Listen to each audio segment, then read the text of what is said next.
Bella Swan didn't walk into marriage, she was pushed into it. No love, no choice, no escape, and the man she was bound to was far more dangerous than the life she was leaving behind. Today we are going to see, what if Bella was forced into marriage? I want it done. No more delays, Father SPPED. He hung up before I could respond. I tossed my phone onto the table in front of me and Sig led to the bartender to bring me a drink. What did Da want? Emmett asked. For me to hurry up already and find a wife. Same spiel he's been giving me for a year now.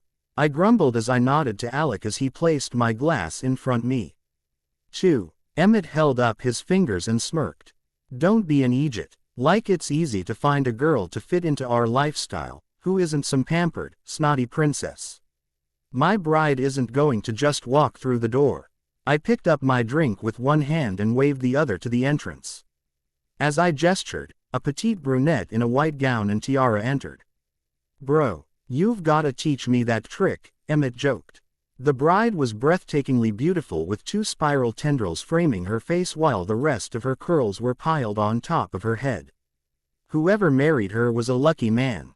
Or maybe not. Since she looked rather pissed, fuck, she was probably a bridezilla. She met my eye and stormed over to the table. Something probable. Why went wrong at the wedding the hotel was hosting, and instead of my staff taking care of it, I was now about to deal with an irate bride. Fuck, I muttered under my breath. I braced myself and flipped the switch to my cold, no-nonsense businessman. She came to a stop, and I saw red rims around her puffy eyelids. Whatever happened had been bad enough to make her cry on her wedding day. My resolve was already starting to flicker. You look like 2 normal guys. Mind if I ask you a question? She asked, catching me off guard. Emmett and I exchanged a look. He shrugged, looking rather amused by the situation. Shoot, he said. Am I ugly? She asked. I blinked at the absurd question. What? Am I ugly? Do guys really prefer blondes? She touched her hair. Or is it my boobs? Are they too small? Her hands moved to her cleavage and my eyes followed. Well, I elbowed Emmett before he could say anything crass. I leaned forward, placing my drink down. You look beautiful. Not all men. And our mother raised us better than to answer that last question. Her lips twitched slightly but she still looked upset. Dare I ask, what could have possibly happened to upset you on a day that was supposed to be the happiest day of your life? The brief smile fell from her face and the scowl returned. I think it's safe to say it can qualify as the worst. I was headed down to the ceremony when I passed by a supply closet, only to hear noises emitting from it that sounded like a humpback whale's mating call. A sound I know only far too well, so I threw open the door to see my fiancé. Excuse me, ex-fiancé. Fucking the wedding courtier tour 5 minutes before the ceremony was supposed to begin, she ranted as she flopped into the chair across from me. Your fiancé sounds like a whale. Emmett snickered. Her eyes rolled, which only added to his amusement. That's what you got. This time I kicked him and gave the poor girl a look I hoped was more sympathetic. Please, tell me this is a sick joke. I wish. The only sick part is he had the audacity to ask me to join them. She wrinkled her nose in disgust. Of course, I called off the wedding. Then the blonde skank handed me the bill and said I have to pay in full before the end of the night. Michael stated he refuses to pay his half since I won't marry his cheating ass. So, here I am trying to track down Mr. Cullen about the bill. I was told he was here by the girl at the front desk. She looked past us to a table where an older gentleman was sitting. Hopefully, he'll be willing to negotiate. You're going to try to get out of paying. I hear the owner's a real tight ass. Emmett side-eyed me. She rubbed her forehead. Of course not. It isn't fair to all the staff, who have worked hard today, not to get paid. I used to wait tables. I know the pay is shitty. Nor is it Mr. Cullen's fault. I have what should have been my half. But I don't have Michael's. There's no family I can ask. Nearly all the guests here are his family and friends, not mine. I'm hoping to work out a payment plan, even if it means interest. I'm sorry for my rant. I would buy you both a drink as an apology, but I'm afraid I'm broke. She stood and headed to the table in the far corner. I had moments to decide how to handle this before she realized who I was. Most times I didn't give a damn about the circumstances, you owe what you owe. But there was something different with this girl. I raised my glass to finally take a sip when Jasper rushed in and over to the table. Boss, we've got a situation with the Swan Newton wedding. He took a seat. Why is it I can never get a damn drink without one of you jokers saying we've got a problem? Why can't you solve them yourselves? I put my glass on the table, then noticed his eye. And what happened to your face? I've tried to handle it, but things escalated quickly. I caught a bridesmaid's elbow when I pulled her off of Heidi, he stated. Sounds to me if Heidi deserved her ass being kicked. Emmett snickered. How did the bride beat you here? I nodded in her direction. And she had a very interesting story to tell. What is she doing here? I thought she was in her room crying her eyes out or something. Jasper stared at her. She was looking for me. But not before ranting about her cheating ex. It's only moments before she realizes she spilled it all to me, giving me the time to decide how to handle this, I said. Watching her head to a second table of old men. How else is there to handle it? She owes. What kind of precedence will it set if you let her off the hook for a broken heart? Emmett asked. I drummed my fingers on the table. Oh, I still plan on getting paid, just not by her. These days all types of reviews go online. I'm not about to have my hotel submerged in scandal because of a slutty wedding courtier who doesn't know how to keep her legs shut, or a douche groom who can't keep it in his pants. This isn't that type of establishment. I want Heidi gone effective immediately. Like gone. Gone to the fishes gone. Emmett asked. No. Termite the bitch. I don't want to see her face at any of my establishments. Now as for this Michael. I looked at Jasper. Newton. He supplied. Why is his me familiar? I demanded. He works for the family, Jasper answered. Maid. I questioned, and he shook his head. Good. Michael is going to pay every cent back and more. Since I will be refunding Miss Swan her deposit. When he's done, then, Emmett, you can have your fun with him, I told them, and Emmett's smirk grew. You're going to punish him for getting some pussy? Jasper questioned. I slammed my fist on the table. Since when do you question orders?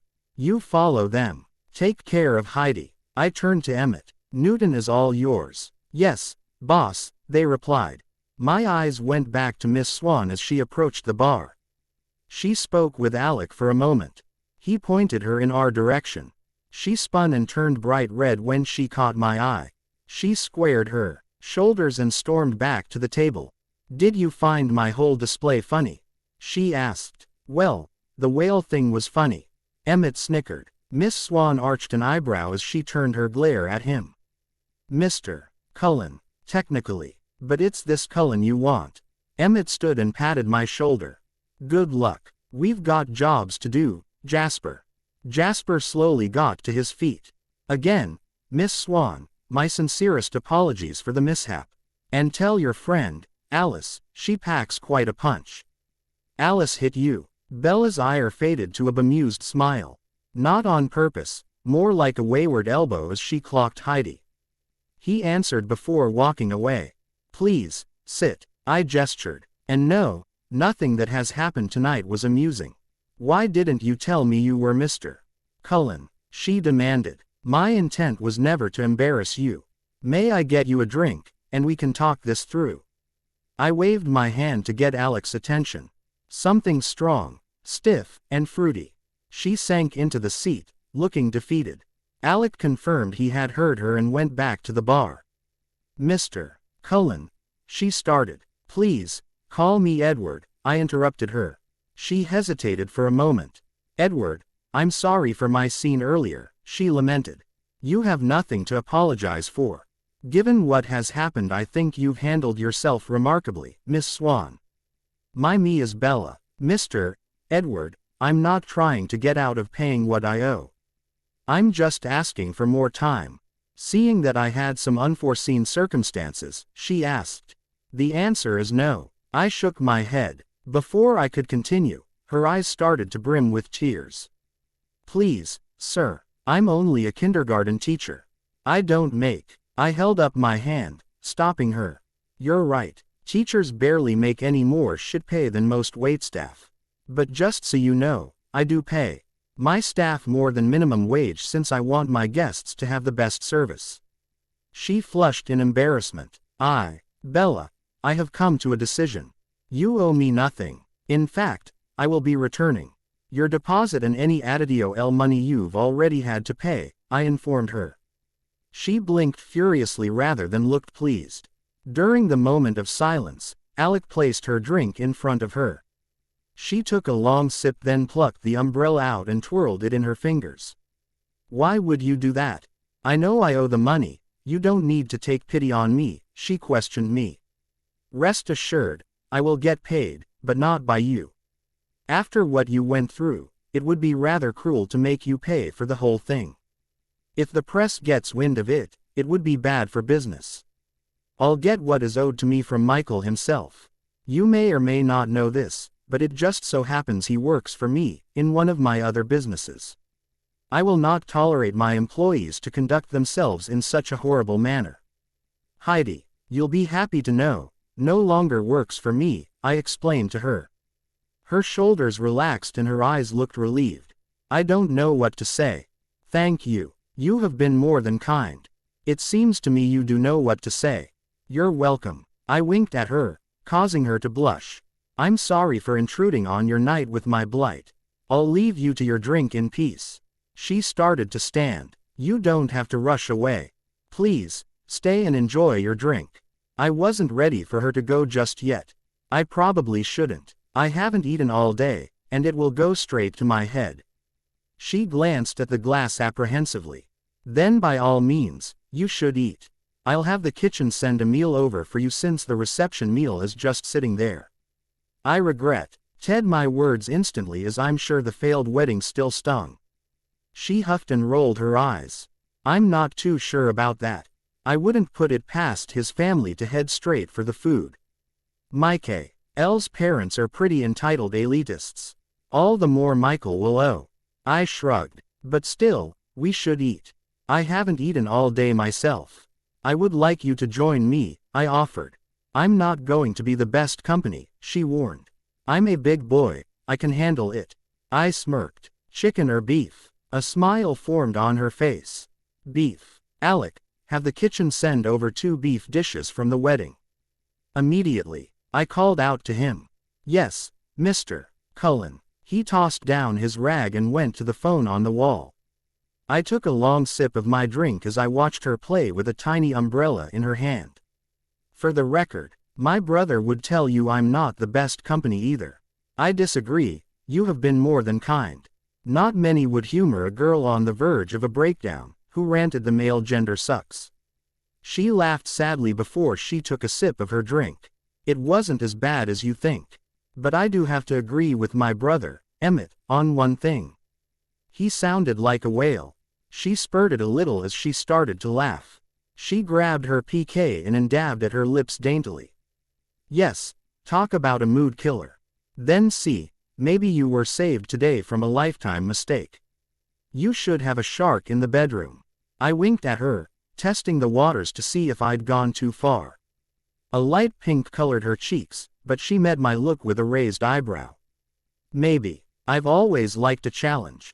So why kindergarten? I changed the subject. Bella's eyes lit up for the first time. I love working with kids that age. Most are happy and carefree. I think my favorite part is story time and seeing their reactions to the books. Quote, so, you want kids one day? I fished. It was definitely my hope. Who knows now? She sighed in disappointment and took another long drink. I'm sure it will happen. You're young and beautiful, I complimented her. She ducked her head and looked flattered yet embarrassed at the same time. She took another big gulp of her drink. You're very kind. What about you and your wife? Any kids? I'm not married, yet. However, hopefully one day soon. Very soon, I thought. An idea was forming in my head. It would be probably one of the most diabolical things I would do. Bella was sweet and good. And she didn't deserve to be dragged into my hell. However, I reasoned, thanks to Michael, she would have been involved anyways. At least, I would be able to provide and protect her better than that pissant.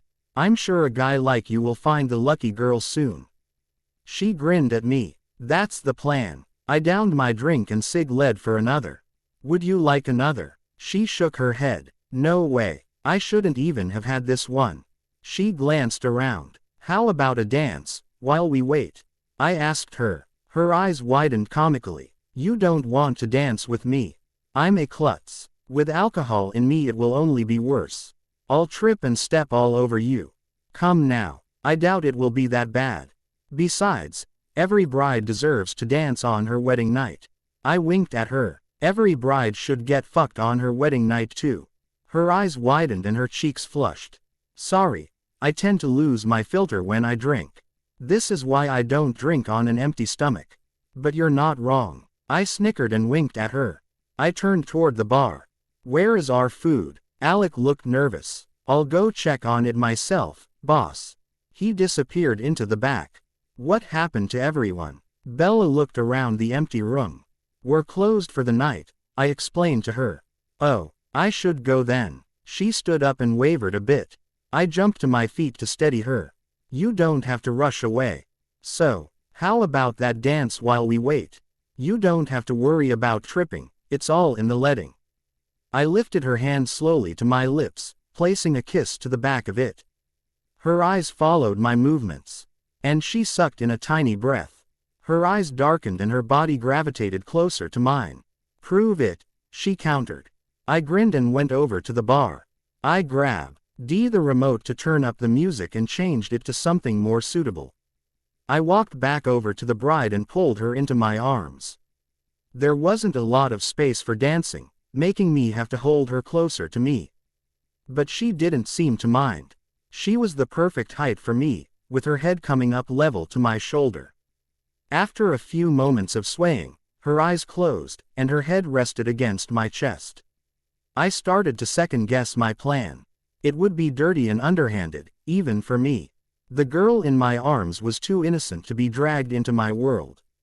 Bella rubbed herself up against me, and whether it was intentional or not, I didn't know. What I did know was my body reacted to her, and I didn't stop my cock from twitching against her stomach. I expected her to pull away from me, blushing like an innocent schoolgirl. Instead, she looked up at me with eyes full of desire, begging to be kissed. I tested the waters and leaned in and placed a soft kiss on her lips. Her response surprised me. She came alive and instantly kissed me back with vigor. Her arms wrapped around my neck, and she tried to deepen the kiss. I pulled back from her. Careful, you're playing with fire. Maybe I'm secretly a pyro. She countered with a lustful glint in her eye. As that's so, my grin grew, as my resolve of any hesitancy faded. You could be dancing with the devil, you know. Just because I each kindergarten doesn't mean I'm an angel. She huffed. I'll have you know, when I was in college I had a wild period. Sometimes I miss those days. Well then, if there was any time that you should be wild and carefree, it should be tonight. I led her to the bar and poured us both a shot of whiskey. To tonight being the start of a new future. I toasted her. My eyebrows raised as I watched her tip it back and down it as if it was water.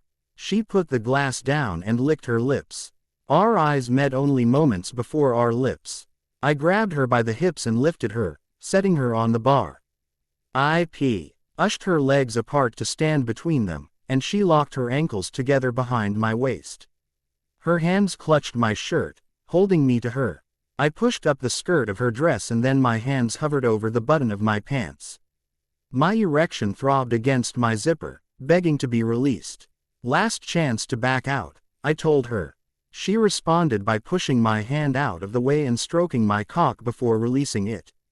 I entered her, sealing our fate. BPOV. My head was pounding, and my mouth had a terrible aftertaste.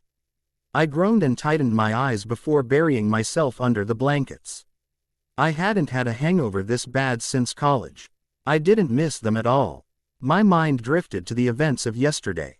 It was supposed to be the happiest day of my life, but it ended up being one of the worst. As much as I hated Mike for cheating on me, I partially blamed myself.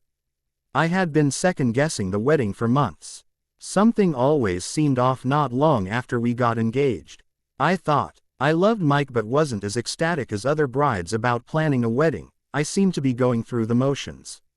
I didn't even mind when Mike suggested to take a break from sex after our engagement, so our wedding night would be more special. I probably should have minded, but the sex was bad. But silly me thought he was a good man, so I could look past it. All I wanted was kids with someone who I had thought was stable. Next time, I would wait for love and good sex. I groaned. I was never drinking again. I shifted and felt a familiar soreness between my legs and froze. Oh, my God. Flashes of last night came back to me. Mostly of the handsome hotel owner. We had the hottest sex I'd had since I was teenager. Back then it had been with Quill in La Push.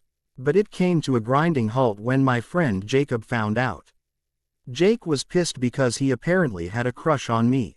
My feelings hadn't been mutual, however. Quill happened to be his cousin and felt guilty, so he ended it. But, oh my lord, last night put that to shame.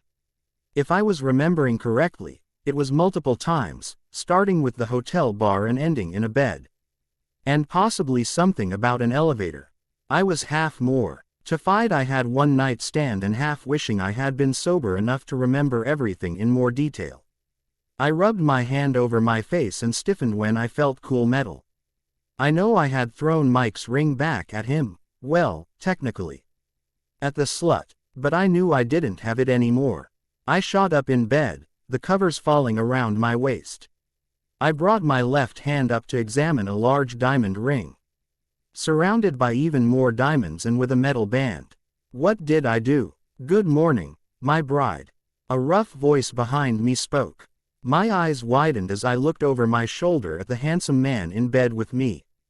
Unlike last night, he had more stubble across his jaw. His deep green eyes seemed alert as he smirked at me.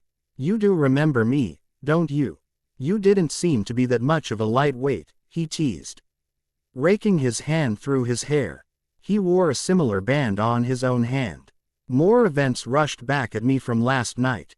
The conversation we had after first round of sex while we ate and had more to drink.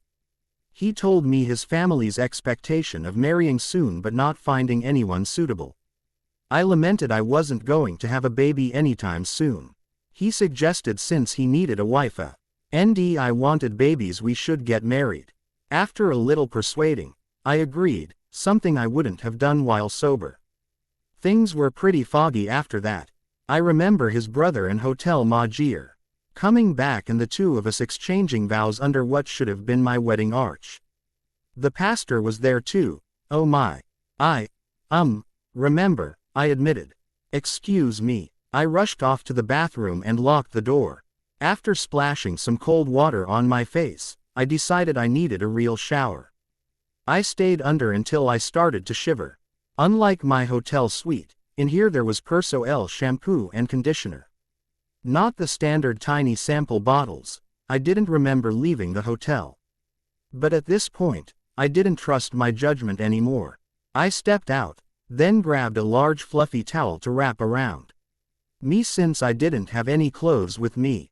On the small counter was mouthwash. I swished some to get rid of the terrible taste in my mouth. I stared at myself in the mirror. At least I looked more alive than I did a few moments ago. Now for the hard part. Hopefully Edward, God, I hope that was his me, would be in agreement that what we did last night was rash because we were both drunk. We could put an end to it before it was too late.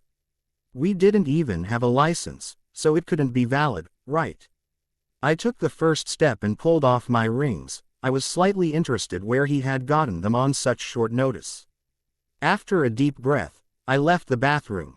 Edward was no longer in the bedroom but through another door to a living area, standing across the room on the phone. I took in the size of the room. It was massive. Maybe even bigger than my apartment. There was another door and I wondered if it was another bedroom or possibly a kitchen. Edward hung up when I entered the room, feeling better. I ordered us some breakfast. It will be up shortly. I also had your things brought up from your suite, they're over there. He pointed to a small couch by the windows. If anything is missing or you need anything, let me know. Thank you, I said politely and went over to my suitcase. So, we're still in the hotel. Edward gave me a smirk, looking devilishly handsome. Yes, in my penthouse suite. Do you live here? I looked around. I stay here some nights when I work in the city. We have a house on Bainbridge Island, he said. I guess this was my opening. Edward, I'm not so either of us were thinking clearly last night. I mean, our marriage isn't even legal. I had Jasper file the papers this morning, he told me. How? They take 3 weeks to get.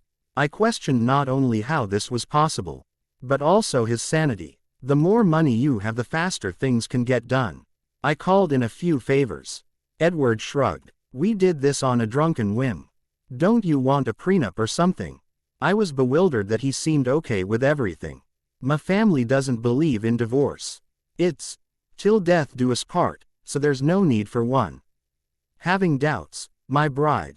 Remember I told you, you were playing with fire. He tilted his head, and his face was blank. What if this was a huge mistake? We barely know each other. We aren't in love. Don't you want to be married to someone you love and who loves you? I asked. He shrugged his shoulders. I don't believe in love. And you already told me you weren't sure you loved Michael. You wanted babies and were settling for a stable man. What's the difference? Other than I can provide better for you than him and give you as many babies as you could ever want. Besides, we already know that the sex is good. I wouldn't be surprised if you had a baby or two in you already. He winked at me. I'm going to jump in the shower. The food should be here any second. It's already paid for. Then we can discuss a possible honeymoon. He headed for the bedroom. I have school on Monday. Michael said he couldn't get the time off, and we could possibly get away this summer, I told him. Edward turned in the bathroom doorway. Newton is a bigger idiot than I thought. And you're quitting your job, effective immediately. As soon as the door closed, I rushed to get dressed. I had bitten back my response because in a matter of moments I was out of here. There was no way I was quitting my job because he told me to. Who did he think he was? This guy was a lunatic, and no matter how handsome he was, I couldn't be married to him. It was too sudden, and it weirded me out he was so okay with being married to a stranger. I finished dressing and looked around for my wedding dress, but it was nowhere in sight. Finally, not wanting to waste any more time, I wrote a quick note and left the rings on the nightstand next to his cell phone and wallet. I grabbed my things and headed out of the room. The hallway was empty and deserted. In fact, there was only one other door on the floor and an elevator. I went straight for the elevator doors and saw there weren't any buttons, only a card slot. Crap. I ran my hand through my damp hair. Maybe the card was in his wallet. And I could get it. I glanced back at his door and saw the same card slot. I was officially stuck in the hallway until someone came. Hopefully, the food service person would take pity on me. The elevator dinged, but it wasn't a worker with a food cart. It was a tall woman with auburn hair dressed elegantly. When she saw me, her eyes rolled, and her nose crinkled in taste. Emmett or Edward, she SPPED.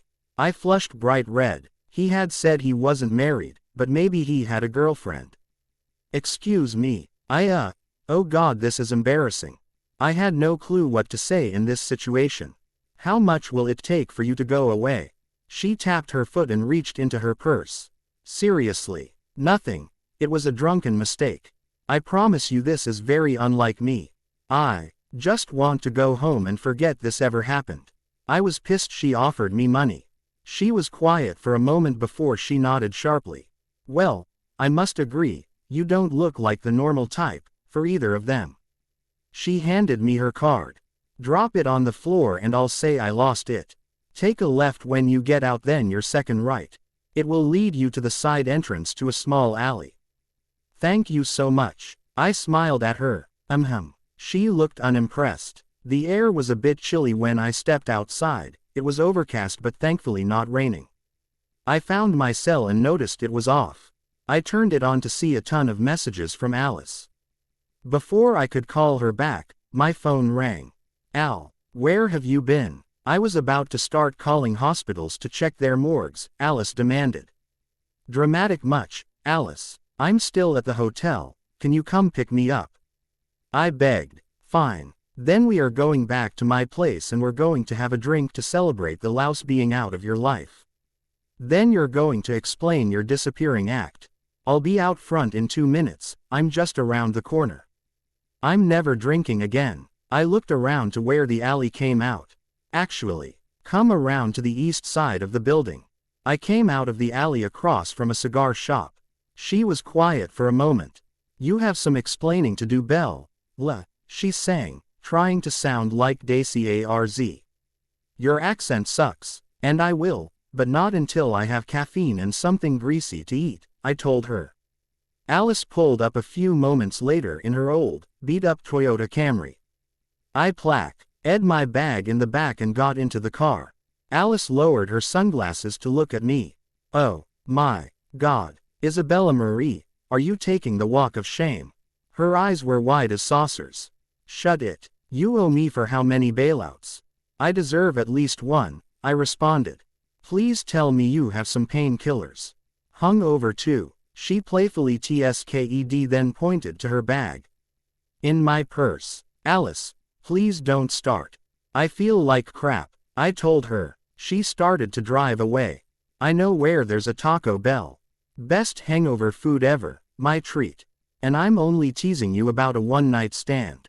You deserved to let loose last night. Was it at least good? Good. Amazing, I admitted. Her squeal made me wince from volume and pitch. Sorry. She gave me a sheepish grin. Cute. Probably the most handsome man I've ever met, I answered. She wiggled in her seat but didn't ask anything else. I knew she wanted more details but was trying to be patient, but I knew it wasn't her specialty. I'll tell you more after my head stops throbbing, I promised her. Several minutes later, we were sitting in her car with a bag of food between us and a large Mountain Dew.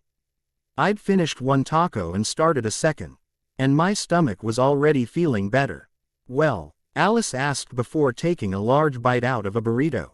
I sighed. Fine. I told her everything from when I left her last night up until she picked me up outside the hotel. She listened silently and, surprisingly, didn't interrupt me once. When I finished, she took a large sip of her slushie before speaking. Wow. Just wow. You're married. You're a Ru-Wei bride. She shook her head. I'm not a Ru-Wei bride, because I'm not married. At least not legally. The guy is crazy to think it was real. You can't get a marriage license just like that. ISPPED my fingers. It takes weeks. No matter how much money you have. I don't know, Bella.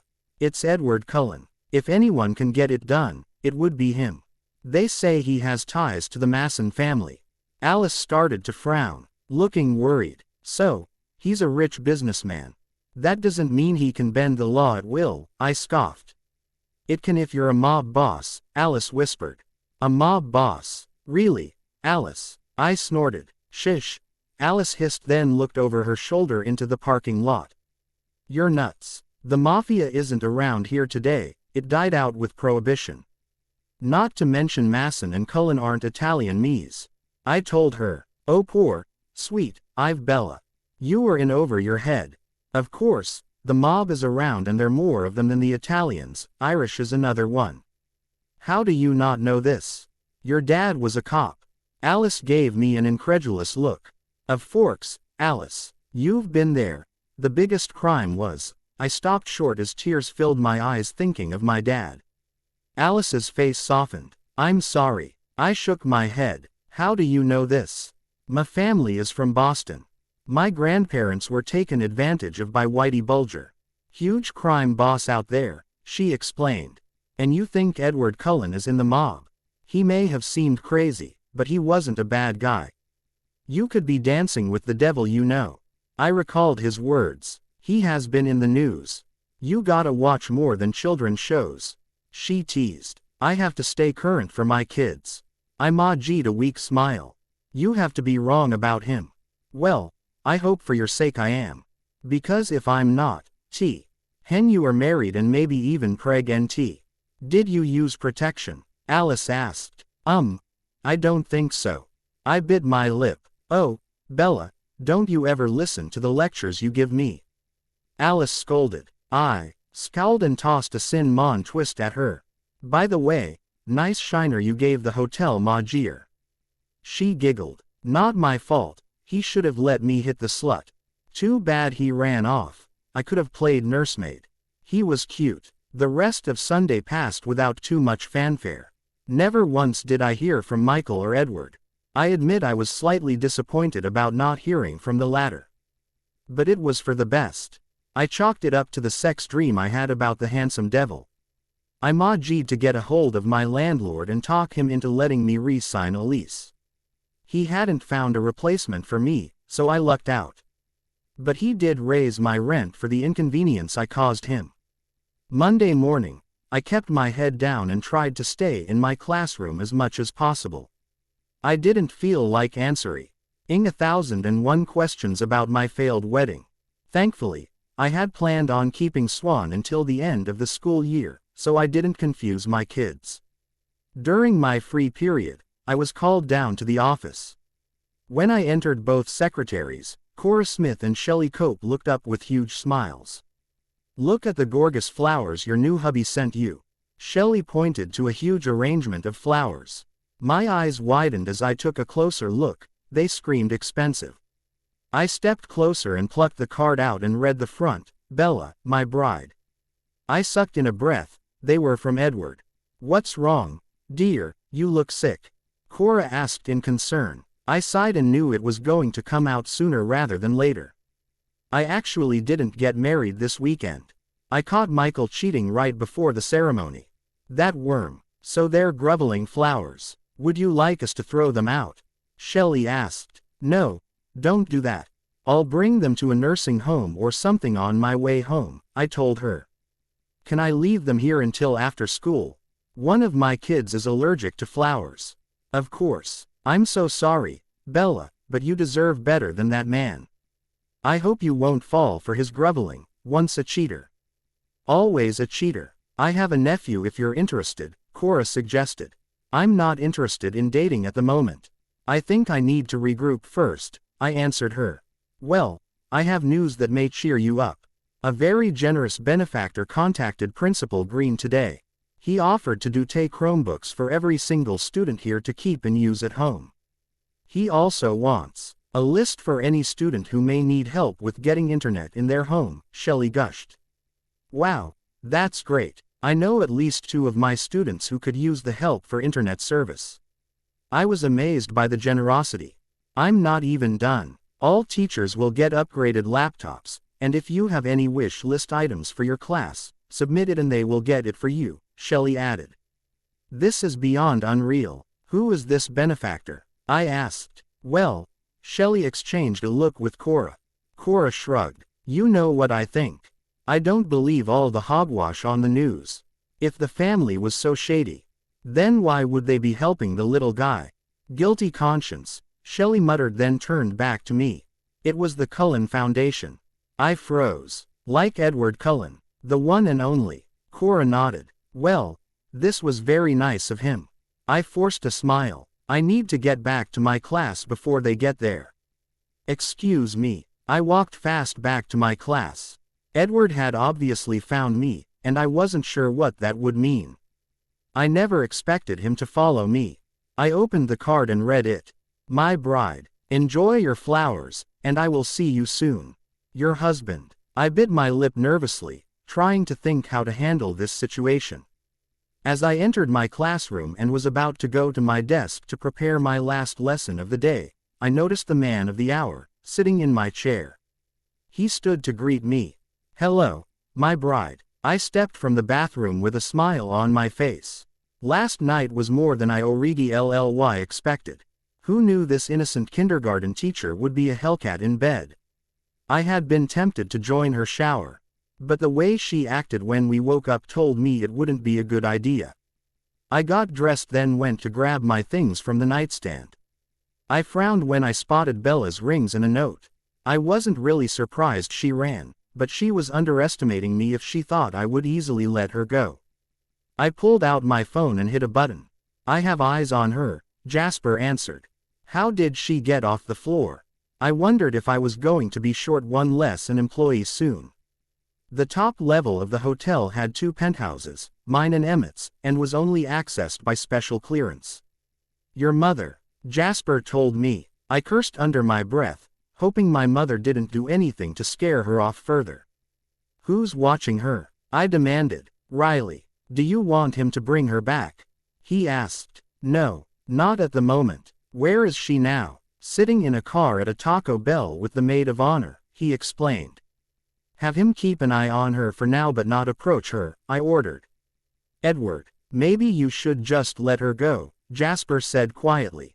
I haven't asked for your advice. Did you file the papers like I told you? I asked. It's Sunday, boss. I'll do it first thing tomorrow. But, boss, there are things you should know. What? I asked impatiently. Her father was the chief of police in a small town called Forks about 3 hours southwest from here, Jasper informed. What do you mean by was? I furrowed my brows. Killed 3 years ago responding to a call for domestic violence. It ended up being ruled a murder-suicide, he explained. And her mother? I asked. Her parents divorced when Isabella was about 2. From what I can tell she was raised by her father. Her mother, Renee, née Higginbotham, Dwyer lives in Florida with her new husband, a minor league baseball player. Judging from phone records and flight records, I don't think they are in contact. I felt a tug of sympathy for Bella. She seemed alone in the world. However, it only cemented my plans. This changes nothing, I told Jasper. She's a cop's kid. He tried to reason with me. A dead cop, I stated coldly. Fuck, Edward, word of advice, don't ever say that to her face. Jasper sighed. I don't plan to. So, it's my understanding she has no family, so there's no one to miss her or interfere with our lives, I said. Except Mary Alice Brandon, the maid of honor, Jasper pointed out. Aspiring wedding courtier, funny enough. Well then give her Hydas job, and we can keep her under our thumb. I shrugged. I already plan to keep a perso eye on her. Jasper chuckled. And what about your wife? I scoffed. Maria is in Paris, he answered. Keep it in your shorts, Jasper. I've had enough of my men not being able to control themselves around some pussy. I won't have my bride upset any further. Get the paperwork filed ASAP. Clear, I ordered. There was a long moment of silence before he answered. Clear, but Ed, I hung up on him before he could finish. Yeah, Spur cheating on his wife never bothered me before. However, I was irritated he would bring Bella's friend into it. The marks Newton left would be raw enough. I wanted to build a cordial relationship with my wife, and having her upset that her friend got played by one of my men wouldn't help. Newton was no great loss, but Jasper would be. I went out to my living area and frowned when I saw my food was nowhere to be seen. It wasn't in the hallway either. That meant one of 2 things. It wasn't delivered, which I found highly unlikely, or Emmett stole it, which was far more likely. I pounded on Emmett's door for him to let me in. I lowered my fist when the door opened and my mother was standing in the doorway with arched eyebrows. She tilted her head for a kiss. Mother, I greeted with a peck to the cheek. Edward, must you behave so barbaric? I know I raised you better than that, she said stiffly. I smoothed my features from reacting. She barely had a hand in raising me, it was Ni's, Aunt Esme. And boarding school for as long as I could remember. Sorry, Mother, I was looking for Emmett, he stole my breakfast. I invoked the 5-minute rule, he said around a mouthful of food. There's plenty of food left. Mother waved her hand to the tray. It's good that you're here, now I don't have to repeat myself. I missed you at church. Sorry, we were preoccupied with other matters, I told her. I wasn't ready to divulge anything about being married yet. Well, I expect you both to be at the charity event next weekend with proper dates. No cheap drunken floozies. I have a list for you, Edward. Of all the eligible young women who would make a fitting wife for you. She pulled out of her purse several pieces of paper and held them out to me. But, Emmett stopped when he caught my eye. Don't worry, Emmett, you can have your pick of my leftovers. I smirked at him. Exactly. Your brother is going to be boss one day, so he should have first selection. Mother nodded. And might I point out, Edward, Liam's girl Margaret would be perfect. She's 100% Irish. You mean, Haggy Maggie? Emmett snickered. Really, Emmett, manners. Mother looked aghast. Don't worry, Mother, I will choose a perfect date to become my wife, I told her. Mother beamed at Em. Wonderful. I'm glad you're finally seeing reason and not going to resist me or your father. Now if your brother could only follow suit. Emmett grew quiet and shoved his mouth full of pancakes. I shook my head and took pity on him by changing the subject. Will Aunt Esme and Uncle Carlisle be there? I asked. Of course. The event is to raise money for the hospital after all. Mom kept her smile, but her eyes showed her displeasure. My mother's sister married a doctor, who in her opinion did too many things pro bono. She also found it distasteful I used my uncle's surname for my businesses. She stood and fixed her hair, though nothing was out of place. I have a luncheon to attend, and I mustn't be late. As soon as she was out of the room, I tossed the list in Emmett's lap. He scowled and threw it on the coffee table. I grabbed myself a plate of food and went to the microwave in the room to reheat it. Warm drinks and cold food were starting to become a pattern. Why do I need to find a wife? Emmett complained. Because now that I'm married, you're next, little brother, I reminded him. So, Maggie is all yours. I had the perfect girl, before Ma scared her away. Emmett stabbed his food forcefully. Mother is particular, I agreed. Is that why you didn't tell her about Bella? Where is the blushing bride anyways? He asked. Rue bride. She thinks we made a drunken mistake, and our marriage isn't valid. I sighed. What are you going to do, drag her back? Emmett questioned. I'll give her some time then go get her. Maybe find a way to convince her a marriage between us is a good thing. Especially, if she's carrying my child. You need to try and romance her. Emmett waggled his eyebrows. Or spoil her. She doesn't seem to be into material things. I frowned. What about making a huge dution to her school and threaten to take it away if she leaves you? Emmett suggested. I placed down my fork and stared at him. His idea was diabolical and borderline cruel. But I'd never claimed to be a nice guy. Find out what school she works at and what they may need. Schools are always looking for computers and books, right? I told him. Sounds like a boring Jasper job. Emmett frowned. Well, today it's yours for stealing my breakfast. I smirked. I met with the principal of Bella's elementary school. He was amazed and thankful for the Cullen Foundation. He didn't even hesitate when I asked for a tour of the school. I paused to look into Bella's class room while she taught a room full of kids. Her hair was tied back into a ponytail, and she was dressed more conservatively than last I saw her. But she still was breathtakingly beautiful. I stepped back when the kids started to line up at the door. I was curious what her reaction would be when she saw me. The kids filed out of the room following another adult, going in the opposite direction than where we were standing. Bella didn't come out of the room. Where are they going? I asked. They are headed to their UA, Principal Green said simply. I was curious to what the heck that was but didn't ask. We continued our tour, ending by the front doors. He shook my hand and thanked me again. Would you mind if I use the restroom before leaving? I asked. Not at all. There's one right around the corner. He pointed. I headed toward it and was glad he didn't follow me. I bypassed the bathroom and went back to Bella's classroom. When I got there, I was disappointed to see the room was empty. The space was colorfully decorated with rainbows and smiling emoji faces. I took a seat at her desk and decided to wait for her to return. The clock ticked away, and right before I decided to give up, she walked in. Looking deep in thought with my card in her hand, sans flowers. She looked startled to see me. I stood to greet her. Hello, my bride. What are you doing here? Visitors are not supposed to roam around the school. She asked me. The real question is, why did you run away without a word? I answered her. I left you a note, she said sheepishly as her cheeks grew dark pink. I snorted. A chicken's note. Then I held out her rings. These belong to you. Bella tucked her hands under her arms and refused them. I think we both know our marriage isn't legal. You can't get a license on that short of notice. Let alone file them on a Sunday. On the contrary, as I told you, it's all about connections. I pulled out the official license and handed it to her. She took it, then sat in one of the smallest chairs I had ever seen. She read with a blank face. Then she placed the paper on her lap and looked up at me.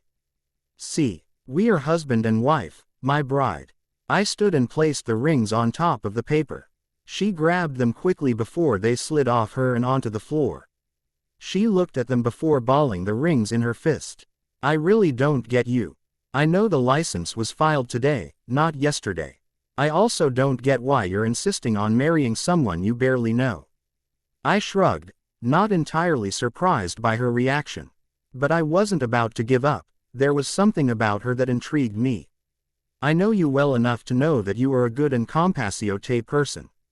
And as I said before you ran, we are both getting what we need from the relationship, including great sex. Win-win. Shish. She hushed me and looked toward her door. My kids will be back any moment, and they don't need to hear you talking like that. In fact, you shouldn't even be here. She stood up and handed me the license and rings. I only took the paper from her for safekeeping. We're not done talking, I told her. We are for the moment. And to be clear, I'm not quitting my job. I love working with my kids. She rolled her eyes at me. Fine. For now, I'll take you to dinner tonight and we can finish talking. I'll pick you up at 9, I stated. That's too late, it's a school night. She shook her head, perplexing me. 9 was too late. I'll make dinner and we can talk. How does 6 sound? I'll be there, I agreed. Let me give you my address. She reached for a scrap paper on her desk. No need. How? Are you stalking me? She demanded. I snickered. No, my bride. Your address was in the hotel records. Stop calling me that. She casted a nervous look at the door. But you are my bride. And you should be wearing my rings. I looked pointedly at her still balled fist. I can't go around suddenly married. Everyone here knows my wedding to Michael failed. And I can't suddenly announce being married to a new guy. I'm already a first-year teacher under enough scrutiny. Do you have any idea how it would make me look? She asked. I suggest you get over it. I just came from speaking with your principal about a more than generous dotation to this school. It would be a shame to rescind it, I taunted. Her nervousness was instantly replaced by fury, looking similar to the Hellcat I met. That's blackmail. I shrugged. I'll see you at 6, I told her as the room became filled with a bunch of little people and the other adult I had seen earlier with the group. A young boy with blonde curly hair and a dimply smile held up a picture to Bella. She pocketed the rings, then took it from him and gave him a kind smile. Thank you, Shane. She ruffled his hair. Miss Swan, who's he? A little girl in pigtails asked, pointing at me. Bella looked at her briefly before turning back to me. Class, this is my friend, Mr. Edward. Can you all say hi? Hi, Mr. Edward, a bunch of voices chorused. A devilish smirk appeared on Bella's face. He's here to read you all a story. Yay, they all squealed, jumping up and down. I felt put on the spot and didn't like it. You don't want to let a bunch of kids down, do you? She gave me a pointed look. My Hellcat had come out and it wasn't to play. No more than you, I quipped back. She kept a smile on her face, but her eyes tightened. Kids, to the rug, Mr. Edward, the rocking chair is all yours. The kids raced to a corner of the room with Bella following behind them. She looked through a bin of books before selecting one. She gestured to the rocking chair, and I obliged her by taking my seat. She handed the book to me with a grin. Make sure you show everyone the pictures before you turn the page. She patted my shoulder before walking toward the back of the group. The other adult looked back and forth between us before sitting next to Bella. How do dinosaurs play with their friends? I read the title. Excuse me, Mr. Edward. You'll need to speak up for everyone in the back, Bella told me. I started again, reading a story that was meant to teach kids how to play nicely with others. I caught Bella's impish grin a few times as she watched me read. At the end, she sent the kids to their desks for them to brainstorm on ideas how to play nicely with others. I followed her toward the door. Thank you for coming, Mr. Edward, she said. Nice move, my brie, Bella. I will see you later. I smirked at her. I pulled up to Bella's apartment just after 6 and grabbed the bottle of wine from the seat next to me. I glanced at the building with distaste. It looked rather rundown and not safe at all for my bride. My home on Bainbridge Island would be more suitable, and I was sure if she really insisted on teaching, I could find a nice private school for her closer to home. I entered her building, disgusted at the lack of security as I made my way up to her floor. The elevator smelled like piss. I knocked on her door and waited. She appeared moments later through a crack in the door.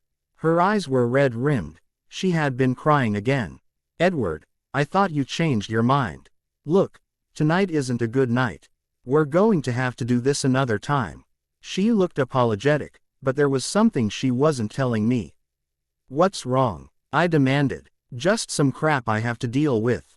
It can't wait until tomorrow. She glanced over her shoulder then back at me.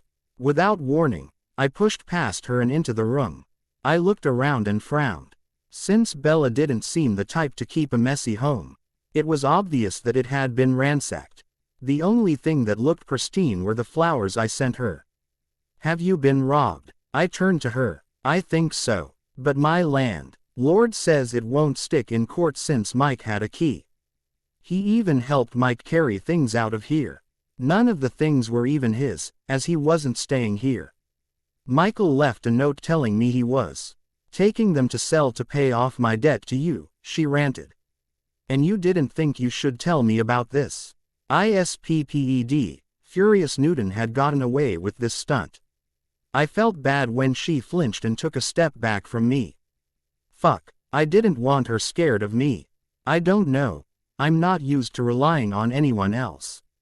Besides, I've troubled you enough with my issues. She hugged herself. You wouldn't be troubling me, I said coldly. I softened my demeanor when I saw her frown. I had to remember it wasn't her I was angry with. Newton's ass was going to be mine. Why the fuck was he still breathing? I was pissed Emmett hadn't handled his job. I'm not angry with you, my bride. I'm angry the man indebted to me hurt you to get to me. I promise you, you will get your things back, I said calmly. Most of it's material things I can live without.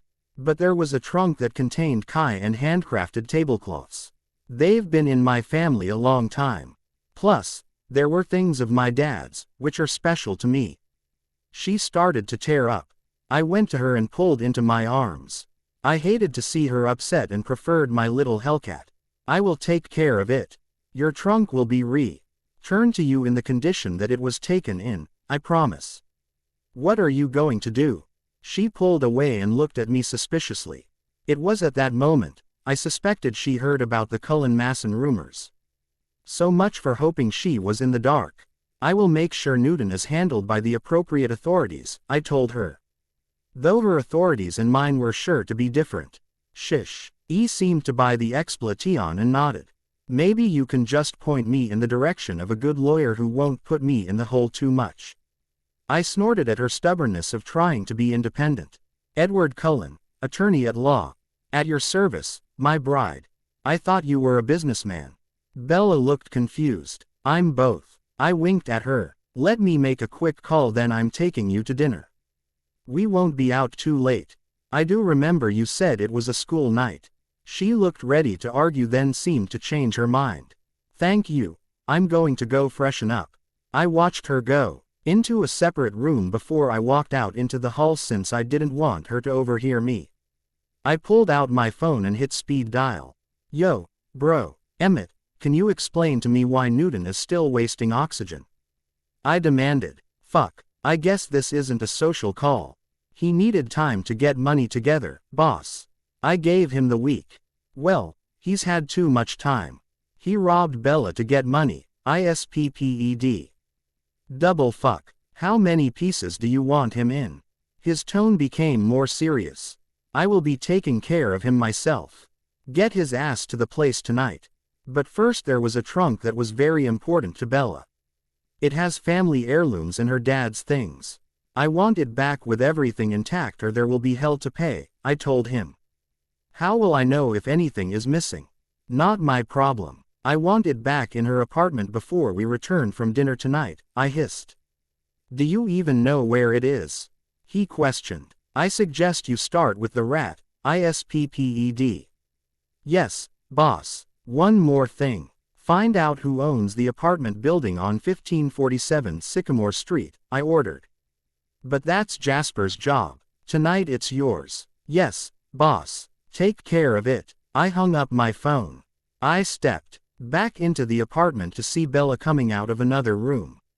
She was wearing a blue dress with sleeves to her elbows and her hair pulled back into a ponytail.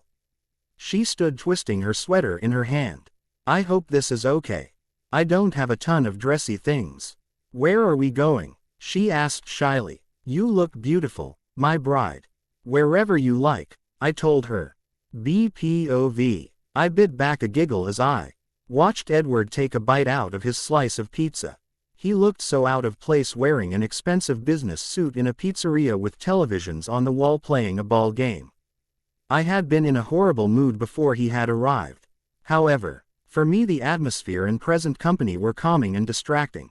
How's your pizza? I took a sip of my soda. He nodded as he finished chewing his bite. Better than I remember. It's been a while since I've had pizza. At least it's hot. I get so busy that it's not often I get a hot meal. I frowned. I wish I'd cooked for you now. I guess I owe you dinner. My bride can cook. He grinned before taking a large sip out of a beer bottle. I fought not to roll my eyes. Was he ever going to stop calling me his bride? I can. My grandmother taught me. I took over cooking when I was in middle school. I'll be looking forward to it. I can't remember the last time I had a home-cooked meal. He looked around the room and I saw his nose wrinkle. I'll admit I didn't think you'd choose a place like this. Well, I'm not a fancy restaurant type of girl. And here, strangely enough, reminds me of my dad. Eating pizza while a game is on the television. A sense of normalcy in this chaos. I tried to push thoughts of earlier out of my mind. I'd felt more gutted when I discovered the trunk was gone than when I caught Mike with his pants down. I'm sorry to hear about your father. Edward sighed softly. How did? I thought back to if I had told him about my father's death. I connected the dots. He wasn't at the wedding and the look in your eye when you talk about him. I can tell your reaction it wasn't because he hated your ex-fiancé, he reasoned. No, if my dad was alive, he would have been at my wedding. In fact, he would try to use his police connections to hide Mike's body. I joked. He raised an eyebrow as he paused in taking a sip from his beer bottle. He swallowed then smirked at me. So, your dad was a cop. He was the chief in my hometown. He died on the job. It was a scandal that rocked my small town, but I doubt it was a blip on the radar here. And before you can ask, my mother, she was out of my life before I can remember. I wouldn't know her if I passed her on the street, I said bitterly. I cringed, aghast at the bitterness in my voice. I didn't want him to think it was a normal thing for me. I'm sorry, I knew I was going to be horrible company. I should have stayed home. You must think all I do is rant. I swear I'm a normal person. Given the circumstances, I can hardly blame you. No one should make you cry. Certainly not Michael Newton. He's not worth it, he stated, surely pitying me. This is only going to make me sound more crazy. But those tears were never out of sadness. Whenever I get mad and frustrated for some reason my eyes decide to betray me by throwing tears into the mix. Then people end up pitying me rather than take my anger seriously, I confessed. His lips twitched. Glad to hear no tears were shed in sorrow over the loser. Even through your ranting, You still cared about my staff being treated right. That's how I knew you had a kind heart. Also, I have seen you with your students. It's obvious they adore you. You're obviously a good person. Are you sure you don't want anything stronger? Edward asked, pointing to my soda. No thank you, I'm never drinking again. I shook my head. Why not? I do remember we had a good evening the last time. I know I don't have any regrets about our wedding night. He winked at me. I'm not saying some of it wasn't enjoyable, I replied honestly. Only some. I thought it was better than that. He grinned devilishly. I hated how his smirk attracted me while my head was trying to stay focused on keeping my distance. There were some things I wouldn't have done if I were sober. I mean, what does your girlfriend think about you getting married on the fly? I remembered the lady from the elevator. I don't have a girlfriend. Just a roue bride, he teased. Then the woman in the hallway must have been Emmett's. I assumed he was the other Cullen from the bar. Edward cocked his head to the side. No, he doesn't. Ah. You mean my mother. You're telling me I met your mother while doing the walk of shame. She looked so young and perfect. I paled and started to feel sick. Plastic surgery. I'm sure it wasn't that bad, he said. She scared me how much it would take to send me away. I huffed, then regretted throwing his mother under the bus. She what? Edward growled, but he also didn't look surprised. Maybe I misunderstood her. I backpedaled. I'm sure you didn't. Edward sighed, running his hand through his hair. My mother is a very superficial, highly opinionated snob. I apologize on her behalf. She's going to hate that you married me, I pointed out. A large grin spread across his face. Probably. Why are you smiling? Did you marry me to piss her off on purpose? I questioned. I'm smiling because my bride Phi admitted that we're married. He winked at me. I rolled my eyes. Wouldn't you rather be married to someone who your family would want for you? No, honestly. The same morning, my mother gave me a list of elite girls she picked for me. All of them share the same things in common.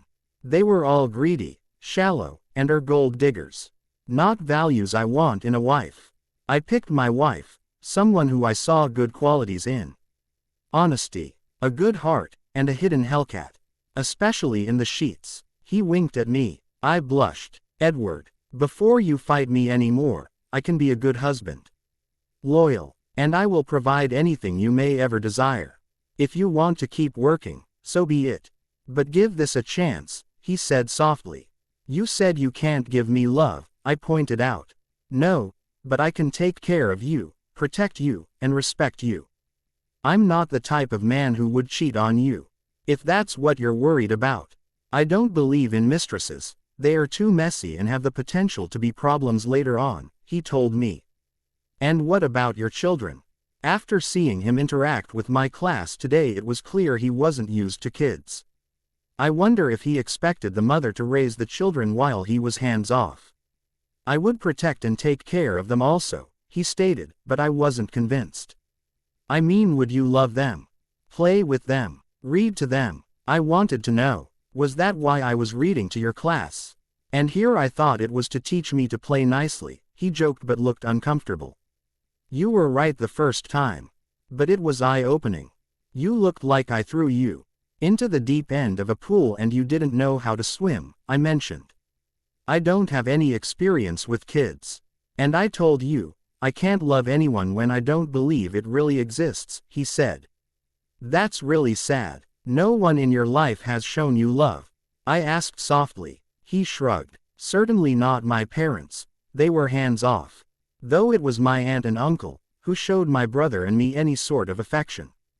They are childless but have taken my brother and me on vacations and spoiled us on our birthdays and Christmas. His eyes softened as he spoke of them. I saw a glimmer of hope that maybe, just maybe, Edward could learn to love. It seemed obvious he didn't believe in it, since he hasn't experienced it much. Though I suspected he did care for his aunt and uncle, even if he didn't want to admit it. At least I had my father, who showed me it daily. His phone rang and instantly an emotionless mask slipped across his face. What? He sped, making me jump at his tone. His eyes met mine, offering no apology as he started to get up but paused. See, I knew you could do it. And the rat, perfect. Only hearing his side of the conversation made me wonder what I was missing. He hung up and looked pleased. You have rats, I whispered softly, hoping not to freak out any customers who might misunderstand. Edward smirked. Not for very long. So, you're a businessman, lawyer, and exterminator? I asked. Actually, it's my brother who's the main exterminator. I help him out on occasion as owner. I find it cathartic at times, Edward explained. That's an interesting method. I wasn't sure what to think about how he enjoyed killing. Sure, it was rats and other pests, but it still gave me shivers. What do you do to let off steam? Edward asked. Well, I paused, wondering maybe we weren't so different after all.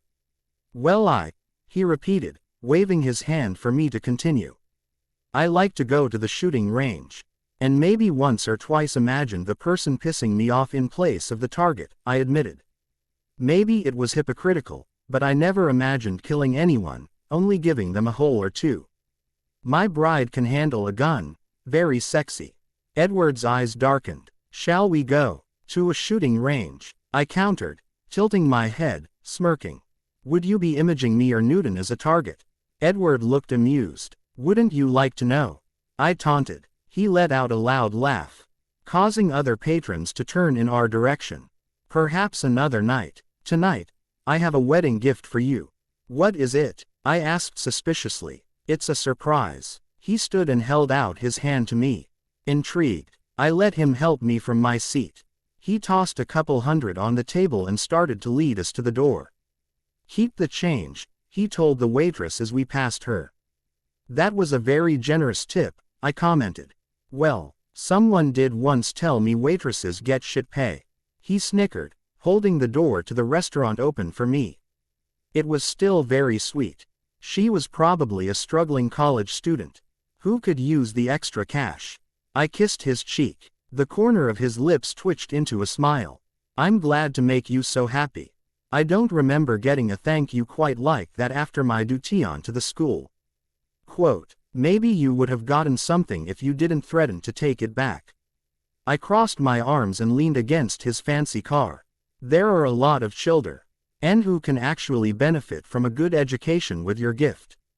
He sighed. I'm not going to take the duty-on away. Thank you. I leaned up and kissed him on the lips this time. His hands grasped my waist and pushed me against the CA. Our tongues entwined and stroked together. My fingers buried in his hair, tangling in the soft waves then tugging. I moaned in pleasure, not being able to hide my desire. I felt the bulge in his pants press into my stomach. I had completely forgotten where we were until a horn blared, making me jump. Edward chuckled. If that's what I get for the duty-on, I'm now curious what your surprise is going to get me. I was too dazed to respond right away.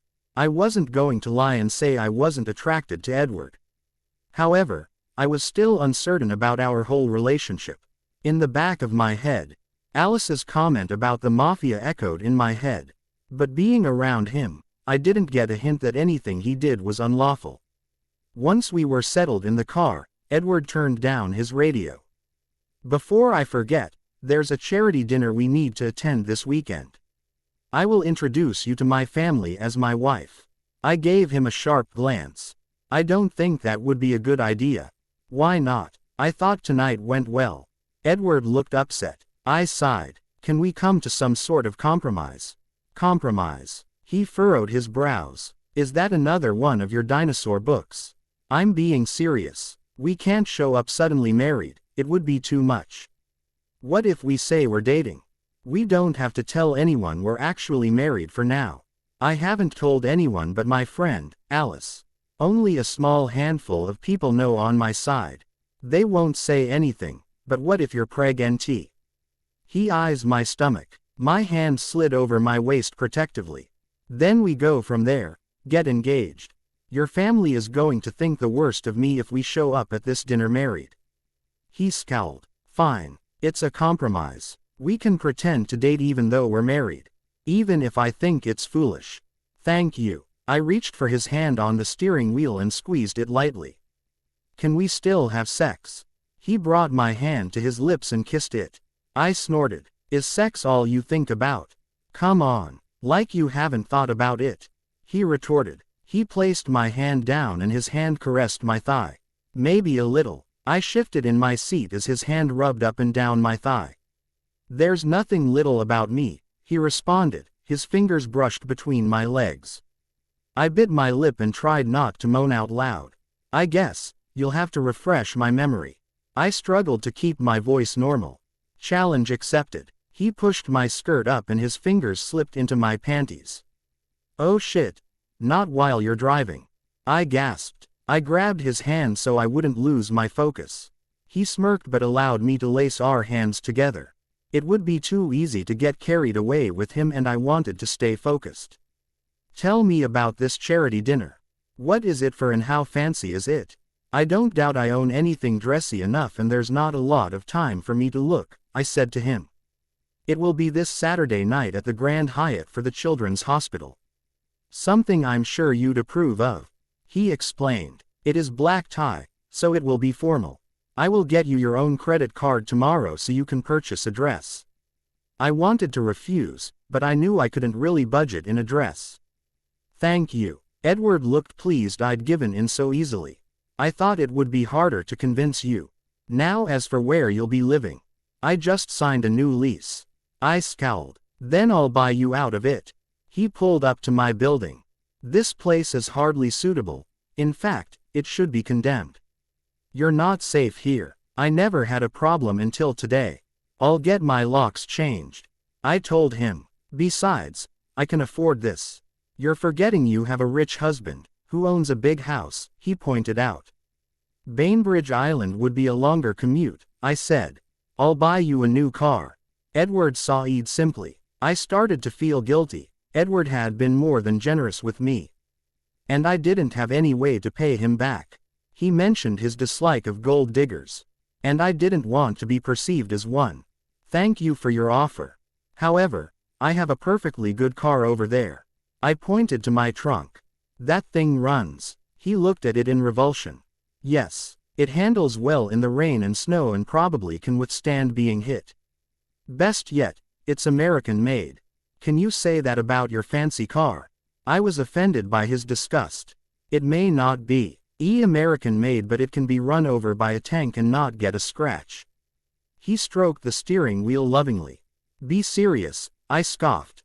I am. Best on the market for safe cars. In fact, I think I'll order you one tomorrow. What color would you like? He asked. Edward, I really wish you wouldn't spend more money on me. Especially, as extravagant as this. I don't want you to think I'm taking advantage of you, I said softly. You're not. I'm offering and I wouldn't if I didn't want to do it. It's my duty to keep you safe in this building nor your truck will do the job. I'm going to buy one, no argument. He got out of the car and slammed the door, making me jump. Why would I need to be kept safe? He opened my car door and held out his hand to me. I took it after a moment and slowly got out of the car. He looked mad and it was the opposite of what I wanted. I didn't mean to offend you. You mentioned earlier girls seemed to be with you because of your money, and I was only trying to let you know you don't have to buy me things to make me happy, I explained calmly.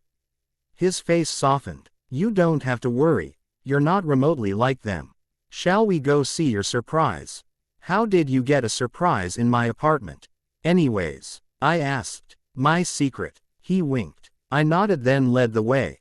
As much as I wanted to know my surprise, I was a little uneasy that he was able to get into my apartment while we were gone. I know I had locked my door. Maybe he was right about security. Once in my apartment, I scanned it with my eyes. Everything had been righted and cleaned. My television on was back as well as a few other things. What made my heart clench was my grandmother's chest in the middle of the living room. I thought it was gone for good. How? My hands flew over my mouth. My brother found Michael, and he relieved him of all your things he took. Check it and make sure everything is okay. Emmett said it was locked when he got it, so he didn't think anything was taken from inside. I nodded and rushed into my bathroom. I grabbed the key out of my tampon box and returned to the room. I knelt beside it and unlocked it. Everything appeared as I'd left it. All the key looked securely wrapped and unbroken. All of my father's things appeared to be there too. You keep the key in your bathroom. That's an odd place. I looked up to see Edward was exploring my apartment. I have a secret spot in there. My father taught me not to hide valuables in obvious places. Like under the mattress or sock drawers, it would be the first place a thief would look, I explained. Interesting and smart. Emmett didn't find any jewelry on Michael. I hope this means it's all safe. Edward peered into my bedroom as he asked. I don't really have anything except maybe a few cheap earrings. Well, and my grandparents' rings, but those were in here. I searched the chest for the small jewelry box. Edward picked up a tablecloth which I had wrapped in tissue paper and examined it. Is this Irish lace? He asked. As far as I know. My grandmother on my father's side was from Ireland. It was from her side of the family, I told him, my hand closed on the jewelry box. Inside were 4 rings, 2 wedding bands, an engagement ring, and a promise ring. Edward looked over my shoulder and picked up the claddagh ring between 2 fingers. This is a very traditional Irish wedding ring. Was your grandfather Irish too? He asked. Some. I think he was both Irish and English. My grandfather gave it to my grandmother before he left for Korea, I told him. When he returned, they got married. He lifted my left hand and slid the ring on my 3rd finger. He raised it to his lips and gave it a kiss. Compromise. I glanced at it carefully and considered it for a moment. Not many knew the significance of the heart pinted inward on the left hand, certainly not kindergarteners. I will wear it. Good. He looked extremely pleased, taking a seat on my couch. After I placed everything back in the trunk and locked it, I slid onto the seat next to him and wrapped my arms around him, then kissed both cheeks. Thank you, and thank your brother for me too, I said gratefully. I got a better thank you for the dution. Edward playfully pouted. Edward pulled me onto his lap, then cupped my face before kissing me. I shifted, rubbing up against his erection as I turned so our chests were pressed together. His hand ghosted up my curves and around my back until he reached my zipper. He only had it a quarter of the way down when his phone rang. Ignore it, I mumbled against his lips. He sighed heavily. I can't. I moved off his lap and went to the kitchen to see what I had to offer him. What? He sped. I turned sharply, surprised at his tone. He was now standing and had gone over to the window. I continued my search since he was now speaking in a low, harsh tone. I assumed he needed privacy. I have to leave. He sounded closer to me. Is everything okay? I asked. Just some business I need to attend to, he answered. At this time of night. I glanced at the clock. Unfortunately, when you're the boss, you're on call all hours. He frowned. Well, that sucks. Everyone deserves downtime. Can I make you something first, or do you need to go right away? I offered. He shook his head. I have to go right away. I still owe you dinner. Are you available tomorrow night? I asked. I'll have to get back to you. He started for my door. His sudden coolness bothered me. I hoped it was because of work and not something I had done. Edward, wait, I think we need to exchange phone numbers, I pointed out. He pulled his phone and hit a button. My phone immediately rang, and I grabbed it, looking at the screen. It was a number I wasn't familiar with. I think of everything, my bride. His hand was my doorknob. Speaking of which, I will have someone come by tomorrow and change your lock and maybe put in a security system. I think I need to get permission to do that, I told him. I'll buy the whole damn building if I need to. Edward walked out the door, letting it slam. I snorted at his absurdity and went to the door to catch him. Edward, by Kuramak, I called out the door to where he was waiting by the elevator. It was what my grandmother always said to my father if he had to leave at night. He turned his head in my direction and blinked a few times. There was an awkward moment. Maybe I was wrong, and he didn't know Irish. It means, I know what it means, my bride. I will be safe. Good night. He stepped into the elevator. Bella wasn't the first to say bye Karamak to me. My aunt had said it many times over the years. Yet hearing it from Bella felt different. I shrugged it off. I couldn't afford having feelings for her. I was pissed my father had called me away. I was hoping for a quick fuck before I went and Ellie me Ted Newton. I stepped off the elevator in a foul mood and passed by a door that was partly open. However, what I heard made me stop in my tracks. Man, the apartment isn't going to be open. Yeah, I know I said it would be, but the chick is staying, because she was dumped at the altar. I raised her rent 20% since she was desperate. The guy chuckled. Probably not. She's only a schoolteacher. In fact, I'm counting on her not being able to pay. When she can't, I'll let her sweat a little, then I'll offer a beneficial arrangement if you know what I mean. He laughed darkly. I growled. I knew what he meant. It wasn't hard to put the missing pieces of the conversation together. He wanted sexual favors in replacement for rent. It took everything in me not to charge into his apartment and bust his gut, but time wasn't on my side. Whether Bella liked it or not, her living arrangements were going to change. I passed my car and walked to one several cars away. I pounded on the window and Riley lowered it.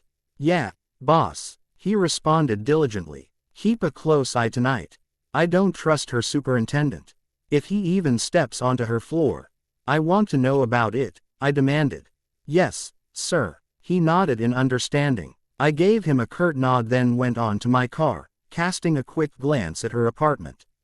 It took me 20 minutes to get across town into one of our clubs. It was doing well for a Monday night. The place was filled with people lined down the street.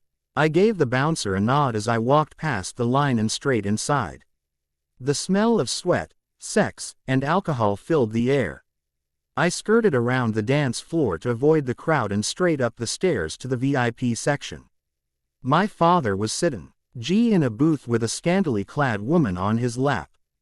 Peter, his advisor and Jasper's father, was at his side. Jasper was also there waiting for me with a joint in his hand. Look who Lly decided to grace us with his presence. Father gave me a pointed look. He pushed the girl from his lap and smacked her on the ass. She giggled and sauntered toward me, her tits bouncing in an unnatural way. Hey, Edward. She reached out to touch me. I sidestepped her easily. It's Mr. Cullen to you, she pouted. Can I get you a drink? No thank you, I won't be here long. I took my seat and ignored the joint Jasper held out to me. Are you suddenly too good for here? Father asked. No, sir. I have business to attend to later and I want to do it with a clear head, I answered him. What business is this? He waved his hand to elaborate. A rat med Mickey, who needs to be extra me Ted. I laughed at my own joke. Jasper joined in with me, but my father and Peter frowned. Maybe I can get more from you. Father glared at Jasper. Jasper snubbed out his bud. Michael Newton. He works for us. He's been embezzling from the family and thought he could get away with it. Are you sure it doesn't have anything to do with you now being married to his former fiancée? Father asked. I glanced at Jasper sharply. He shrugged and looked to his father.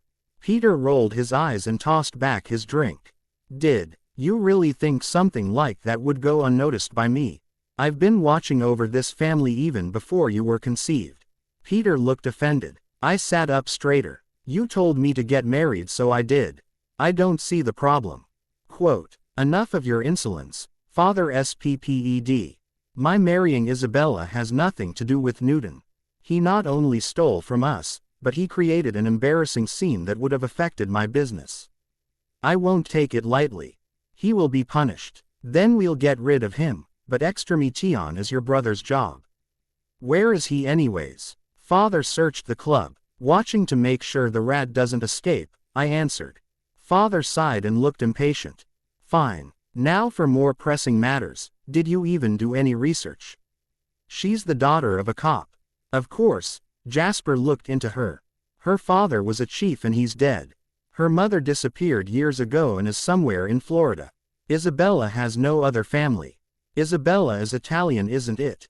Father asked with distaste. Her father's side is Irish and English, I stated. And her mother? He demanded. Her mother is nothing. She abandoned her. I snorted. Her mother is German and English, Jasper spoke up. Father grumbled. You're supposed to take over for me. You need a wife with good connections to make our family stronger. I have thought of the advantages. There are other things to cons. Either than another wealthy family and social standing. Isabella is a kindergarten teacher.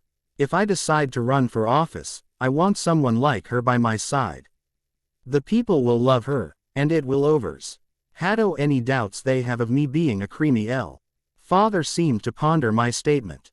You may have something there. I suppose the feds would also be thrown off by you marrying a cop's daughter. I will allow it for now. But you know there has to be an official wedding. I frowned, and I had a feeling Bella might be resistant to the idea. I'm aware. In the meantime, hopefully, we keep our marriage under wraps. From your mother. Father raised an eyebrow. Since when do you care about hiding things from mother? I scoffed, alluding to all his extramarital affairs. Watch it, she won't be pleased. Father frowned. Isabella is shy. She's also a bit embarrassed by how fast we got married. She thinks people will talk. She may have a point, so I don't see an issue with keeping it quiet until we have a public wedding. You know how bad mother can be. I don't want to make my wife's adjustment harder than it needs to be, I explained. Does she know anything? Peter asked. I shook my head. No, she's clueless. Fine, but if your mother finds out, I knew nothing, Father Phi LLY agreed. You will bring her this weekend. I already planned on it, I promised. Father nodded then raised Hi's hand and beckoned over lap girl to him. She giggled and bounced on him, pushing her chest into his face. She then slipped onto her knees in front of him and tugged at his zipper. I turned away in disgust. And on that note, let's get out of here, I told Jasper. He looked away from his own call girl, who was rubbing his shoulders. Now, yes, I said firmly, standing. Sorry, sweetheart, Jasper apologized to her as he stood. As I made my way to the stairs, a red-headed waitress, who seemed familiar, stepped into my path. Hi, Mr. Cullen, is there anything I can do for you this evening? She purred, clinging to my sleeve. I removed her claws. No, thank you, but your daddy liked my services, I'm sure you will too. She bit her lips and batted her eyes. Then changed that no thank you. She started to perk up, to a hell no. She glared at me. I continued out of the club without looking behind me. I knew Jasper was following in my footsteps. She looked like you told her Christmas was cancelled. He snickered. Would you stick your dick someplace where your father's been? I said in disgust. Fuck no, but we both know my dad is monogamous. So that would mean my mother. Jasper shuddered. I led the way to my car and gestured for him to join me. Once we were inside, I knew what I said would be private. I have another research project for you, I told him. Already done. The owner of the building is Laurent Beers. And the super is Tyler Crowley. He seemed proud to be ahead of me. I gave Emmett that job. Did he ask you to do it? I asked. Jasper rolled his eyes. I walked in, on him trying to use Google search and took over. What an Egypt, I groaned. Thanks, but that wasn't the job. There's a kid in Bella's class. His me is Shane but I don't have a last me for you. I want you to find out who the kid's mother is. Do you think he's yours or your father's? Jasper asked with arched eyebrows. I shook my head and took a deep breath.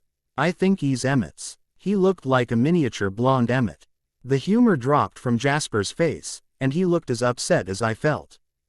5.5 years ago. Fuck, you think Rosalie ran off and had his baby?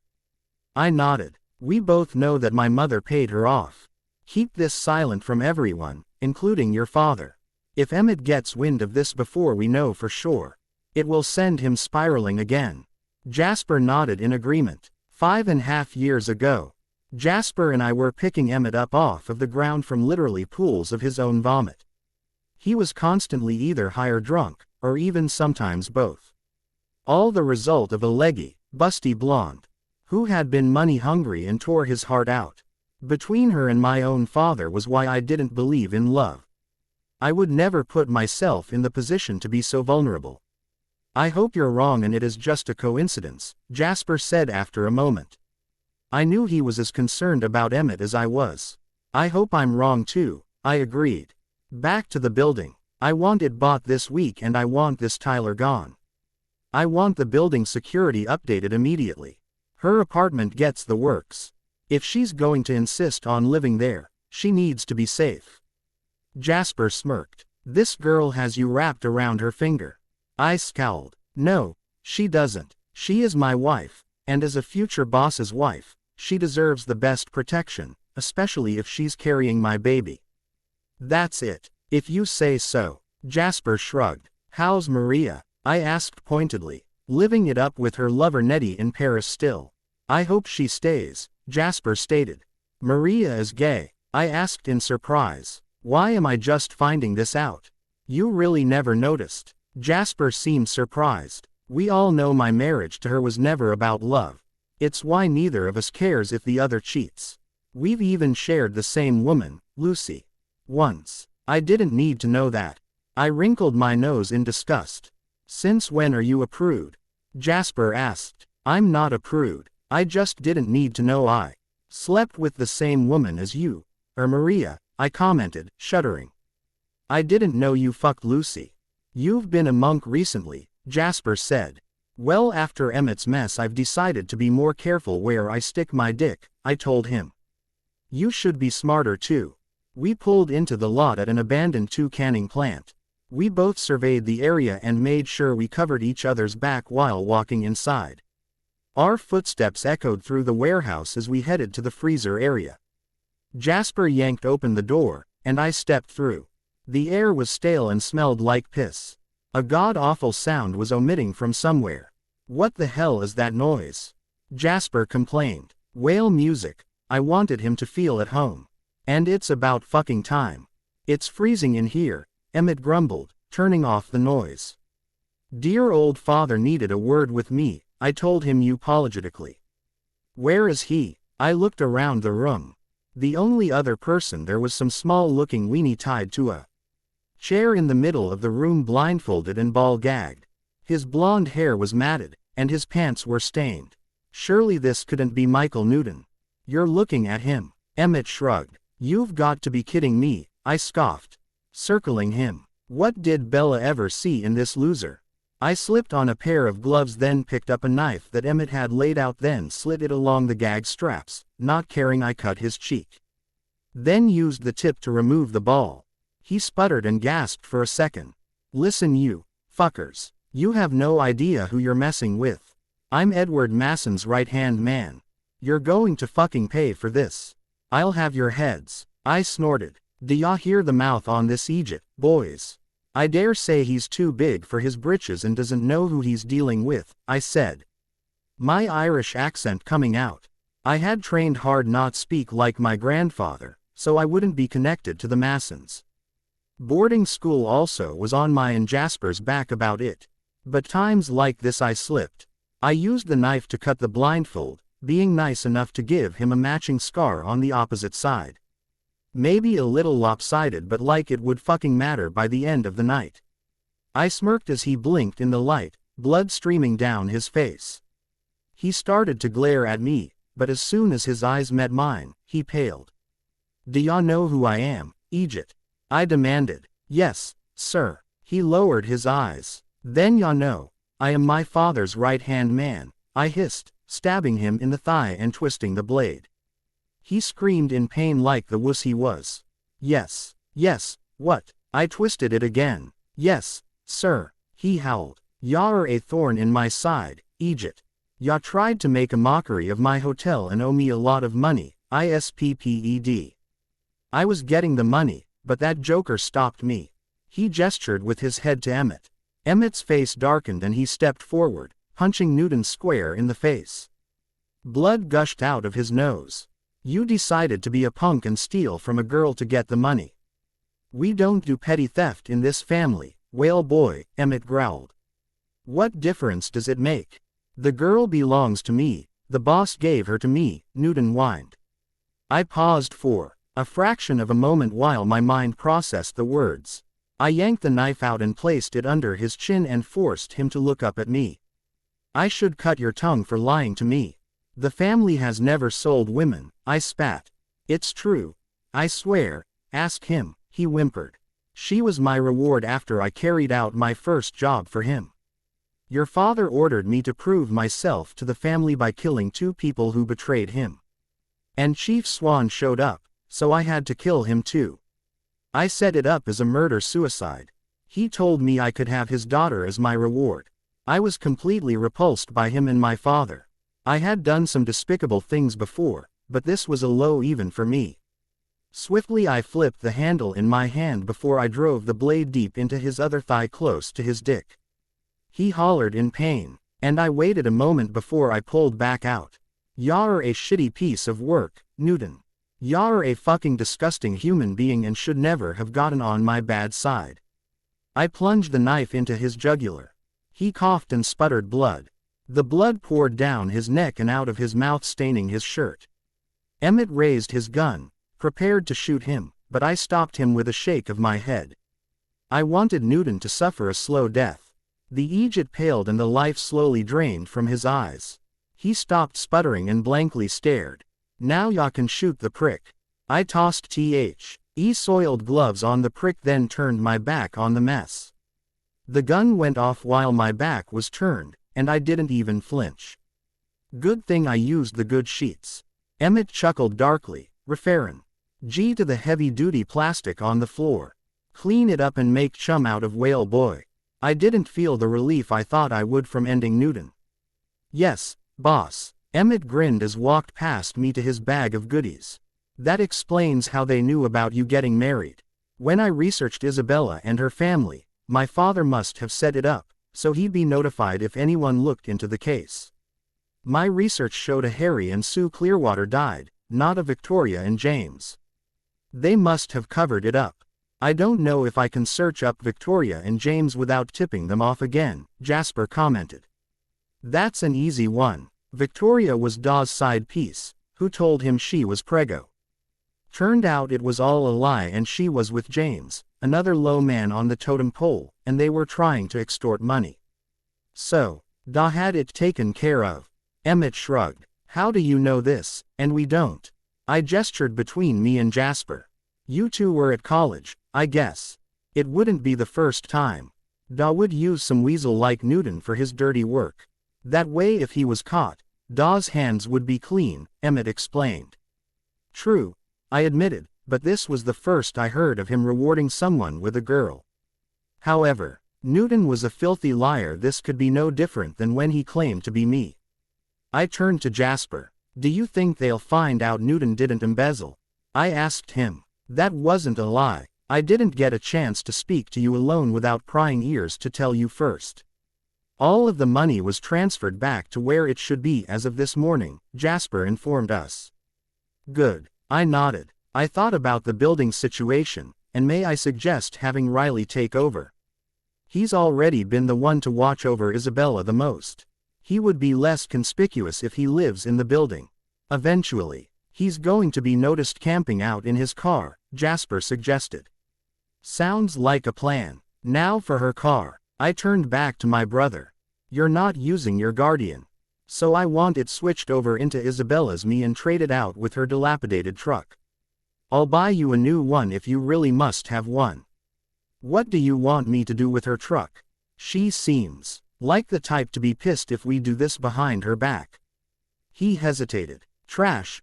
On second thought, keep it in your garage for now. See if you can fix it up, I ordered.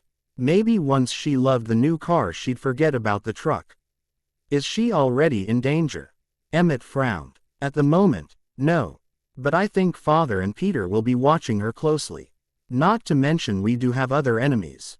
She knows nothing of our world and won't be able to protect herself. Until I can convince her to move into my house, this is what we will do.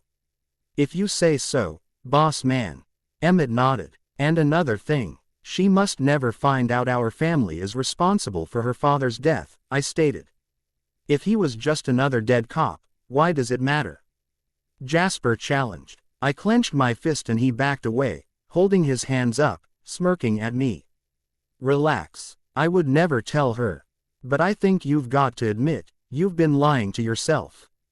You care. No. I stopped him. She's just a pawn. And it would be in everyone's best interest that she's kept happy and in the dark.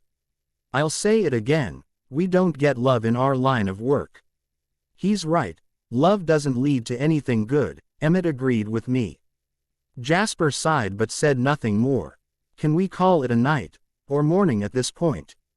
Yes. I want some sleep. I suddenly felt drained. Jasper and I didn't speak during our drive. I dropped him off and headed home. I briefly thought about heading back to Bella's but then realized she had probably gone to bed long ago. I also chastised myself for my own weak will. I couldn't afford to be weak and let myself fall for Bella. I needed to keep my distance. The rest of the week flew by. I answered a few of Bella's texts and turned down her dinner invitations and was never the one to reach out to her. The purchase of the building and vehicle switcheroo went off flawlessly without me having to do anything perso lly. Come Saturday, I showed up to her apartment, pleased to see the new security cameras and buzzer at the front entrance. I knocked on her door and waited. Bella opened it and looked gorgeous in a blue gown that clung to her curves before flaring at the waist. Half of her hair was swept up while the rest hung in curls. She crossed her arms and my Hellcat glared at me. Well, it's nice to see you didn't fall off the face of the earth, hubby. When I woke up Tuesday morning, I got ready for school like normal. Before leaving the house, I sent Edward a text asking when during the week he was available for dinner. I was hoping to make him a nice home-cooked meal to thank him for everything he had done. I didn't worry about it when I didn't hear back from him right away. I knew he had a late night. When I got home at the end of the day, I was disappointed when I checked my phone and still there was no reply. Before I could try and call him, my phone rang, and it was Alice. Bella, you'll never believe it. She squealed. The Spice Girls are having a reunion tour and they're coming to Seattle, I joked. No, at least I don't think so. I got a new job, without even really looking. The slut from the hotel got fired and they called me, of all people, to replace her as wedding party courtier, she told me. Wow, Alice, that's great, I exclaimed. Did you, I hate to ask, but did you tell them about me? She suddenly sounded uncharacteristically unsure. I mentioned you is the only family on my side for the wedding. I never said anything about you wanting to be a wedding courtier, I promised. It just feels so surreal. It feels like I've been trying to break through forever, she said. Well, you deserved a break. Congratulations. We should celebrate this week. In fact, I was going to call you. I need help getting a dress for a charity dinner for this weekend. Bella, it's Tuesday and you're only telling me now. Who are you going with? Alice exclaimed. I only found out about last night, and this was my first chance to talk to you. I'm going with Edward, I defended myself. Edward as in fake husband Edward? Alice asked. Apparently, real husband Edward. The marriage was valid after all, I told her. There was a brief moment of silence before she started speaking so loud I had to hold the phone away from my ear. Oh, my God, Bella, did you forget how to use a phone? You're supposed to tell your best friend when you get married. I did tell you over tacos in a parking lot, remember? I said sheepishly. You know what I mean. I could practically hear her roll her eyes. I'm sorry life has been crazy. I then went on to explain everything that happened yesterday. Unbelievable. Mike is such an asshole jerk. I hope he's rotting in a jail cell, Alice stated when I was done. I don't know, I told her. I do know I plan on never having contact with him again. I'm getting my locks changed, so he won't be able to get back in. Good, but if he's not in jail, never mind, she said quickly. Never mind what? I asked. She sighed heavily. Why? Oh, you remember when I said Edward had a connection to the Masson family? What if they iced Mike? Iced? As in killed? I think that's a bit extreme, don't you? I scoffed. I haven't seen any sort of evidence that says mafia. Edward's brother is massive. He probably just had to threaten Mike to get my things back. I guess. But I can't shake the feeling something is off. But I'll let it go, for now. I have tomorrow night free. Want to go shopping after school? She suggested. That will work for me, I agreed. When I hung up with Alice, I tried calling Edward and the call went immediately to voicemail. At least I could tell it was indeed his phone, by recognizing his voice on the recording. Hi, it's me, Bella. I was hoping you got my message about dinner tonight. Call me back. I ended the call. A few moments later, I got a text. Sorry, I have to work late. I tried texting him back right away. How about Thursday night? I didn't hear back the rest of the evening. When I returned back Fr. Own school on Wednesday, there was a flurry of activity going on in the apartment building. Outside there were vans from a security company and a painter. Tyler was on the sidewalk with a box in hand. I walked up to him to find out what was going on. He took one look at me and practically ran across the street, nearly getting hit by a car. I blinked in confusion, wondering why he took off, and I was also curious to why he had a black eye and busted lip. As I entered the building and looked around, a tall man with dark brown hair and broad shoulders was standing outside Tyler's door. He looked up from his clipboard and gave me a nod.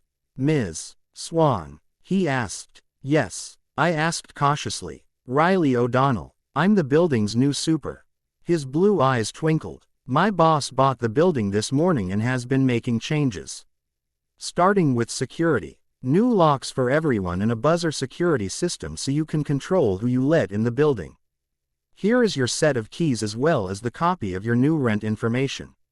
I sucked in a breath as I opened the letter. I wondered how much rent was going to go up. I was shocked to see that my rent went down, even more than what I first started paying. I folded the paper and looked back up at Riley. Did, by any chance, Edward Cullen buy the building? I asked. He chuckled. Guilty. He also asked me to hand deliver this to you. He said, to tell you to use this card for any purchases you may need. He handed me a brown envelope. I took it from him. Thank you. And it was nice meeting you, Riley. You too, Ms. Swan. He nodded. You can call me Bella, I told him. Not without the boss's permission, he answered me. I raised an eyebrow but continued to the elevator to my apartment. I noticed it looked like the floor and the walls of it were scrubbed clean. When I got to my door, I noticed a new, stronger door. I shook my head in amusement. He was going overboard with this whole protection thing. I changed my clothes then tried to call him while I waited for Alice. My call went to voicemail to my annoyance, and I left a message. Seconds later, I received a short text saying he was in a meeting, and I was welcome. A loud buzzing sound made me jump. It took me a moment to realize it was the new security system. After I figured out what button to hit, her face appeared on a visual screen. Hey, Alice, I'll be right down, I told her. How did you know that it was me and when did all this happen? She frowned. Today and there's a camera, I can see you, I answered. There is. She started to fix her hair. I laughed as I grabbed my things and then headed for the elevator. I met her on the front steps, and she was staring intently at the call board.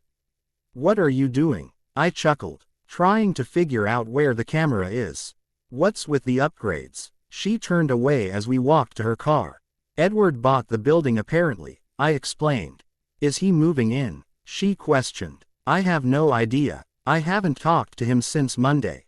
Except for a couple of short texts. I shrugged. How is that any sort of relationship, let alone a marriage? Alice looked unhappy. It isn't, I agreed. I'm starting to get annoyed. You deserve better. We'll find you're the perfect dress so he can't ignore you. But make sure he has to work for your attention, she advised. I'm not going to play games. We're both too old for that, I disagreed. You don't have to play games. I'm just saying don't be so forgiving before he actually realizes ignoring you isn't acceptable. If you're his girlfriend, wife, he can't use you when it's convenient for him. That I can agree with. I nodded. Then looked out the window. Where are we going? This isn't the way to the mall. I was thinking of hitting up some secondhand shops that I know of. I've gotten real deals from rich and snobby types, who wear it once then get rid of it. You can get an awesome dress at a great steal. Works for me, I agreed. The store we entered as neat and looked like an average store, not a secondhand shop to me. The racks were tidy and not overly stuffed, and the clothes I saw looked brand new. Alice led the way to a far corner.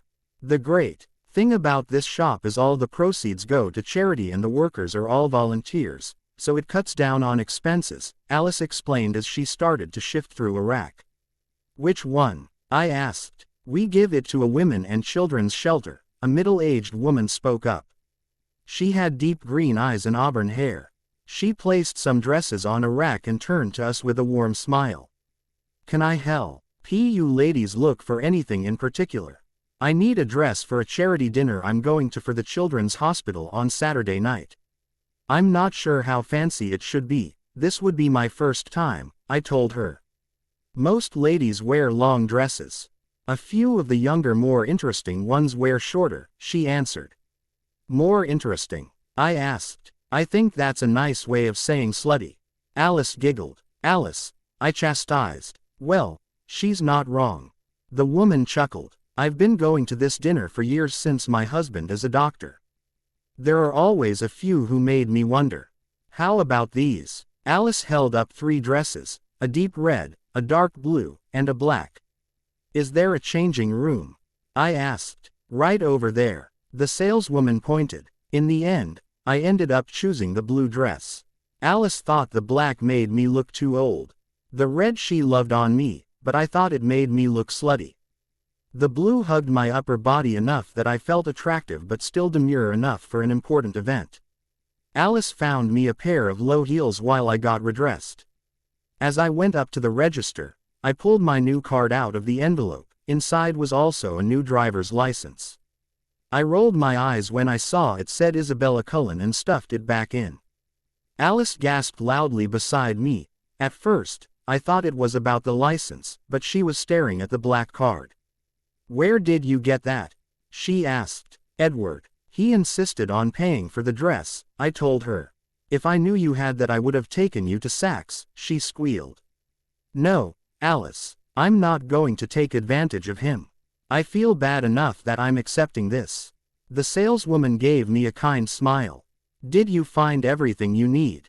I did, thank you. I placed my things on the counter and held out my card when she was ready. She took it and paused as she read the front. Her brow furrowed and she frowned slightly. Do you have an ID, dear? She asked. Yeah. I pulled the new card and gave it to her. She paused briefly, looking at it before she ran it through. Thank you for coming. Maybe we will see each other this weekend. Mybe. Have a good night, I told her. Once we were away from the store, I turned to Alice. Was it just me or was it weird at the end? It's probably because you used a credit card without any limits at a thrift store, Alice answered. No limit, I whispered under my breath. The thought of being in control of a card like that made me nervous. When we arrived back to my apartment, the first thing I noticed was my truck was gone. In its place was a black fancy L.O.O.king car that looked a lot like Edward's, but his was silver. Did you get a new car? Alice asked when she saw me staring. No, I spotted Riley outside, having a smoke. I got out of her car and headed to him. Where's my truck? Ms. Swan, I have something for you. He held out a ring with car keys. That doesn't answer my question. I rolled my eyes. I'm afraid you'll have to take it up with the boss. He jangled the keys. I'll do that. I grabbed them from him. I marched back to Alice and got my things from her backseat. She rolled down her window to speak to me. Who was that? She asked, looking behind me. My new super. I answered. He's cute. She giggled. I rolled my eyes. I thought you were interested in the Hotel Magier. She pouted. He acted like he didn't know who I was and was totally cold to me. Which I guess it's just as well since he's my boss now. Did you find out about your truck? Apparently it was Edward's doing. So if you'd excuse me, I have to make a phone call, I told her. When I got into the apartment, I hung up my dress and tried calling Edward. It went straight to voicemail, only pissing me off more. Where is my truck? Call me back, I demanded. Your truck wasn't safe. He texted me about 10 minutes later. I responded back, you can't take someone's truck and exchange it out without talking to them first. Why won't you call me? I'm working. Your truck is at my brother's. He will fix it up for you. Sleep well, my bride, and please don't be difficult. Difficult? I'm being difficult. Well, he's being a controlling ass, who can't take a 5-minute phone call. On Thursday, since I didn't hear from Edward, I set up an appointment with one of my students' mothers. I knew she was a hard-working single mother and I had hoped she'd take up tea. He offered for the free internet service and computers. But she had sent back the consent form with a no. There was a knock on the doorframe, and a tall blonde entered, looking worn out. Shane waved to her from the corner of the room where he was playing with blocks. Hi, Mommy, he waved happily. Hi, baby, Ms. Swan, she greeted me. It is good to see you, Ms. Mallory. Please, you can call me Bella. Then please call me Lily. She asked, would you like to take a seat? I gestured to the chairs at my meeting group table. She sat gracefully in the small chair and crossed her legs. Is something wrong with Shane? I sat down across from her. No, as I said on the phone, he's a good student. This is about the information I sent home the other day on the internet service and Chromebooks. I was hoping to change your mind. I don't want my son to get addicted to screens. Kindergarten is way too young for needing computers for school. Plus, I really don't like the idea of accepting charity, she said. I folded my hands in front of me. Back when we were kids I would have agreed with you, but times have changed. This computer would be for educational purposes only. Next year, they will be starting to learn to type. And the first grade teachers like to use educational sites as well. Often in lieu of snow days, we've switched to virtual days. The computers given to students would be set up with school accounts and they won't have contact with the outside world. If you're worried about scammers or him playing other non-educational games, I explained. I see. She still seemed reluctant. She looked over at her son with a sad smile. We are grateful for this Dution, and your family won't be the only one who would receive help with the internet service. No one outside of you, me, the tech teacher, and possibly the principal would know you're receiving extra assistance. I hoped to persuade her. Okay, if you really think he will need it for his education, she finally agreed. I do. I pushed the permission form toward her. She signed her me and stood up. Shane, put the blocks away and get your things. He hurried to clean up then grabbed his jacket and bag. Can we have McDonald's for dinner? What's the rule? She asked him. Saturday night is junk food. Other nights you cook. His nose wrinkled. Hey, my cooking isn't that bad. She looked amused. But you don't give toys. He pouted. You have plenty of toys. Say goodbye to Ms. Swan, his mother instructed. Bye, see you tomorrow, he yelled as he headed for the door. Bye, Shane, I giggled as I watched Lily, rushing to keep up with him in her heels. Before I knew it, it was Saturday evening. I debated several times whether to back out and give him a taste of his own medicine. Chances were, he might not even show up. About 5 minutes before he was due to arrive, my buzzer rang and I checked and saw it was him. I let him in and waited for his knock. I opened the door then crossed my arms and tried tea. Oh, ignore how handsome he looked in his tux. Well, it's nice to see you didn't fall off the face of the earth, hubby. His lips twitched. My bride, you look beautiful this evening. He pulled my hand away from my body and kissed it. Complimenting me won't get you out of trouble, I told him. And why am I in trouble? He looked amused. For ignoring my calls, avoiding me, and stealing my truck. I counted off on my fingers. It's not being difficult when you expect someone to communicate with you. You were the one that pushed for this relationship. You wanted to stay married and act like a couple. But since I agreed, You pretty much went from pushing to a disappearing act. I told you your truck is fine. How it hasn't broken down and left you stranded is a miracle. And I answered by texting you back. That's not avoiding you. I've been busy, he said stubbornly. I hesitated but still felt he wasn't fully into making this work. Edward, if you've changed your mind, just say so. We stared at each other silently. After a few moments, I sighed and started to close the door. He caught it and stepped all the way through before shutting it. He pulled a small velvet box from his pocket and held it out to me. Peace offering, he said. I don't want jewelry as an apology, I told him. It's not an apology. I actually got it for you because I knew you said you didn't have any jewelry. And I didn't want you to be the only lady there tonight without something sparkly around your neck. He opened the box and showed me a beautiful heart necklace with a Celtic knot, and in the center a sapphire. How did you know my dress was blue? I questioned. I didn't. I knew it was your birthstone. May I? He lifted it out of its satin lining and dangled it.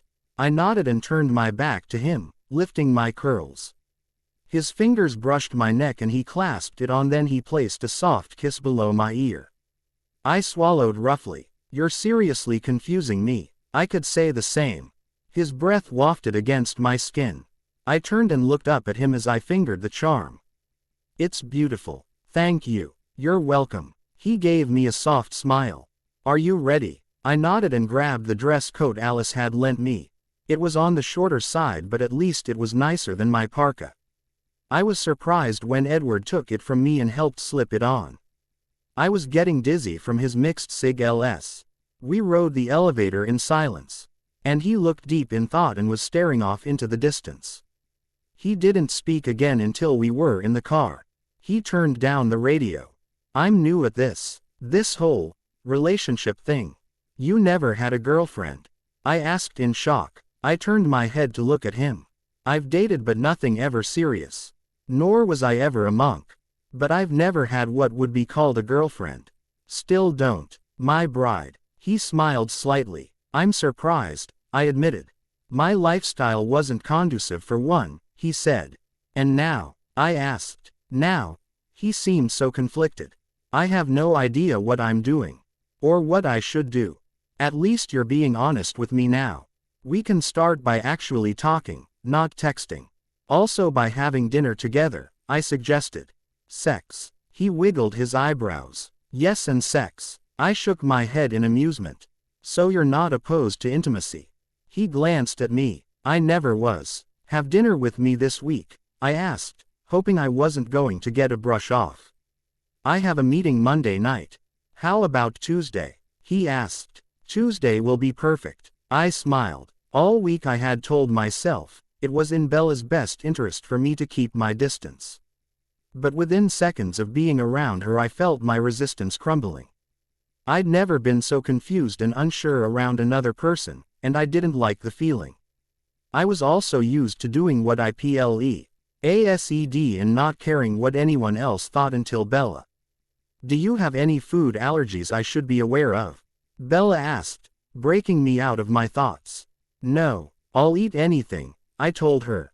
She nodded and smoothed out her skirt. I wished I could tell her not to be nervous, but I knew my mother was going to be a bitch and my father was going to be a judgmental prick. I hoped my aunt and uncle would be at the same table this year to act as a buffer. Did I tell you how beautiful you looked tonight? I asked. She blushed lightly. You did, but I think I failed to tell you how handsome you were in your tux. You were too busy handing me my ass for not answering my phone, I teased her. If you're looking for an apology you won't get one. She smirked. That's okay. You're rather cute when you act like an angry kitten. I taunted. Bella rolled her eyes at me, causing me to chuckle. She huffed and looked away. I fell right into your trap, didn't I? I laughed. Maybe. We're almost there. It's a shame it isn't at my hotel this year. Why isn't it? She asked. I believe Heidi dropped the ball, I answered irritably. Did you hire Alice because she was my friend? Bella suddenly asked out of the blue. I glanced at her, caught off guard. No, Jasper does all the hiring for the hotel. I had nothing to do with it, I lied. She accepted my answer easily. She pulled down the visor and checked herself in the mirror, then sped it shut. She blew out a breath as she fidgeted with her necklace. I grabbed her hand and stilled it by lacing our fingers together. "Are you nervous?" I asked. "The last time I saw your mother I was doing the walk of shame." She grimaced. "If it helps, she probably won't remember you," I told her. Bella bit her lip. "I don't know if that makes me feel better or worse." "Breathe, my bride. It will be all right," I promised. "My mother is bitch to everyone, so don't take anything she says to heart. My aunt, however, is her polar opposite. She will love you." "Well, at least that will be one person." "I hated events like this in high school. I was too much of an introvert," she admitted. "I'm not a big fan myself, but it is all for a good cause," I agreed. "You're right, it is." She smiled, looking like she was feeling more like herself. We arrived at the hotel, and I pulled into the queue for valet parking. I stepped out of my car and hurried to Bella's side to escort her inside. She held my arm as we walked into the foyer and to the coat check. We were halfway across the floor when Bella froze in her tracks. I looked down at her to see what had caused her to stop. She was looking at my family's table with concern. I took a detour and pulled her out to the dance floor. Few people were dancing at this time, but I thought it would be a good excuse to explain the delay to the table. "What are we doing?" She furrowed her brows. "We're going to dance. Maybe it will help you relax. I know it did the first night we met." I pulled her into my arms. Bella smiled slightly, but when she looked over my shoulder at the table her nerves returned. "I promised to act as a buffer to my parents. You can sit next to my aunt," I told her, hoping to ease her concerns. "Is your aunt wearing the emerald green dress?" she asked. It's green, but I have no clue on shade me's," I answered her. She bit her lip and her cheeks reddened. "We've met." "You have." Now it was my turn to be confused. My aunt was the nicest woman I knew. In fact, she and Bella were very similar. I thought they would have gotten along great. But Bella's reaction surprised me. "The other night, I bought my dress at the secondhand shop she works at," she explained. I already knew where she had shopped since I check my credit card statements every day. "So, you're concerned she'll think less of you." I guess I should have explained the card has no limit. You could have gone anywhere. I'm not talking about the card limit. Although, that is a discussion for another time. Nor am I embarrassed to buy a dress there. It goes to a really good cause. "It's just when I went to pay," it explained her reaction, Bella told me. "I had to hand over my new license with the card. I realized she was talking about the me on the card." "Did she say anything?" Bella shook her head. "My aunt would surely have questions and would probably be upset to find out I was married without her knowing." "I'm sure she won't say anything here, my bride." I tried to placate her. "You can't call me that here." She scowled. "But I can call you my bride everywhere else." She cracked a smile. "I've given up trying to get you to stop." "Good." I grinned. I was about to lean down and kiss her when Jasper appeared at our side. "Ed, your parents want you at the table. Apparently, dancing before the meal is served is scandalous."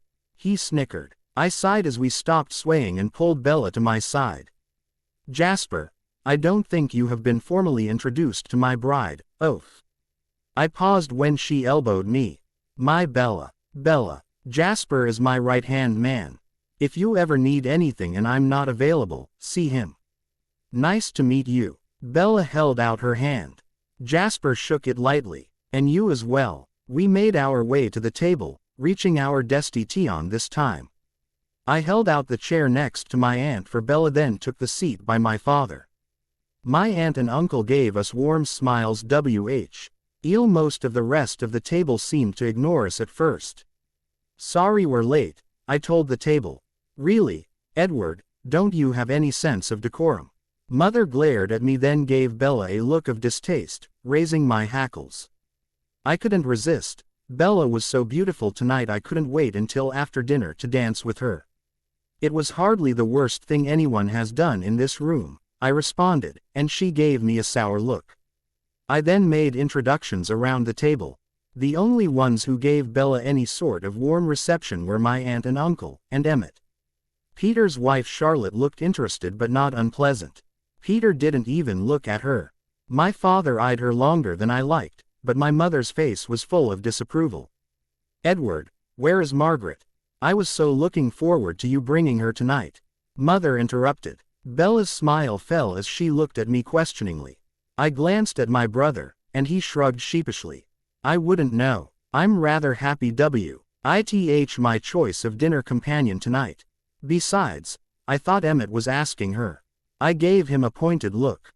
Jasper's my date. He wrapped his arm behind Jasper's shoulders. I'm not. Jasper shrugged him off while scowling. Maria is in Paris, so we figured we'd both opt out. We know how you ladies like even numbers. So, Bella, what do you do? Aunt Esme asked her, trying to break the tension. I'm a kindergarten teacher. I love working with kids, Bella said. Speaking of kids, where are they? Mother looked around the room. Liz, there are never kids at these events, Aunt Esme reminded her. Well, I told Kate, who was running the event this year, that there should be kids from the hospital here. So the people can see what their money is going to. Mother waved her hand. Children shouldn't be put on display like that. Bella gasped. Mother barely gave her a glance. I think I know more about these things than you. I have to agree with Bella. None of the children should be here tonight. The money funded tonight is for children with cancer. Either they're too sick to be here or the ones who aren't would still have weak immune systems and should miss group gatherings like this, Uncle Carlyle stated. Well, I suppose, Mother conceded, then turned her focus on my bride. What is Bella short for? Isabella, she answered politely. That's Italian, isn't it? Mother said in distaste. Bella shrugged. I don't know, Mrs. Cullen. I've never looked it up. It's Mrs. Masson. Don't you even know Edward's last me? Mother SPPED, and I winced. I'm sorry. I thought. Bella gave me a confused and hurt look. I might have guessed he told you it was Cullen. Now answer my question, is your family Italian? Mother pressed, and I shifted uncomfortably. Everyone was now focused on them. To the best of my knowledge, my father's family is Irish and English. I have no clue about my mother's, she left us when I was a baby. Bella's smile appeared forced. Raised by a man, you poor dear. Mother TSKED. I don't think so, he was a great man. He was the police chief of my hometown. Everybody loved him. Also, my grandmother was around until I was in middle school, and she helped raise me. Bella was getting defensive. A police chief is a noble profession, Father stated. He always knew how to smooth things over, even if he didn't approve of the situation. Bella gave him a grateful smile. However, my mother looked at him suspiciously. You knew of her? Mother asked as if she was talking about something disgusting. Mother, really? Elizabeth, do you really think I would let someone by me without researching her? Peter said dryly before taking a sip of his drink. You did a background check on me. Bella looked upset. Of course, I look at everyone who comes close to the family. Surely, Edward had Jasper perform one also, Peter told her apologetically. Bella glanced at me, then at Jasper, looking hurt. Jasper had the decency to give her an apologetic smile. I reached for her hand under the table, but she pulled away from me. Her foot started to tap. Sure, they did their boring research. But did they find out the important stuff? Like, did your father love the Seahawks? Emmett grinned with dimples on display. Bella turned to him and tilted her head to the side. She took a deep breath, and the tension left her shoulders. He did. And the Mariners. We used to watch the games together, she said, her smile growing more tearful. Well, then you'll be happy to know we have boxes in both stadiums. Eddie can take you whenever you want. Just don't call me Eddie. I hate the nickname. I cringed. Bella smirked and there was glint to her eyes. Noted. Phi-LLY, your kitchen has to be the slowest in the city, Mother scolded as a waitress set her plate in front of her. I'm sorry, ma'am, she stuttered. No harm done. father said, leering at the poor girl, making her blush. Here you are, sir. Is there anything else I can get you? Unfortunately, my W. I tress wasn't as shy as she tried to shove her bust in my face. I looked around her so I could see my bride. Bella, do you need anything? I'm fine, thank you, she answered quietly. I frowned, looking down at her plate. She ordered the beef. I believe we have each other's since I ordered the chicken. That's an easy fix. My uncle spoke up, and they easily exchanged plates. Anything else? The annoying waitress still hadn't moved her bust, and I was getting pissed. Yeah, can I get some A1 sauce? Emmett asked. Emmett, this is a fancy establishment. My mother chastised him, which is why I didn't ask for ketchup. He shrugged and smiled angelically. Bella giggled, and I grew jealous that my brother was making her smile while all I seemed to do tonight was upset her. Luckily, the rest of dinner went smoothly as everyone was busy eating. No sooner than they were done, they scattered around the room, leaving me at the table with Bella. She was picking at her plate, barely eating. Does it taste okay? I can get you something else from the kitchen, I offered. No, the food was fine. I'm just not hungry, she said, not looking up from the mashed potatoes she was twirling around with her fork. I'm sorry for my mother. She was everything you said she'd be. She's not why I'm upset. Bella set down her fork and turned to me. Did you do a background check on me? She asked. Yes, nothing personal, but we do one on everyone, I told her. Then you won't mind if I did one on you. She countered. No need. I'll answer anything you ask, I lied. Is your last me Cullen or Masson? I sighed and ran my hand through my hair. In a way, both. I was born Edward Anthony Masson Jr. However, there are a lot of stigmas with the me, so I changed it to my uncle's last me for business purposes. I never meant to lie to you about it. I've been called by Cullen for so long I didn't think about it, I lied. Bella nodded. I guess it makes sense. Does that mean what I hear about the Masson? I can answer your questions about my family later. This isn't the best place for getting into that can of worms, I told her. I also hoped she would forget the topic altogether if I put it off. She took a deep breath and nodded. Okay, but answer me one thing. Who is Margaret? She's the daughter of a family friend. My mother sees her as a perfect match for me. But we're honestly not compatible. There is a reason she is called Haggy Maggie. I smirked. Bella's eyes widened. Edward, that's horrible. Well, so is she. I shrugged. Bella giggled and shook her head. Do I have to worry about running into her? Ah, I turned and scanned the room. Yeah, she's here. She has bright red hair piled on top of her head. In the pink dress, 3 tables over. My bride glanced quickly and bit her lip. Okay, I'll make sure to steer clear. There's been enough drama for one night. Any other ex-girlfriends I should avoid.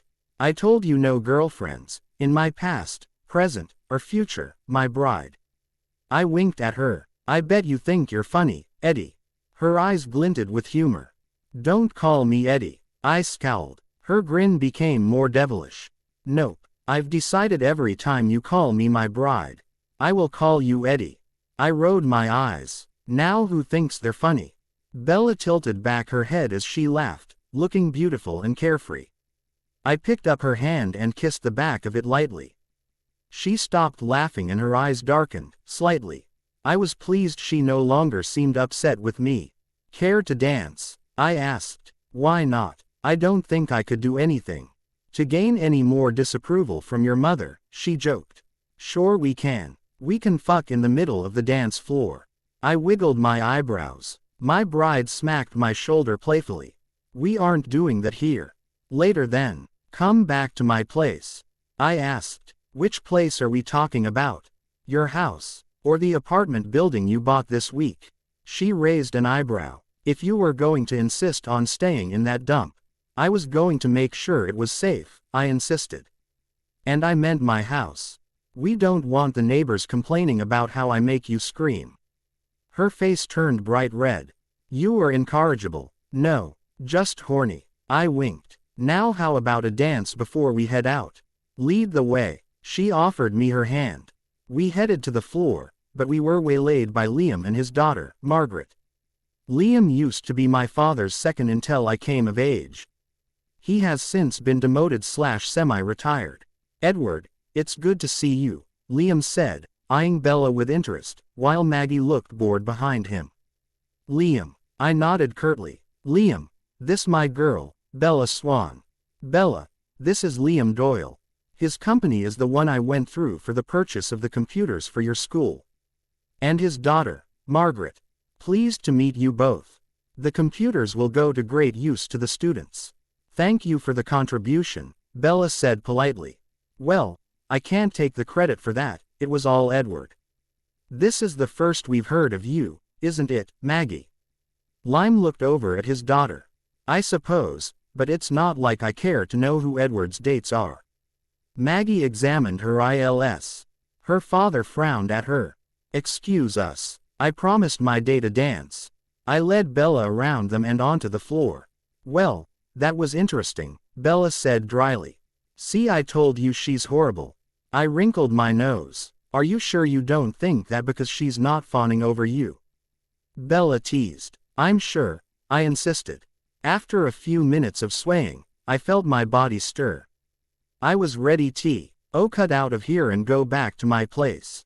My aunt and uncle swirled by. Care to switch? My aunt gave me a pointed look, to tell me I didn't have much of a choice. No worries, I'll return her in one piece, Uncle Carlyle said humorously and held his hand out to Bella. She accepted easily and let him spin her away.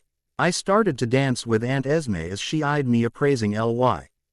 You look beautiful this evening, Aunt Esme, I told her. She smiled slightly. Save the flattery. Edward Anthony, are you married? Sort of, I said vaguely. What on earth does that mean?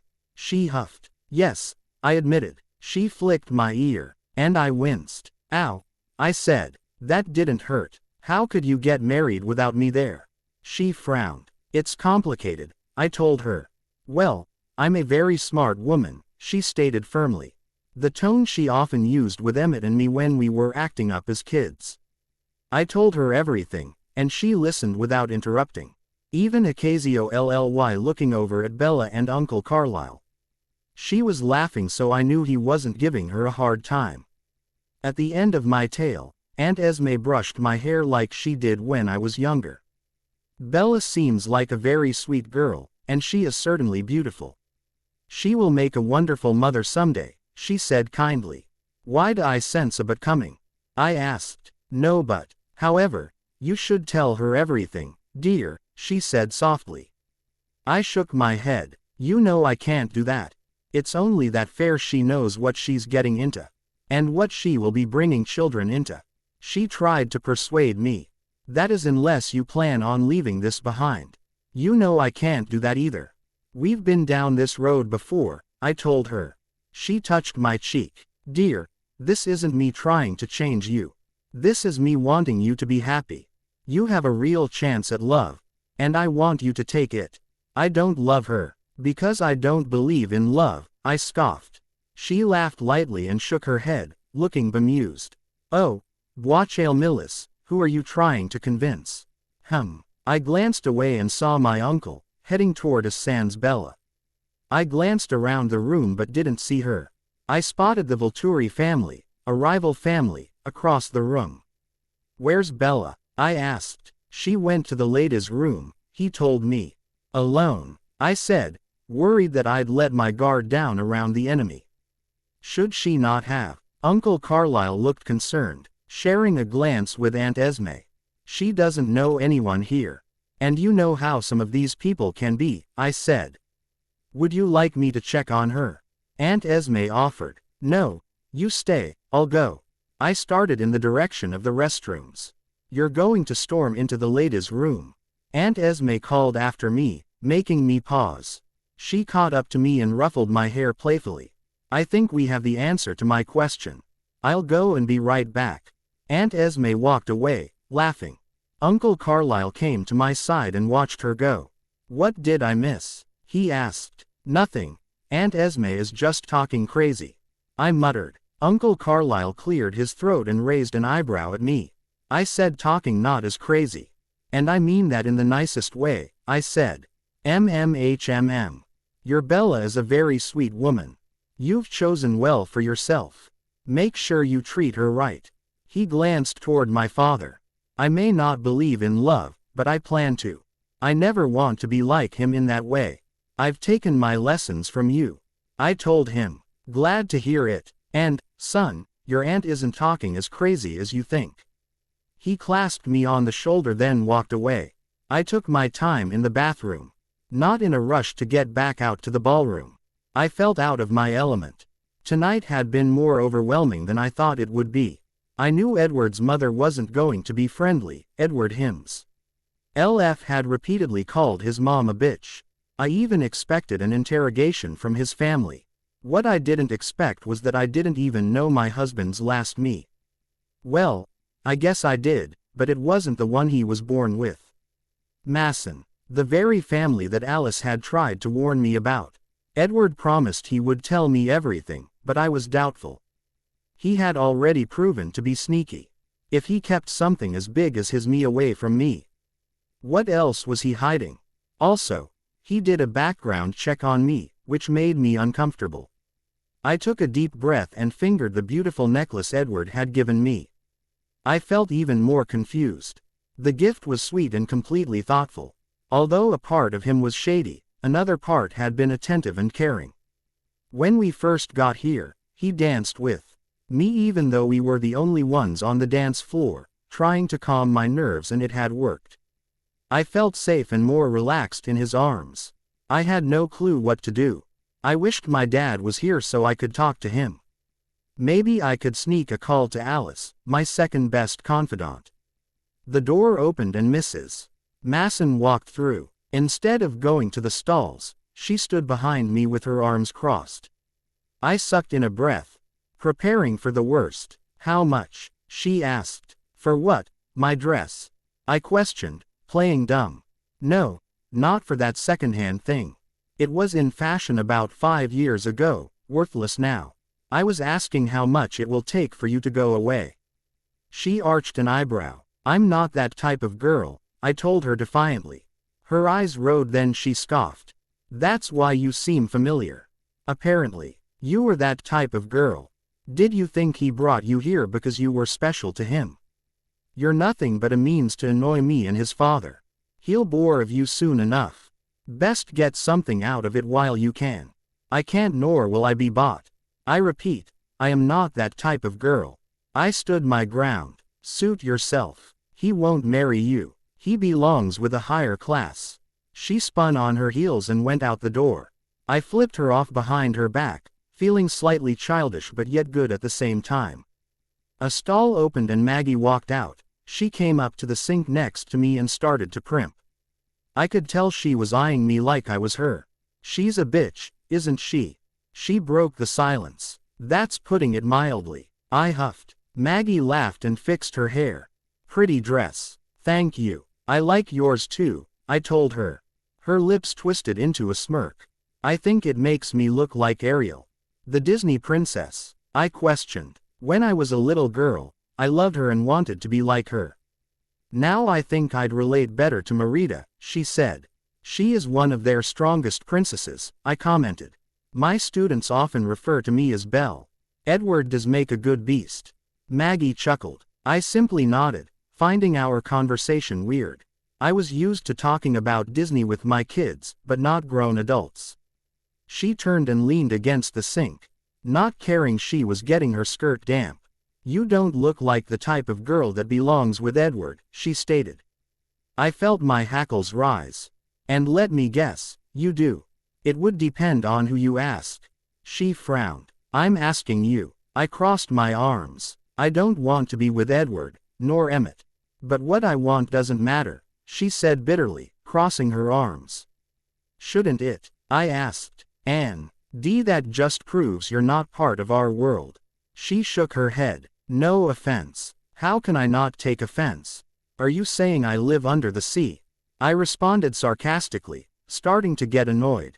If only we could live in the world of Disney rather than the current one. We would all get happy endings.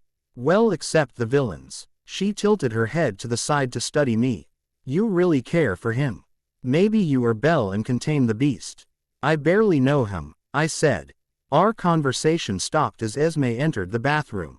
Hello, ladies. Hello, Esme, it's good to see you, but I must be heading back. Maggie headed to the door. Esme's eyes followed her out, then turned to me. Is everything all right? Everything is fine. I forced a smile, even though inside I was trying to process everything. Maggie seemed to be hinting at something big and felt like I was missing a big flag. Are you sure? You and Maggie seemed serious. You can talk to me about anything. We are family after all, she said kindly. I pondered talking to her about it. I had a feeling I would get more honesty from her than Edward. However, there was a possibility of her lying to protect her nephew. I took a seat on the sofa. I presume you know we're married. I guessed. I do, she admitted, taking a seat next to me.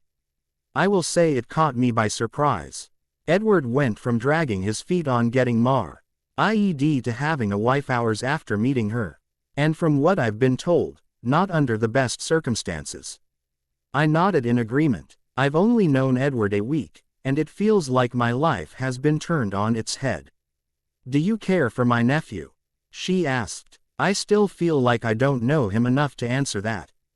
1 minute, we're getting along well, and I see the possibility of more.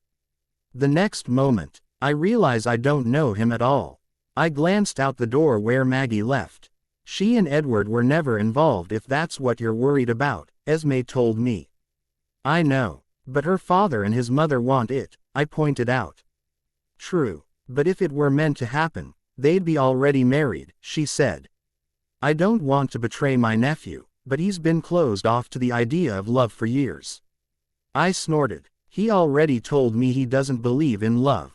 Esme sighed. I don't like talking behind his back, but he's jaded because of the influences in his life. His own father has never been faithful to my sister and has never hidden it. Then a few years back, we almost lost Emmett after he fell in love hard, only for the girl to run away after Elizabeth paid her off. That's terrible. It makes sense why he doesn't believe in it, I agreed. One of those situations alone could leave a person jaded. Esme still smiled. I think you'll be good for him. He won't admit it, but I know he cares for you. He couldn't keep his eyes off you at dinner. Then when he realized you went to the restroom alone, he had a mild panic attack and almost came in here himself. She winked at me. Why is he so obsessed with my safety? Did something happen to make him this cautious? I asked. Esme's smile fell a bit. The Masson family has its fair share of enemies. But it's nothing you should worry about. Edward would never let anything happen to you. Shall we go back to our men? She stood. I nodded and headed out the door with her.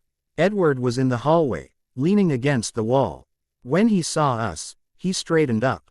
Esme chuckled and went up and gave him a hug, then wished us both a good night. I walked to his side. Did you send your aunt in because you were worried I was going to fall in? He gave me a sheepish smile. And I giggled, then kissed his cheek. He looked at me in surprise and wrapped an arm around my waist. For the moment, we were alone and I felt better. Maybe more worried you'd get cornered by Mother or Maggie. He kissed my forehead. I actually did talk with both of them. The conversation with your mother wasn't surprising. She did remember me, by the way, I admitted. I'm sorry. I held up my hand, stopping him. As I said, it wasn't surprising.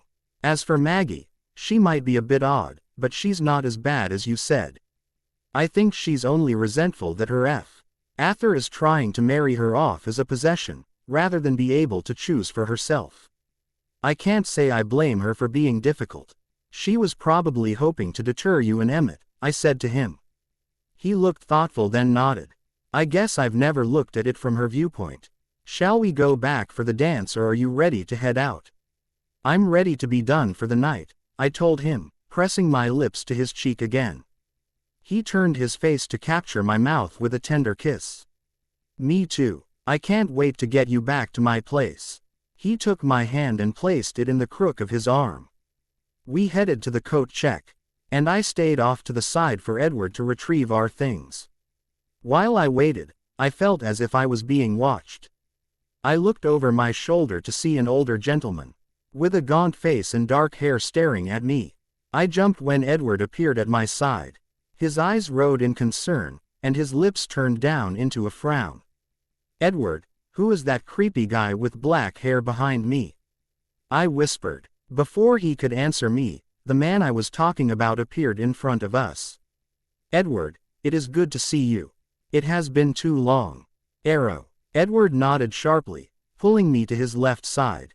"How's your wife?" "She is well, floating about chatting away." "Who is this lovely creature?" Arrow asked, leering at me. I instantly placed my right hand behind Edward's waist to avoid shaking this man's hand. I was momentarily surprised to feel a hard lump tucked into the back of Edward's pants. I immediately knew he was carrying. Edward angled his body more in front of me. "This is my date, Bella. Bella, this Arrow Volturi. Our families go way back. If you'll forgive us, Arrow, we're headed out since Bella has a headache. Have a good night." Edward gently guided me to the doors.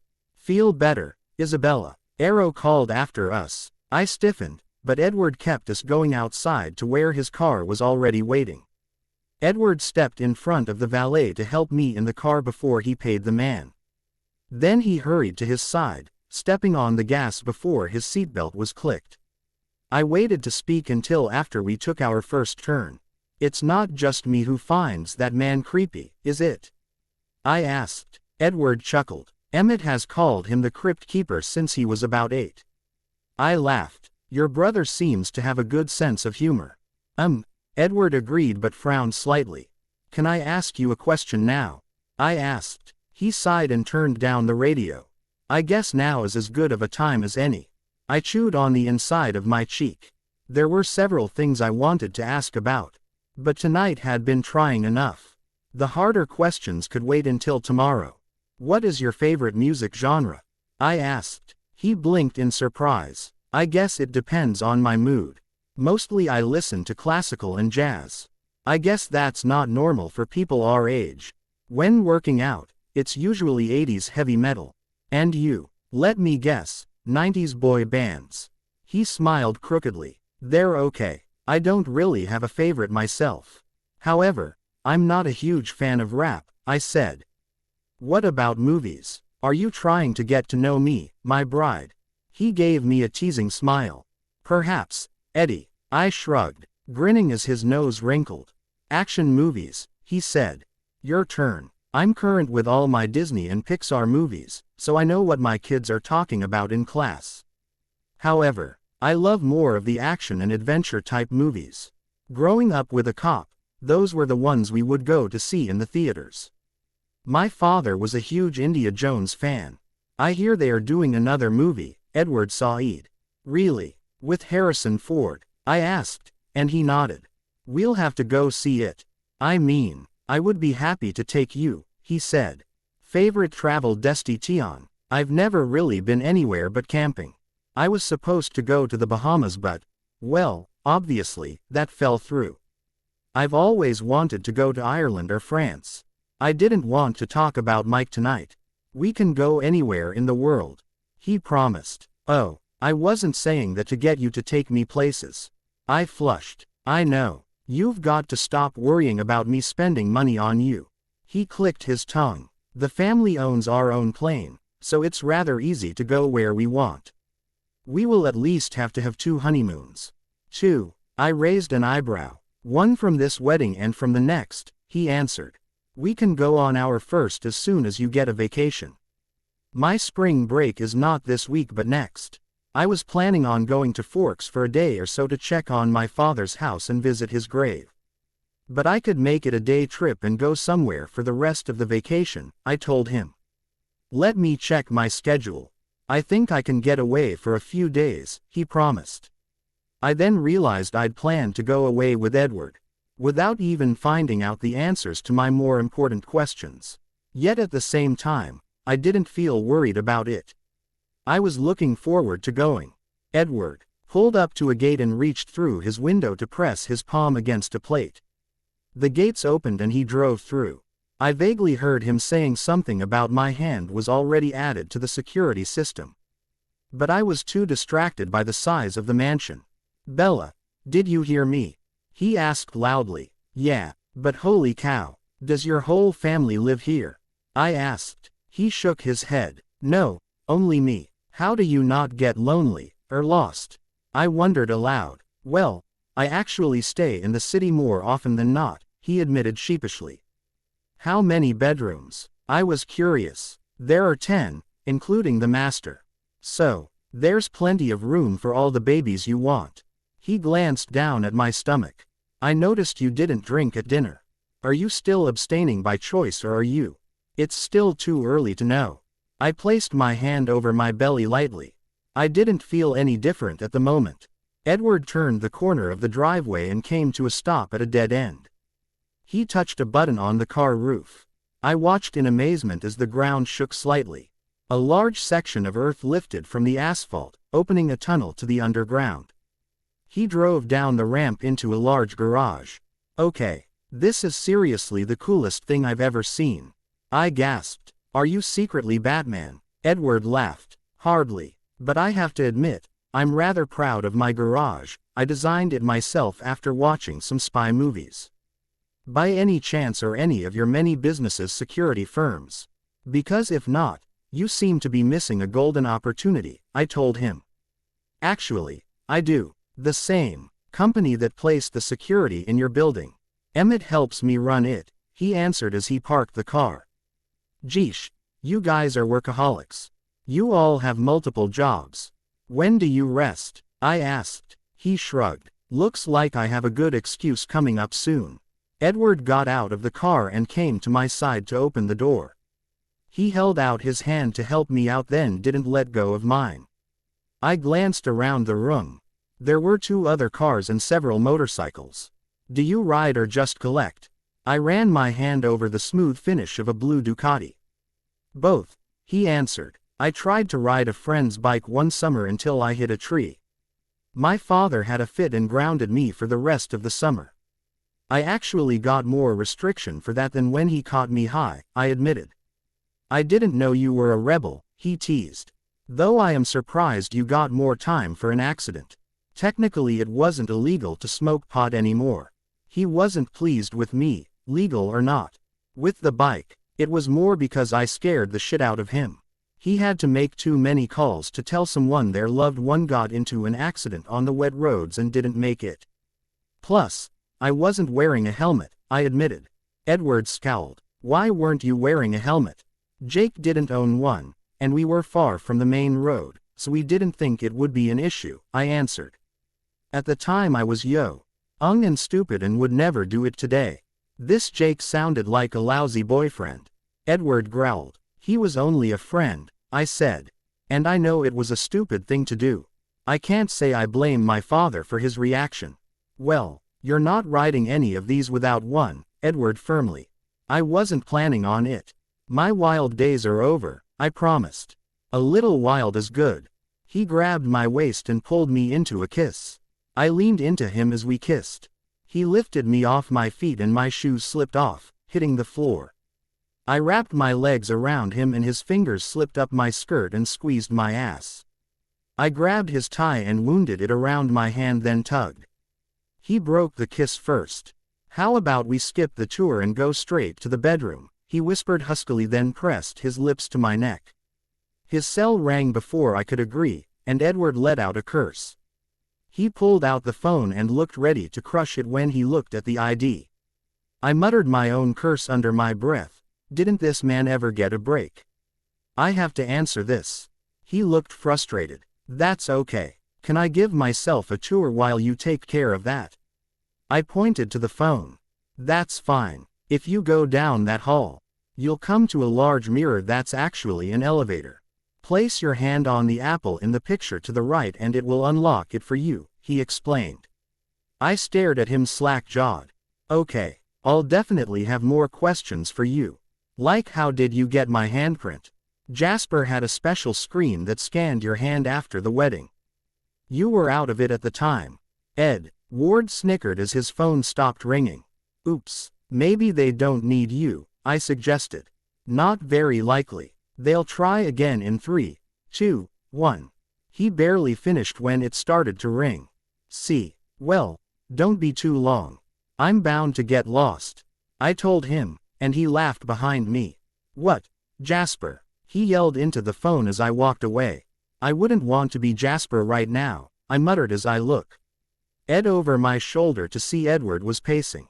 The first thing I spotted on my way down the hallway was a wall of glass. On the other side of it was a large indoor pool. That's pretty cool, I thought. I've always wanted my own pool. But the weather sucked in the Pacific Northwest, so it wasn't worth the cost. Across from the pool was a weight room. Further down the hall there were 2 more doors, but they were locked. I wagered at least one must lead to another section of the basement since what I'd seen didn't measure up with the size of the rest of the house. I found the mirror and the picture. Ian placed my hand on the apple skeptically. The mirror split apart and inside was the fanciest elevator I had ever seen. I stepped in and saw there was only one button. I pressed it and waited. At first, I didn't think the elevator was moving, but when the doors opened again, I realized the ride had been smooth and quiet. As soon as I stepped into a large kitchen, the lights turned on. The chrome sparkled and the marble tables shone. In one corner were bay windows with a small table. I looked around, seeing the state-of-the-art of appliances I could only dream about. I had difficulty finding the fridge at first. The doors looked more like wooden cabinet doors. Inside of it wasn't much, but at least I spotted eggs and bacon that were within date. There was also a large walk-in pantry, but there wasn't too much on the shelves. Mostly wine and beer with a half-dozen cans of soup. All this told me was that Edward didn't eat here too often. I walked through a swinging door into a dining room. There was a long table that could fit 20 easily. Above it was a crystal chandelier. It felt so stiff and formal, I couldn't imagine having children sit in here for a meal. The carpet alone looked more expensive than anything I owned. The next room was some sort of living room, or maybe it was a sitting room. It reminded me of a room on tours where there was a large velvet rope to keep you from touching anything. There was no television but a small bar in one corner. The sofa and chairs looked pricey and uncomfortable. There were paintings on the wall, but no family pictures or anything to make it feel homey. Still searching, I came across an area with a grand piano. It was the only room that seemed to have any signs of life. There was sheet music on the stand and also spread across the top. Some of it looked handwritten. I was curious if it was Edward's. The one bathroom I found was just as fancy as the rest of the house. Who in the hell puts a chandelier in their bathroom? After that, I came to a closed door that was locked. I placed my hand on the painting on the wall next to it, in several spots, but nothing happened. It was worth a shot, I muttered. I kept on walking around, wondering when Edward would join me. I eventually came to a large entry with twin marble staircases that curved and met at the top. On the second floor, the hallway went both left and right. I took a left first, and every room I went into was empty, except for a linen closet which contained a vacuum and some cleaning supplies. I backtracked to the other wing and found more empty rooms. When I reached the last room, I hoped this was the master bedroom, because where were we supposed to sleep? I breathed out a sigh of relief when this room was furnished and also looked lived in. A large king-sized bed with a dark burgundy spread looked inviting. The beige rug felt plush and soft under my feet. Mounted on the wall was a large screen television, although I was surprised to find a second piano but no dressers. There were 3 large windows decorated with drapes. I peered out to the backyard. It looked huge, but I couldn't make out anything except for a pool in the faint moonlight. I went through a door, expecting a bathroom, but found a large walk-in closet, which explained why I didn't see a dresser in the other room. Edward's suits were all lined up, looking crisp and perfect, along one side. The opposite side was nearly empty except for my wedding dress. I now knew what happened to it. In the center of the room was a long dresser that came up to my chest. I was starting to feel uncomfortable in my dress and wondered if Edward had anything I could borrow. I wished he had given me a heads up earlier so I could have brought a change of clothes. I hung my coat on a hanger then started to explore. I opened a few drawers finding socks and boxers.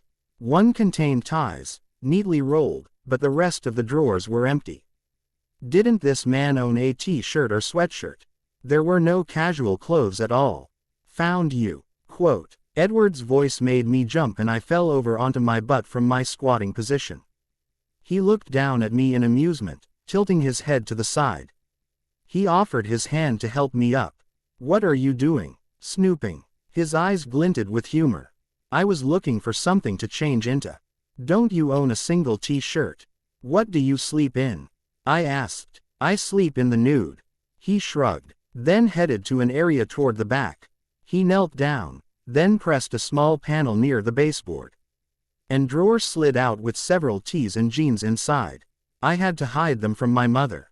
She tried to come in and throw them out on me. He pulled out a deep green tee. I went to take it from him, but he held it out of reach. You could sleep, kid, too. I can keep you warm. Where's your phone? I countered. My phone. His eyebrows furrowed, and he pulled it out of his pocket. I took it from him. I'll sleep, kid, if this is turned off for the night. UD's. RVE a night without being called constantly. He hesitated for a moment. Okay. I'm sure nothing can happen that Jasper can't handle or can't wait until tomorrow.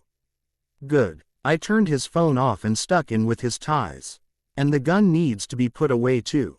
I'm not into that type of kink. He smirked and reached behind him to unholster it. You're not bothered I have it? I shook my head. No. My dad carried all the time. And it's not like it's against the law. Can I see it? I looked at his Glock with interest. He held it out to me. Careful, it's loaded. I assume the safety is on since it was literally down your pants. I teased and took it carefully and aimed away from us both. It had a decent amount of weight to it. Does it have a heavy pull? Decent. He placed his hands on my waist and kissed my neck. Would you like to practice using it? I have a gun range in the basement. Maybe tomorrow. I tilted my head and leaned back, enjoying his mouth on me more. Tonight, I'd rather do something else. What's that? He whispered huskily in my ear. You. I placed his gun in an empty drawer before spinning in his arms. I like the way you think. He gripped my hips and pulled me into a heated kiss. Edward's fingers ran along my back until he found the zipper. He unzipped me, and the fabric slipped off my body and pooled at my feet. I tugged at the button on his pants, freeing his erection. I stroked his length, and he made a growl like moaning. I pulled away from the kiss and winked at him before I crouched before him. Before I could take him into my mouth, I found myself being yanked to my feet. I blinked in confusion, and before I could ask what was wrong, he lifted me up and laid me across the dresser. He shoved the t-shirt under my head and spread my legs, hitching them over his shoulders. He bent down and teased my clit with his tongue. I gasped as he plunged between the folds. Holy shish! I choked out as the feeling became more intense. My chest began to tighten, and I gripped the edges of the dresser. My shoulders lifted up then slammed back down. Edward stopped and pulled me up into his arms. He lightly ran his hand along the back of my head. I'm sorry. He nuzzled my neck as he carried me out of the closet and over to the bed. I'm fine. I played with his collar. Edward gently put me down on the mattress and my head rested on the pillow. He grabbed a remote and hit a button. Above us, a skylight opened, and the moonlight spilled into the room. Simply gorgeous. His eyes raked over my body. Edward crawled onto the bed and hovered over me.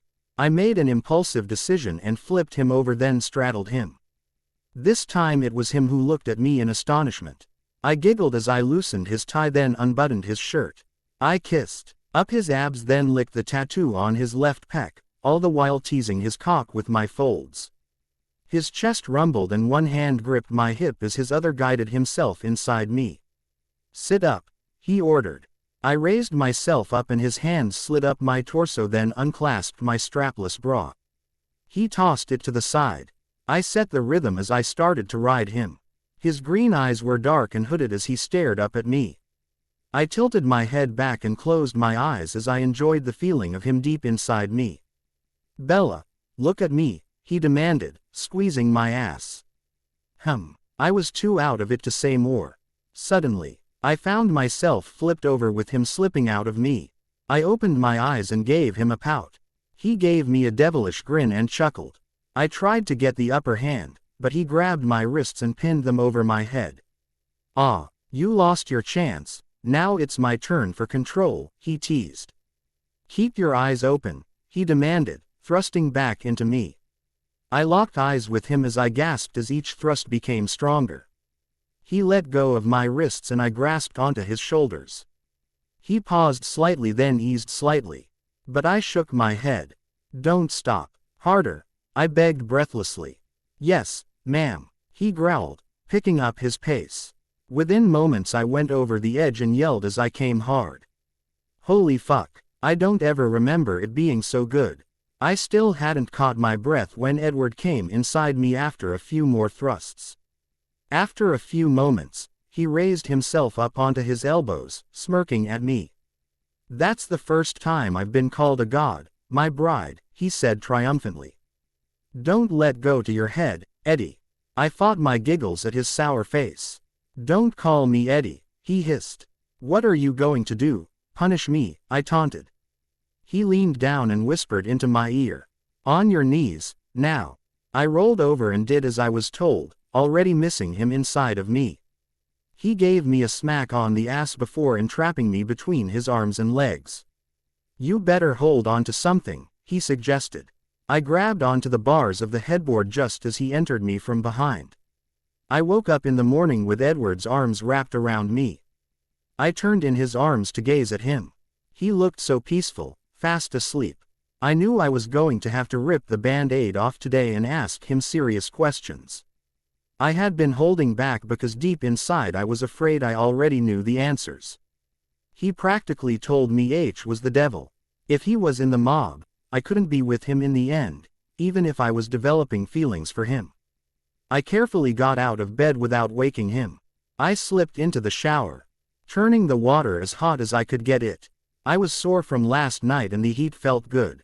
I tilted my head back and washed my hair with shampoo and conditioner. I didn't even find it surprising that it was the same brand I used. Someone must have snooped in my bathroom. When I was done, I wrapped myself in a towel, chastising myself for not grabbing clothes beforehand. I stepped out of the bathroom and almost walked right into Edward. He ran his hand through the chaotic mess of his hair and yawned. "Damn, I was just about to join you," he mumbled sleepily, looking adorable. "Sorry, sleepyhead. Good morning." I pecked his lips. "Morn. If I take a shower, are you going to try to run away?" He gave me a lopsided grin. "Not today. How about I get dressed and see about breakfast?" I suggested. "Sounds good. I'll be quick," he promised. The door closed behind him, and I hurried into the closet. I grabbed the shirt he offered me last night, then found the same drawer and found a pair of basketball shorts. Thankfully, Edward brought my purse up with him and I found a brush and hair tie. I pulled my hair into a ponytail as I walked down the halls. I entered the kitchen and stopped short. A tall woman with platinum blonde hair pulled into a tight bun and wearing a short black skirt and white blouse was in the kitchen cooking. I chastised myself. Of course, Edward had a staff. "Good morning," I said pleasantly. Heading to the coffee maker, I'd no sooner poured myself a cup when it stched from me, and my hand was slapped. "Excuse me, who do you think you are?" I demanded. "I'm Erie, Mr. Cullen's Perso El Chef, and you best be gone before he wakes." I didn't miss the way she empathized Perso El or the fact that her shirt was unbuttoned enough to show her cleavage. "Well, Erie, I'm not leaving. I'm having breakfast with Edward. Allow me to introduce myself, Bella Cullen, his wife." I crossed my arms. PFF'd. Please, like he would marry one the whores who traipse through here. "If you won't remove yourself then I'll have you removed." She stormed over to an intercom and hit a button. "Garrett, get in here." Erie turned and smirked at me, and I rolled my eyes. A large man, who I assumed was Garrett. came into the room. He had short black hair and gray eyes. He scanned the room quickly. I didn't miss seeing the gun strapped to his belt. Garrett, she needs to leave before Mr. Cullen sees her here. Eerie pointed at me. He glanced at me in confusion before quickly averting his eyes, then looked very uncomfortable. I don't think I will be doing that.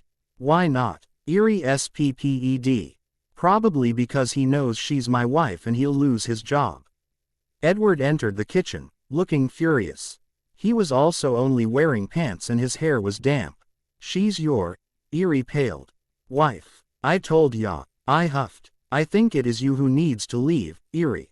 You can't fire me. She gave Edward a pleading look, but quickly shrank back from his hostile glare.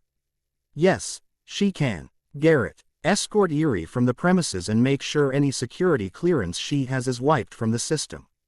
Yes, boss. He grabbed Eerie by the elbow and dragged her from the room. I started to smell something burning. So I hurried over to the stove. I turned down the heat and flipped over the bacon. I noticed the oven was also on, so I peered inside. It looked like an egg frittata but didn't seem done yet. I straightened up and was surprised to find Edward was right next to me. Did she hurt you? Edward picked up my right arm to examine it. I'm fine, but how did you know? I asked curiously. There are cameras in every room. Garrett alerted me immediately. He was on his way even before she paged him, he explained. I hope I didn't overstep by firing her, I said apologetically. Of course not. You're the only woman who traipses through here, he stated, then immediately cringed when I raised an eyebrow. What I mean is, you're my wife, you had every right. This is your home, and she shouldn't have disrespected you. Forgive me, I haven't had any coffee yet. I chuckled. Pour me a cup too, and I'll finish this up. Where do you keep your potholders? My what? He looked perplexed. Oven mitts. You know the things you use to grab hot things with. I hinted as he continued to stare at me cluelessly. Never mind. I started searching drawers and found a pair of oven gloves in a drawer. It took me a few minutes to finish up, then we settled at the small table.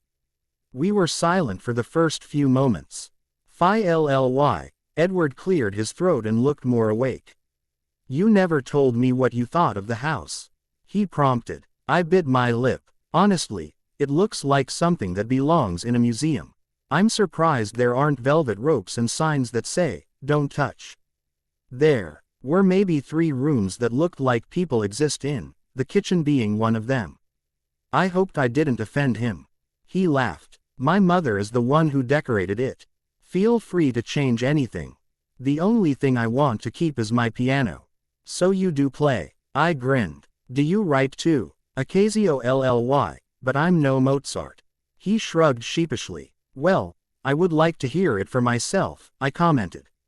That can be arranged. After we're done eating, I'm going to call Emmett to get a truck to your apartment, so we can move you in here, he told me. Edward, I think we need to hold off on moving me anywhere. I looked down at my plate. Why? He retorted curtly. Because I won't be comfortable until I get answers to my questions. His fork hit his plate. Fine. What do you want to know first? I sighed as I tried to decide what to ask first. Why did you stop me last night? His eyebrows furrowed. I wasn't expecting you to ask that. Did I do something wrong? I asked. He closed his eyes and shook his head. He pushed his plate away from him. No, it had nothing to do with you. When I was about 8, I was visiting my father at his office. I rushed ahead and straight into the room. His secretary was on her knees, blowing him. He made me stay and watch. That's terrible. I was shocked. Edward was still practically a baby. It had to be some sort of child abuse or something. That's not the worst of it. He pulled out and came then peed all over her, and the slut loved it, Edward sighed in disgust. Oh God, that's revolting. I'm sorry I asked. I couldn't eat any more and pushed my food away. He winced sympathetically. So, to say the least, it has always been a turn off, not a turn on. I can't say I blame you. I shuddered. Does your mother know? About that particular time, I don't know. It was RNNY who brought us that day. She was pissed because apparently, he was fucking her too. To apologize, he sent Emmett and me to Peter's office while the three of them had adult activities. My Aunt Esme came to pick us up. Edward used finger quotes. But my mother does know he cheats. She doesn't care as long as she has the me and the money. Plus, her tennis instructor. I was aghast. No wonder Edward had a hard take on love. There are no words for that. My father's example is why I'm careful with my partners. Also, why I won't cheat, even if I don't believe in love. I nodded absent-mindedly. I knew I couldn't hold back any longer. Are you in the mob? Edward sighed and pushed back in his chair. Define mob.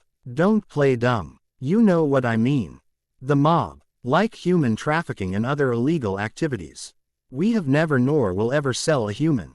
My father may not be able to keep it in his pants, but we've never stooped so low. Are we clean? Well, there are a lot of gray areas. Yes, we run drugs, but you said yourself, pot isn't illegal anymore. Our shops are out in the open. We own many clubs. Some of them are strip clubs where they give happy endings. But the women there do it on their own free will. It may be illegal, but sometimes the government has too much control. What's the harm if everyone is willing and makes their own conscious decision? We even have a 60-40 arrangement. They get the 60, and if they ever want to leave, we won't stop them, he explained with a stoic face. My mind tried to process the information. It wasn't as bad as I thought it would be. Sure, they weren't clean-cut, but I knew the absolute deal-breaker would have been trafficking. But could I live with knowing the rest? Are you going to run? Edward asked quietly. My mind is still processing. Have you killed anyone? I asked nervously. My heart dropped as I saw the answer on his face before he spoke.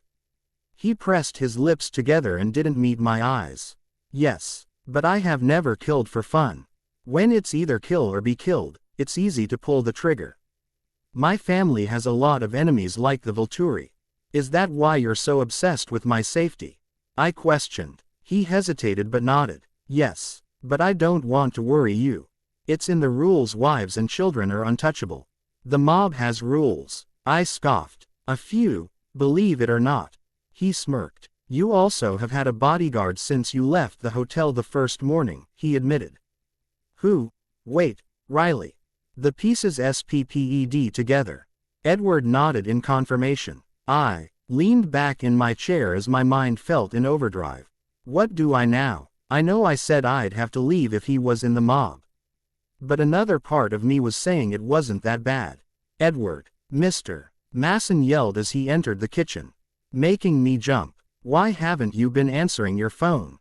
I've been busy and took the morning off, Edward answered, sounding irritated. Mr. Masson leered at me, making me shiver. Well, it's time to put away the pussy and get back to business. Don't speak to my wife like that. Edward stood from his chair and glared at his father. I'll be upstairs, I announced, wanting to get out of the room immediately. I noticed the servant stairs and knew it would be faster. I ran up the steps 2 at a time. I hoped I was never alone with Edward's father. He gave me the heebie-jeebies. My father and I had a stare-off until Bella's footsteps faded on the stairs. He took her forgotten seat, looking annoyed. Do you think now that you're married you can talk back to me? He SPPED. Only when warranted. Bella is my wife, and I won't let you refer to her as a whore.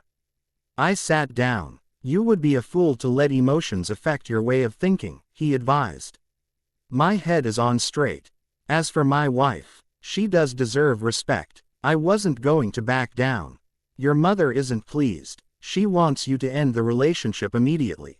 She tried to offer Isabella money to leave last night, but to the girl's credit she wouldn't accept. He watched me closely to gauge my reaction. But the one good thing I learned from my old man was a stone face. I'm aware, I lied. But Bella isn't going anywhere. Considering there's a good chance she's carrying my heir. I'm no idiot, boy. I know it's too early to know. He called my bluff, which is why I said, a good chance. Bella wants to be a mother and I'm happy to oblige. This is what you wanted, for me to be married with children, I reminded him. How much does she know? I caught the end of your conversation, he asked. He was a firm believer of keeping my mother in the dark. Not much. She was asking questions, so I fed her a bunch of sugar-coated white lies. I had to tell her something, since she's heard rumors about the Masson family. She thinks we sell pot and have strip clubs with prostitutes, who are there of their own free will and get paid well, which wasn't a lie. She knows nothing about the guns or the heavier drugs, I told him. He tapped his fingers on the table. Then it's best to keep her in the family. Your mother will have to get over it. I want your official engagement announced soon. We will. I plan on taking a few days off next week to take her away. When we come back, we'll make the announcement, I stated. Were you going to even check with me before taking off? His eyes rode. Of course. I didn't think it would be a problem since I trust that Emmett and Jasper can handle things for a few days. They handled it last night without me being right there. I was glad I checked my messages first thing this morning. A shipment had gone missing, but they were able to track it down to a petty thief who didn't know who he was dealing with. True. It's about time your brother stepped up too. He gave me a sharp nod. Go. But I want you to go to Mexico and meet up with Diego. Don't take Isabella to the meeting. When you're back, I have a trip I want to take myself. From the look of his grin, I knew Mother wasn't included on his trip. He stood, eschewing a slice of bacon off of Bella's forgotten plate. Your mother is expecting me. Be early for our meeting with Arrow tomorrow. Of course, I agreed. After my father left, I went back upstairs but found she wasn't in the bedroom. After I pulled on a shirt, I checked my phone to find out Bella's location. I had a feeling if she knew there was a tracker in her necklace, she'd throw a fit. She was in my library, so I headed in her direction. When I first walked into the room, it appeared empty. I thought she must have left without me noticing. But then I spotted her sitting on the floor, reading one of the books. I headed over and leaned on the shelves next to her. Why are you on the floor? I asked. She looked up at me in surprise. Because the floor looks more comfortable than the chairs. I snorted. She wasn't wrong. My mother certainly didn't purchase any furniture with comfort in mind. I didn't care much about it. If it were up to me, more than half of this stuff wouldn't be here. I purposely didn't furnish the other bedroom so I wouldn't have guests. I guess your first purchase can be for this room. We can turn this into a study office for you. I don't use this room, I suggested. I can tell. There was a layer of dust on the books and none of them look like they've ever been open. She snickered. Well, I don't have much time to read. But if you'd like to replace any of them with your dinosaur books, go ahead, I teased. She shook her head, laughing. I'm starting to think you're the one who wants to read more of them. Besides, if I was going to buy any books anytime soon, it would be for my classroom. Done. I shrugged. I wasn't asking for you to do more for the kids. She looked apprehensive. I know. I'm happy to. I held out my hand to her. She took it and stood, then placed the book on the shelf. If I was to buy anything for your house, it would be food.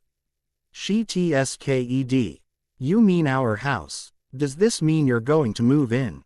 I asked. How about we go on that trip first, then when we get back, we can move me in, she suggested, but I had a feeling she was stalling. I walked over to a bookcase and pulled out War and Peace. I pressed the button that looked like a wood knot and the wall beside the shelves slid behind it. Ladies first. I gestured to the ladder. Bella stepped forward and looked down into the dark. I don't think so. My father raised me better than that. You first. I snickered and grabbed the first rung and made my way down. When I reached the safe room, the light turned on. I quickly crossed the room and placed my hand on the photo of the cliffs of Maher. I then turned to face Bella. Once you enter the room, you have 20 seconds to touch the picture or else an alarm will go off. The ladder goes all the way up to our closet. I'll show you the entrance later, I explained. Bella nodded, then started to explore the room. She looked over the movies and video games I owned with a smirk on her face. She then sat on the couch in front of the wide screen, looking relaxed. I take back what I said earlier. This room is the most normal and lived-in looking room, she teased, putting her feet up the cushions. I laughed as I sat next to her. Most of this stuff in the safe room is from the apartment Jasper and I shared in college. So, it's in here to really be safe from your mother, she joked. Exactly. Me, you, Emmett, Jasper, and Garrett are the only ones with access to the house. My parents can't get in without Garrett or myself letting them in. I had learned the hard way by allowing my mother access. She was pissed when she found out she needed permission. My father never said anything. That's good. Her smile dropped. Quote, I think I need to tell you your mother tried to pay me to leave again. I wish I could say I'm surprised, but I'm not. Unfortunately, she may try again. But I am glad you didn't take her up on it. She scoffed. I'm not about to be ordered around or treated like a second-class citizen even if she is your mother. Which is one of things I like about you. You stand up to her crap, and mine. I enjoy, Ed, knowing my Hellcat wouldn't just roll over for anybody. You like that, I argue. She snickered. Keeps me on my toes. I winked at her. I have a couple more questions, she said, twirling her hair on her finger. Okay. I braced myself for what she might ask next. When Jasper did a background check on me, did he find out anything about my mother? Her question surprised me. Why do you want to know? I wondered. She abandoned you. I'm curious, that's all. She bit her lip. He did. Your mother is living in Florida married to a man named Phil Dwyer. He's a minor league baseball player. His stats suck so he'll never make it to the pros, I told her. Does she have children? Bella asked. I don't know. I can have Jasper look into it, if you really must know. I don't see why it matters. I shrugged. I just want to know if I've been replaced, she admitted. You're irreplaceable. The words tumbled automatically out of my mouth. She blushed and gave me a shy smile, then kissed my cheek. You're sweet, I think. Besides my aunt, you're the only one to ever say that, I told her. Well, I think it's not fair. You know more about me than I know about you. So, unless you want me to Google you, then I suggest you start spilling. She turned so she was leaning on the arm of the couch and placed her feet in my lap. Not much to say, I shrugged, but at the same time, I didn't want her to search the internet. When I was 10, I was shipped off to collegiate, a boarding school in New York. When I left there, I went to Harvard University. The only people to visit me were my aunt and uncle, who would bring Emmett along. I told her. Instead of looking impressed by the schools, she looked sad. You've been by yourself since 10. I had Jasper with me, I answered. Then the two of you must be like brothers. She reasoned. We are close, which is good since he will be my advisor one day.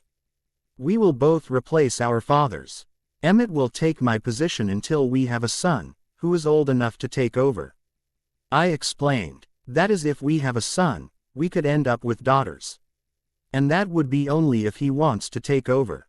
What if we have sons who want to be doctors, or teachers, or maybe even police officers? She argued. That's not possible. He won't have a choice, just like me, I stated. And what about if we only have a daughter? Will she be allowed to take over, or is this a misogynic job? She demanded, taking her feet off my lap and sitting up straight. If we have a daughter, she will be married to another family to form a strong connection. That's how it was for my mother and my grandmother. I explained. Excuse me. Tell me you're joking. Bella had fire in her eyes. You told me you don't deal with human trafficking. We don't. ISPPED. Selling child as a pawn piece to get ahead isn't that much different, she yelled. Whoa, you're overacting, I exclaimed. She would be treated like a princess. Look at my mother. She's hardly a sex slave, nor is she abused. But she's in a marriage without love. I know you claim not to believe in love. But you got to choose who you wanted to marry, or else you would be married to Maggie right now. Don't be a hypocrite. It would only be fair for our daughter to have a choice, she argued.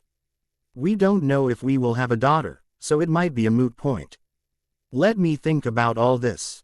I rubbed my head in frustration. This wasn't how I thought today would go. I certainly didn't expect to be accused of trafficking. Arranged marriages weren't the same thing. Fine, while you think about making a decision on someone else's life. I'm going to go home. She stood and went to the wall and started placing her hand on random pictures. How do I get out of here? When I didn't respond, she stormed back over to me. You can't keep me locked in this room. Looking up at her, I suddenly remembered Newton saying my father had given Bella to Mike.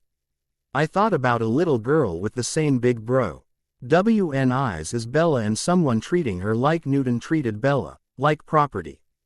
I started to feel the same rage as I did that night. I pulled her back down onto the couch and she reluctantly sat. I'm not going to. I'm trying to wrap my mind around how an arranged marriage is equivalent to trafficking. I would never put our child in an abusive situation. I would kill to protect her. Bella's eyes softened. I'm sorry. Perhaps I did overreact. Arranged marriage just makes me think the person is forced. What I don't understand is you refused one, so why do you need to stop and think about it? Whether they're okay for our daughter or not. You'd be taking a major decision away from her about her own life. That isn't fair to her, she said more calmly. I took a deep breath and nodded. If we have a daughter, my first instinct was to say my father would have a say. But by then I'd be boss, it will be my rules. If we have a daughter, I won't force her into a marriage. Bella smiled. Thank you, that's all I'm asking for. Our children to make their own choices. Who knows, maybe our daughter will fill your shoes one day. That is a hard no, I said firmly. She raised an eyebrow. Didn't you ever want to be something else like a fireman or astronaut? I never had a say. I have been groomed since birth. I wanted to avoid answering any more questions, so I stood and walked over to the exit. Same picture. Just press it 3 times, I explained. Bella got up slowly and made her way to me. She followed my directions and the secret door opened. She frowned at the normal-looking door and tried the handle. But it was locked. She sighed heavily and looked at me. Place your thumb on the lock, I told her. There was a click, and she was able to turn the knob. Once out in the hallway, she looked around and seemed to figure out where she was. She went to another locked door and immediately put her thumb to the lock. She pouted when it didn't open for her. I stepped forward and unlocked it for her. Gun range, I explained. What I didn't tell her about was it also housed a safe with illegal weapons. You have your own gun range. She seemed shocked as she stepped into the room. A place to take my aggression out. Would you like to practice? I offered. Her back stiffened slightly, but she wasn't facing me so I couldn't read her expression. It clicked that I talked about acting my aggression on killing rodents when we went out for pizza. I wondered if she made the connection about the rats being human. Bella turned toward me with a smile on her face. Not today. Can you bring me back home? I have papers to grade and lessons to prepare for the week. You make kindergartens work hard. You sound like a mean teacher, I teased. Bella gave me a small eye roll and a smirk. Don't worry, I give a lot of stickers for good jobs. What do I get for the great job I did last night? I winked at her. She raised an eyebrow and tilted her head to the side. Proud of yourself, are you? Well, you did call me a god. I grinned. Meh. She shrugged her shoulders and walked past me, out of the room. I frowned. What do you mean, meh? Meh. She kept walking and her shoulders started to shake as she laughed. I'll show you meh. I quickened my steps after her. Bella looked over her shoulder and squealed before she started to run. I chased after her and caught her before the elevator door closed. I pulled her into a heated kiss as I yanked down my shorts that she was still wearing, planning to fuck her against the elevator wall like the night we meet. An hour and 2 fucks later, I pulled up to her apartment building. Bella's face was still pink from exertion, and I couldn't help feeling proud of myself. She leaned over from her seat and kissed my cheek and placed her hand on my thigh. Are you coming in? She asked. I have somewhere I need to be, I told her. I wanted to check in with my uncle and knew he was off today. She pouted slightly. Wait here for a moment. I have something for you. Okay. I agreed and shut off the car. Bella ran inside and I lowered my window to enjoy the warm breeze. I realized I hadn't told her about our Mexico trip and should make sure she has a passport. I shot Jasper a text. Bella reappeared with a smile on her face. She was now wearing leggings and sneakers, but still my shirt. She handed me my shorts through the window. Will I see you before Tuesday? She asked. I don't know. I'll be in the office tomorrow and I have a late meeting tomorrow night, I replied honestly. She nodded then leaned in to kiss me goodbye. I felt her hands grip my shirt briefly before she pulled away. She was grinning like a Cheshire cat. She blew me a kiss and went back inside. I drove to my aunt and uncle's house. It was a bit smaller than mine and my parents', but I always thought of it as home. I walked up the path to their door and knocked. Aunt Esme opened the door and smiled. She looked me up and down and it widened. Edward, I wasn't expecting you. Is Bella with you? She had to get her lessons ready for the school week. I'm sorry this isn't a social visit, but I need to speak with Uncle Carlisle. He's in his office. She stepped aside so I could enter the room. I thanked her and started for the hallway to his office. Oh, Edward, she called, and I turned. Being in love looks good on you. I'm not in love. I shook my head. I'm just happy. My statement came out more like a question. Well, happiness looks good on you, she commented. I hope you bring Bella to dinner soon. Yes, ma'am. I knew it was more than a request. I knocked on his door and entered when he responded. Edward, I wasn't expecting you. Is your aunt with you? He asked. No. I shook my head. Good. Close the door, he ordered. As soon as it was closed, he pulled out the double chocolate donut that he had been hiding. I laughed as I took my seat. Aren't doctors supposed to eat healthy or some shit like that? I joked. Watch your language. And everyone is allowed to have a guilty pleasure every once in a while. Just don't tell your aunt, he told me. I don't know. I remember how hard she'll box my ears if I lie to her. I gave him a hard time. Don't threaten me, you little shit. He rolled his eyes. Language, I parroted, laughing. He shook his head. Did you need something? Actually, yes. I sobered up. I explained everything concerning me to him. From what Michael had proclaimed to Bella's views on arranged marriages. Uncle Carlisle leaned back in his seat with steepled fingers. I don't know what to tell you, son. I'm afraid you're coming to the wrong man. I've never been in the inner circle. I've only sewed up a few men and have done physicals for the girls at the clubs. I'm fairly confident that is something your grandfather never would have approved of. As much as your father enjoys the fairer sex, I have not once heard of him giving away girls as gifts. Is it possible Newton was lying in hopes you'd spare his life? Possibly. Have any of them appeared abused or gone missing? I asked. He sighed. A few roughed-up girls. From what I understand, the abusers are taken care of, to the best of my knowledge. In fact, I know your grandfather would have punished them. His end thoughts sounded cryptic. Why do I feel like I'm missing something? I asked. Uncle Carlisle paused and looked to the door before he lowered his voice. This doesn't go out of this room. I can't say I blame Bella for her feelings on arranged marriages. You're old enough to know this now. Your aunt was married before me, to an abusive man. It was arranged by your grandfather to marry Liam's brother Patrick. She was 6 months pregnant when he pushed her down a flight of stairs and she lost the baby. I met her that night in the hospital and held her while she cried. I thought it was a home invasion. I questioned. I had theorized it had been an attack on our family by a rival family.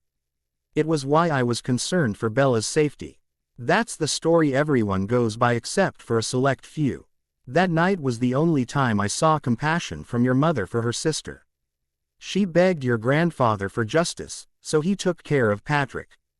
He explained, his normally jovial face cold. I had no idea. He's lucky that it was grandfather who took care of him. I felt a surge of anger to avenge my aunt. Don't let on to your aunt that you know. She's never quite gotten over it. although the first time she held you as a babe was the first real smile I saw from her. He smiled sadly. I won't. Thank you for telling me. I slowly stood. And, Edward, the happiness you had on your face when you first came in here, looks great on you. I'm happy that you found Bella. He chuckled. I'm happy I found her too. I was curious to know why he was laughing. On my way out, a flash of color on my shirt caught my eye in the hallway mirror. I paused to look and snickered. That little minx. I had a dinosaur sticker on my shirt that read, "Great job." I shook my head and found my aunt to say goodbye to her, then headed out. It was still early, and I debated what to do next. I could stay at either the suite or at the house. But what I really wanted to do was go spend more time with Bella. I would just have to swing by one of my places to grab a suit. My phone rang before I could even get off the street. This better be good, Emmett. I answered my phone. Not good. Some boys in blue here at Eclipse with a warrant. Seems like they got a tip we sell to underage and need to see you. I tried to handle it, he stated. All right, I'll be there in a few, I grumbled as I hung up the phone.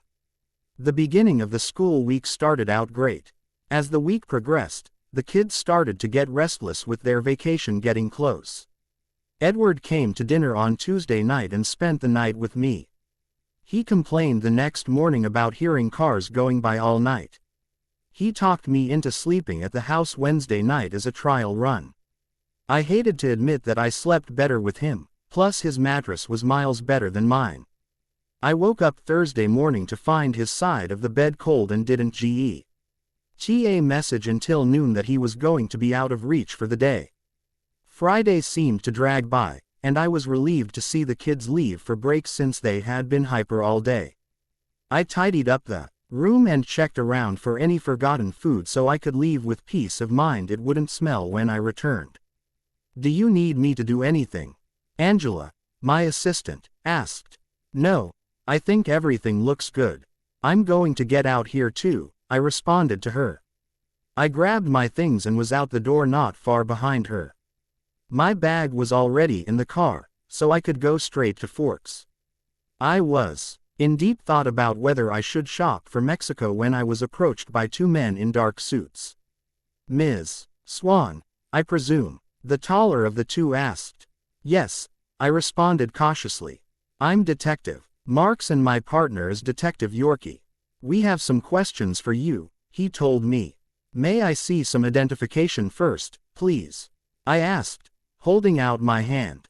They flashed me their badges and I frowned. That was too fast. I'd like to actually be able to read them. If you want to give us trouble, Ms. Swan, we can bring you down to the station. Detective Yorkie was very unpleasant to me. You do that, and I'll speak to your superior officer about how you both refused to give me proper identification before trying to interrogate me, then dragged me to the precinct without just cause. I know my rights. My father was the chief of police of my hometown, I threatened back, crossing my arms. Approaching me in a parking lot is not normal procedure. Swan, I apologize for my partner's rude behavior. Here you are. Detective Marks handed me his badge, followed by his cohort. Once I checked to see that they were valid, I returned them. What can I do for you gentlemen? We were looking for Michael Newton. He has been reported missing. No one has seen him in over a week, Detective Marks told me. I haven't seen him since I broke up with him on our wedding day. I caught him aiding on me with the wedding courtesy tour minutes before the ceremony, I answered him. Would you say you were angry with him? Detective Yorkie asked. I gave him an incredulous look. Of course, I was. No one likes to be cheated on. Especially on their wedding day. You were seen on a date with Edward Cullen this past weekend. When did your relationship start with him? Maybe he wasn't the only cheater. Detective Yorkie questioned. I was starting to go from being annoyed to pissed, but I tried to keep my cool. I met Edward Cullen that same night. I went to speak with him about my bill. We teed it off and he asked me out a few days later. I wasn't going to sit and wallow over a cheater, so I accepted. Surely that's not a crime. Did you sleep with him that first night? Detective Yorkie demanded. That was it. I was ticked. I fail to see how any of that is your business or how it has to do with Mike being missing. I turned to Detective Marks. Am I under official investigation or something? Because if so, I will not answer anything else without a lawyer present. No, ma'am. I apologize again. That question was out of line. However, it does raise a flag with you being tied to Cullen. I feel that I should warn you. He is part of the Masson family, Detective Marks told me. I tried to keep a neutral face, and something stirred in the back of my mind. Emmett got my things back awfully fast. And now I wondered if they had done something to Michael. But something about Detective Yorkie unnerved me, and I didn't want to share my suspicions. I wanted answers from Edward myself first. And I hoped I was wrong. Especially since I knew feelings were now in the mix. I'm aware, but I haven't seen anything shady. As far as I know, none of his businesses are illegal. Am I wrong? I questioned. No, not technically, Detective Marks admitted. Does he have a record I should know about? I was nervous about the answer. No, Detective Marks shook his head, and I breathed an inward sigh of relief. Then no offense detectives, it sounds like you're judging Edward for possible sins of past relatives. That's hardly fair when you don't have evidence against him, I told them. Just because we don't have evidence doesn't make it any less true, Detective Yorkie SPPED. In the court of law, it does, I argued. If you have any further questions, you can contact my attorney, Jasper Whitlock. I knew I couldn't say Edward without them being suspicious. Thankfully, Edward mentioned the other night at dinner that Jasper also had his law degree. Their eyes rode, but they nodded. I continued to my car and waited until they left the parking lot before I sighed in relief. Their questions were unnerving, and I hated that they had me questioning Edward. I waited a few moments before starting my car and leaving. I started to head for the ferry but changed my mind and headed for Edward's office. Traffic was horrible as many seemed to be leaving early for the weekend. When I finally reached his office, I found a parking spot and entered the building. Using the directory, I found his office number and what floor he was on. When I approached the secretary outside of his office, she didn't look up from her computer screen. Excuse me, please, I spoke up after a moment of her ignoring me. She held up a finger and then continued to type away. After another moment she finally spoke but still didn't look at me. You don't have an appointment. So leave and you can make one over the phone. But it will be a good month before Mr. Cullen has anything available. I chastised myself for not warning Edward the first was coming. I don't need an appointment. Please, inform Edward. You are not special. I will not disturb. Look at me when you speak to me. I used my teacher's voice. She looked up at me in surprise and batted her over mascaraed eyes before rolling them into slits. Look, ma'am, as I said he's you available. If you bothered to get my me, I know he would see me, I argued. My me Bella Swan, Cullen. Nice try. Leave before I call security. She reached for her phone. You call security on Edward's wife, and it will be you security will be taking away. Jasper spoke from right outside the door. Mr. Whitlock, I didn't see you. Can I get you anything? The secretary's voice became saccharine sweet. Only the understanding that if you ever see or get a call from Bella Cullen, you put her immediately through to Mr. Cullen. If he isn't here, redirect her to me. Am I clear? His voice was crisper than I was used to. And evidently to the secretary too as she blinked rapidly, and her smile fell. Yes, sir. Bella, go ahead in, but a warning, he's in a mood. It's lucky for Lauren here that I caught her giving you a hard time, not him. He scowled at the secretary. Thank you, Jasper. I thanked him before walking in the room. What now? Doesn't anyone believe in knocking? Edward SPPED, not looking up from his computer. Sorry. Jasper said I could come right in, I apologized. His head shot up and a small smile formed on his face. Bella, I wasn't expecting you. This is a good surprise. Is it for a booty call? His grin spread wider. No, He made me smirk slightly. Something happened at the school, and I thought you should know. I came straight here, but I didn't even think about calling first. I didn't think your secretary would give me such a hard time. She wouldn't even look at me and barely let me get a word out. Then threatened to call security on me. I crossed my arms as I ranted. She what? Edward's face darkened as he got up from his seat and headed for the door. I grabbed his arm. Jasper already laid into her. He glared at the door, then grabbed my hand, pulling me to the couch. What happened at the school? I told him about being approached by the detectives and all about Michael. I watched his face for his reaction, and it had remained stoic. Although it did darken slightly when I told him the one Med Yorkie basically called me a slut. I can speak to their superior officer about how they treated you. Or perhaps it would be better for Jasper too, since he's your lawyer.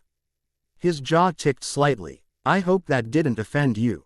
I thought it would raise eyebrows if I said you were, I explained. You were right too. I'm sorry they gave you such a tough time. We'll take care of it, he promised. I nodded. What about Michael? What about him? You can't honestly miss him. Edward scowled. I automatically reached for his hand to reassure him. No, in fact, I haven't given him a second thought since I got my stuff back. But today made me think about how Emmett might have been the last person to have seen him. You think Emmett has something to do with his disappearance? Edward questioned. I hesitated. I don't know. What type of extreme business does he have, exactly? We didn't have anything to do with Newton's disappearance. Not only did he take your stuff, but Jasper discovered he had been embezzling from me. We were able to transfer everything back. Then he has disappeared. Most likely he's hiding, Edward told me. I thought you were going to let the authorities handle him. I questioned skeptically. Edward gave me a sheepish smile. I bent the truth. I don't like dealing with the police. There's a lot of prejudice against my family. We try to handle it ourselves when we can. They're going to try and blame you. Maybe me, I told him nervously. You're innocent, so there's nothing to worry about. As for myself, it wouldn't be the first time they tried to pin something on me. The worst Emmett did was punch him, Edward sighed.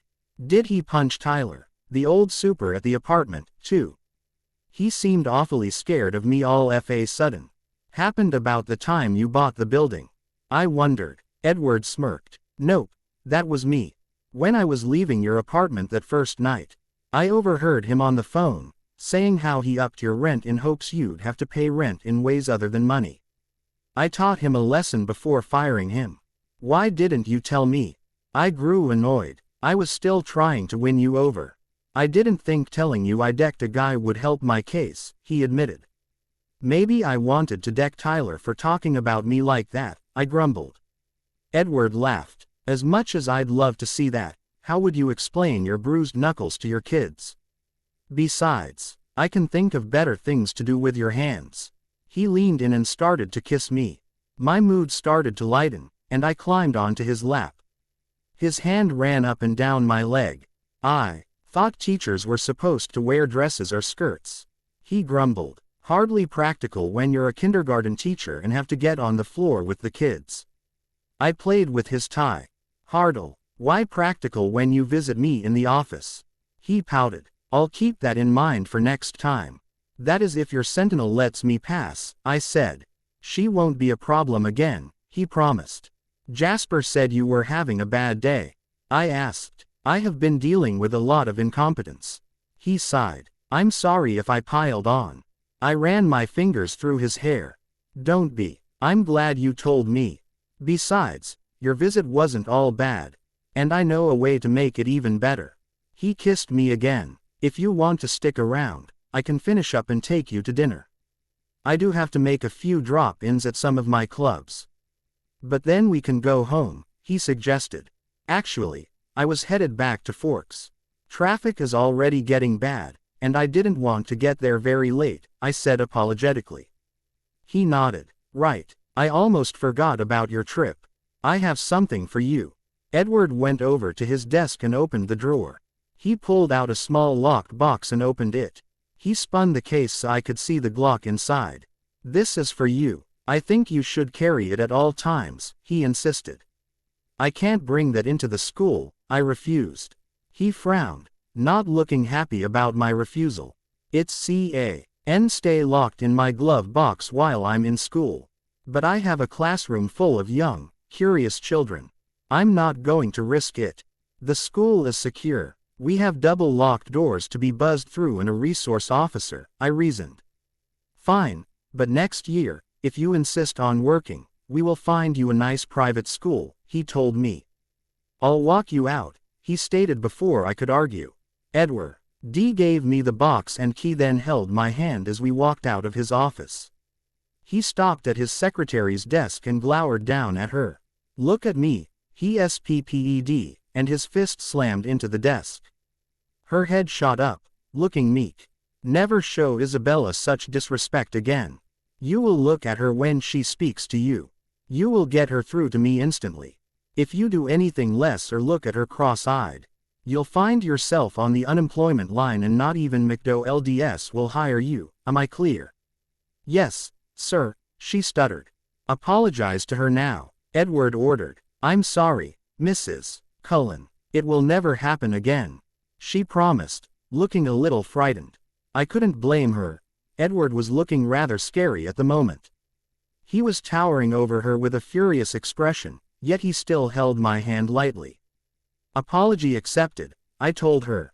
Edward led me to the elevator and got on with me. So, Mrs. Cullen, that's how Jasper referred to me. I wasn't going to mention my own slip-up. I guess it's just as well. We'll be announcing our engagement when we get back from Mexico, Edward informed me. We are. When were you going to tell me? I questioned. It's my father's orders. He shrugged apologetically. I sighed. I knew the day was coming. At least I felt more at ease than a week ago. I still was nervous at what people would say. There was no way this wasn't going to be public news. I was already hoping for the summer, so gossip would die down before the next school year. He stepped into the lobby with me. Make sure you call me when you reach Forks. I will, I promised. Bye, Karamak. He gave me a chaste kiss goodbye and then we parted ways. On my way, I decided to call Alice. I hadn't really talked to her since she helped me get a dress. We had exchanged a few texts, but she had to hit the ground running at her new job. Hey, I don't have long. I have a bride coming in soon, who is having a meltdown about how her future mother-in-law is wearing white to the wedding. I can't say I blame her because who does that? She sounded breathless. A narcissist, I suggested. Then I have another bride who has the next appointment. She already calls me about 20 times a day. And her wedding is in August. Do you know how many weddings there are between now and then? There are 3 this weekend alone, she ranted. Well, there's going to be another to add to that list soon, I told her. There was a long pause. You're going to marry him. Technically, I already did, I said sheepishly. You know what I mean. Did he come clean about the Massons? She asked. Yeah, we've talked. It honestly doesn't sound too bad. There may be some shady shit, but it didn't sound too illegal. I mean, the worst thing he told me was owning a strip club where the girls put out. But he swore they were willing, and they get to keep most of their pay. I would never do it, but it's their lives to choose to do what they want. So, who are we to say? I guess. I think it's gross. But as long as it's not against their will. On the bright side, I know you won't be a bridezilla and I will have free reign of your wedding. On the contrary, you might have to deal with Edward's mother. And she's something else, I warned. I'll make sure Jazzy is in any meetings with her, Alice stated. Jazzy. You call Jasper, Jazzy. Are you sleeping with him? I chuckled. Oh my God, Alice. You are, aren't you? I gasped. Oh, shut it. Like you can talk after recent events. You're married to a mob boss, she huffed theatrically. Actually, his father is the boss and Edward is the assistant boss. I told her. Assistant boss. That sounds funny. I don't think that's what they call it. Alice said incredulously. Well, I don't know anything about the mafia. I do know Jasper and Emmett are Edward's sidekicks. I shrugged even though she couldn't see me. Okay, I definitely know sidekicks is wrong. This isn't a comic book, she retorted. Yeah, Edward. D said something about Emmett taking his place when he becomes boss. And Jasper was called an advisor, I think. I rolled my eyes. So, you and Jasper. Yup. 1 minute I was confronting him, why he seemed to be avoiding me. The next I was bent over his desk. She giggled. I can't believe he's not taken. He's got a magical cock, who I nicknamed TMI, Alice. I stopped her. I didn't want to know what she called it. I wouldn't be able to look Jasper in the face without snickering if I knew. However, her mentioning single made me stop and think. Jasper mentioned someone met Maria at the charity dinner. I had no clue who she was. And I didn't want to burst Alice's bubble before I talked to Edward. Bella, are you there? Alice called out. Yeah, I'm getting to a section where reception is always spotty. So, I should probably end the call. Okay, call me when you get back from Mexico. Hopefully, we can do lunch, she said. Sounds good, I agreed. When I got to Forks, I let myself into my father's house. It was a slightly eerie, dark, and quiet void. There was a musky smell that wafted under my nose. I turned on the lights then frowned as I looked around the room. At one time, Old have expected my father to be in his favorite chair watching a game when I arrived. But now his chair was covered in a sheet. I probably should sell the house. I still paid for electricity and heat but was hardly here. But I had a hard time letting go. It would be letting go of another part of him. Maybe I could talk Edward into using it as a vacation home. Though picturing Edward in Forks seemed funny to me. Feeling tired, I went straight to my room and changed my clothes in the dark and crawled under my sheets. I climbed out again and opened the window for some fresh air. Once I was settled, I pulled out my phone. I reached Forks. About 5 minutes later, I received a text back. Good. Now close your window and lock it. I blinked in confusion and shot out of bed. I glanced up and down, north the street but didn't see anything unusual. The only thing new looked to be the Murphy's car on the street in front of their house. How do you know my window is open? Garrett and Riley are with you to keep you safe. Did you really need to send a bodyguard? Let alone 2 to Forks. It has to be the safest place on earth. I don't think your father would agree. I gasped and tears swam in my eyes, blurring my vision. I slammed the window shut, then tossed my phone on my old desk before sitting on my bed. The phone buzzed again, but I ignored it. What he said stung. I took a couple deep calming breaths. Get a grip, Bella.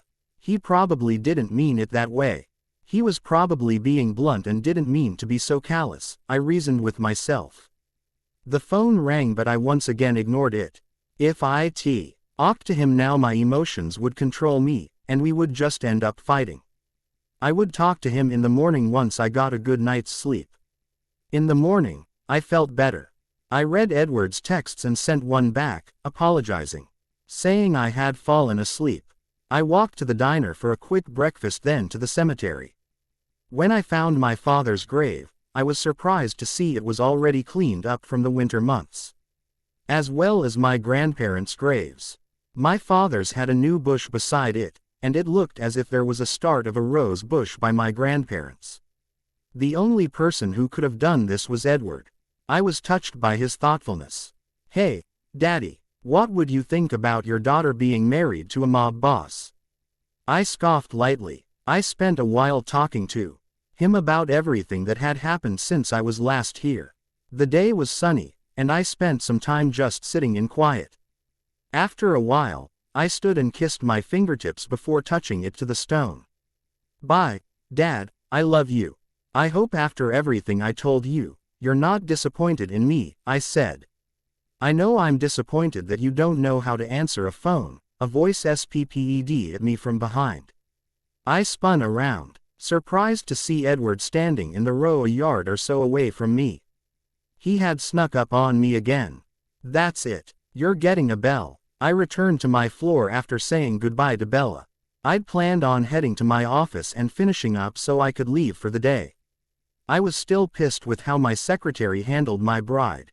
But I didn't have time before I left to find someone new to replace her. "Sir," Lauren meekly said as I passed her. "What?" ISPPED, looking over my shoulder at her. "Your mother called. Also, Mr. Whitlock wanted to meet with you. He said it was urgent," she replied softly. I nodded curtly. "Did all of my appointments for next week get moved?" I questioned. "I got a hold of all offices except the Martin account. I have sent an email and left voice message. I got an auto reply back saying they were out of the office this week. I will call first thing Monday to make sure your message was received and schedule a new meeting," she promised. Very well. I turned and headed to Jasper's office. I walked right by his secretary and into his office. Jasper quickly hung up his phone. "Got time for a drink and a game of pool?" I frowned. No. This was his way of saying he couldn't talk freely. "I do." I followed Jasper to his penthouse several blocks away. We went into his game room and shut the door behind us. He flipped a switch by his bar, then tossed me a cold one. "So, what needed to be top secret?" I didn't want to beat around the bush. "I did the research you wanted me to do on the down low about the boy Shane. Rosalie Hale is the mother, however. She is currently going by Lillian Mallory. Shane was born 8 months after she disappeared. No father on the birth certificate," he informed me before downing half his beer. Fuck. I truly wanted to be wrong. There's more. She is working for a bank as a clerk and some nights as a waitress at a small cafe. I checked her bank account. There were no large deposits of money at any time in the last 6 years. I searched under both her knees. I even looked for accounts under her mother and her son, he informed me. "Are you saying you don't think my mother paid her off?" I was surprised by this information. "I don't think so. However, I didn't investigate your mother's account to verify. I'm sure my father has her account tracked, like you track Isabella's," he pointed out. "I don't track her purchases. I only monitor her accounts like my own for shady business. Now that she is tied to me, she's going to be targeted," I defended my actions. "Bella was too kind for her own good. Are we telling Emmett?" Jasper asked, looking as apprehensive as me. This was going to hurt him. He deserves to know that he has a son. But we'll wait until I get back from Mexico. If he spins out, you're going to need backup. I twisted the cap off my beer. "You're not going to cancel your trip?" he questioned. "Can't. It's now a business trip. Nothing will change before we get back." I took a sip of my beer. "I got something to keep you busy while I'm gone. 2 detectives questioned Bella at school about Newton. I want you to look into it. We may need a red herring about his disappearance sooner than later." I told him. "Who were they?" He pulled out his phone. I drew a blank and realized I never asked her. "I'll get it for you." Jasper looked up from his phone with an incredulous expression. "Get it for me? You didn't ask her. Are you slipping?" "Of course not. I just have too much I'm dealing with already. 2 nosy detectives are low on my list of priorities." "In fact, why? You could check in on a few of the clubs tonight for me," I suggested. "I have to go to the hotel to deal with a bridezilla." "Unless you want to deal with her." He smirked, knowing my answer. "No, thank you." I cringed at the idea. "It worked out for you last time," he teased. "My bride was hardly a bridezilla." I rolled my eyes. "True, I'll give you that. Even Maria was more demanding on our wedding day. And she didn't want to get married any more than I did." Jasper raised his bottle to his mouth. "Would you consider arranged marriages and human trafficking the same?" I asked. His mentioning of Maria reminded me my own best friend had a first-hand experience. He paused with the bottle to his lips and lowered it. "No, although I wouldn't recommend it either. It would be one thing if we were compatible like my parents, who grew to love each other. But Maria and I will never have a happy marriage." "I'm sorry," I told him. "Why are you apologizing? It's not like you had anything to do with it. You're lucky you dodged the bullet. You could have ended up with Maggie." He wrinkled his nose. It's been brought to my attention that Maggie may only act as she does because she hates the idea of being married off without a choice, I said. Who thinks that? Jasper questioned. Bella. She also thinks it's a thin line between arranged marriages and human trafficking. Combined with Newton claiming my wife was his gift. Makes me wonder what shady business our family is up to, I confided to him. Perso LLY. I think Newton was a piece of shit, trying to save himself. If you really think Newton might be right, I say ask your father. He wouldn't lie to you about it, Jasper advised. Is it safe to assume Bella knows about our lifestyle? She had questions about the Masson family. So I sugar-coated some facts. She doesn't think we are angels but not as evil as the media paints us, I told him. Well, she hasn't run for the hills, so it must be love. He snickered. You know I don't believe in love. I'm getting a little tired of people trying to convince me that I love her, I said irritably and put down the bottle. You are a fool. You have a great girl, who apparently accepts you as you are. And you can't deny you're attracted to her. Would it really be the worst thing in the world if you're falling for her?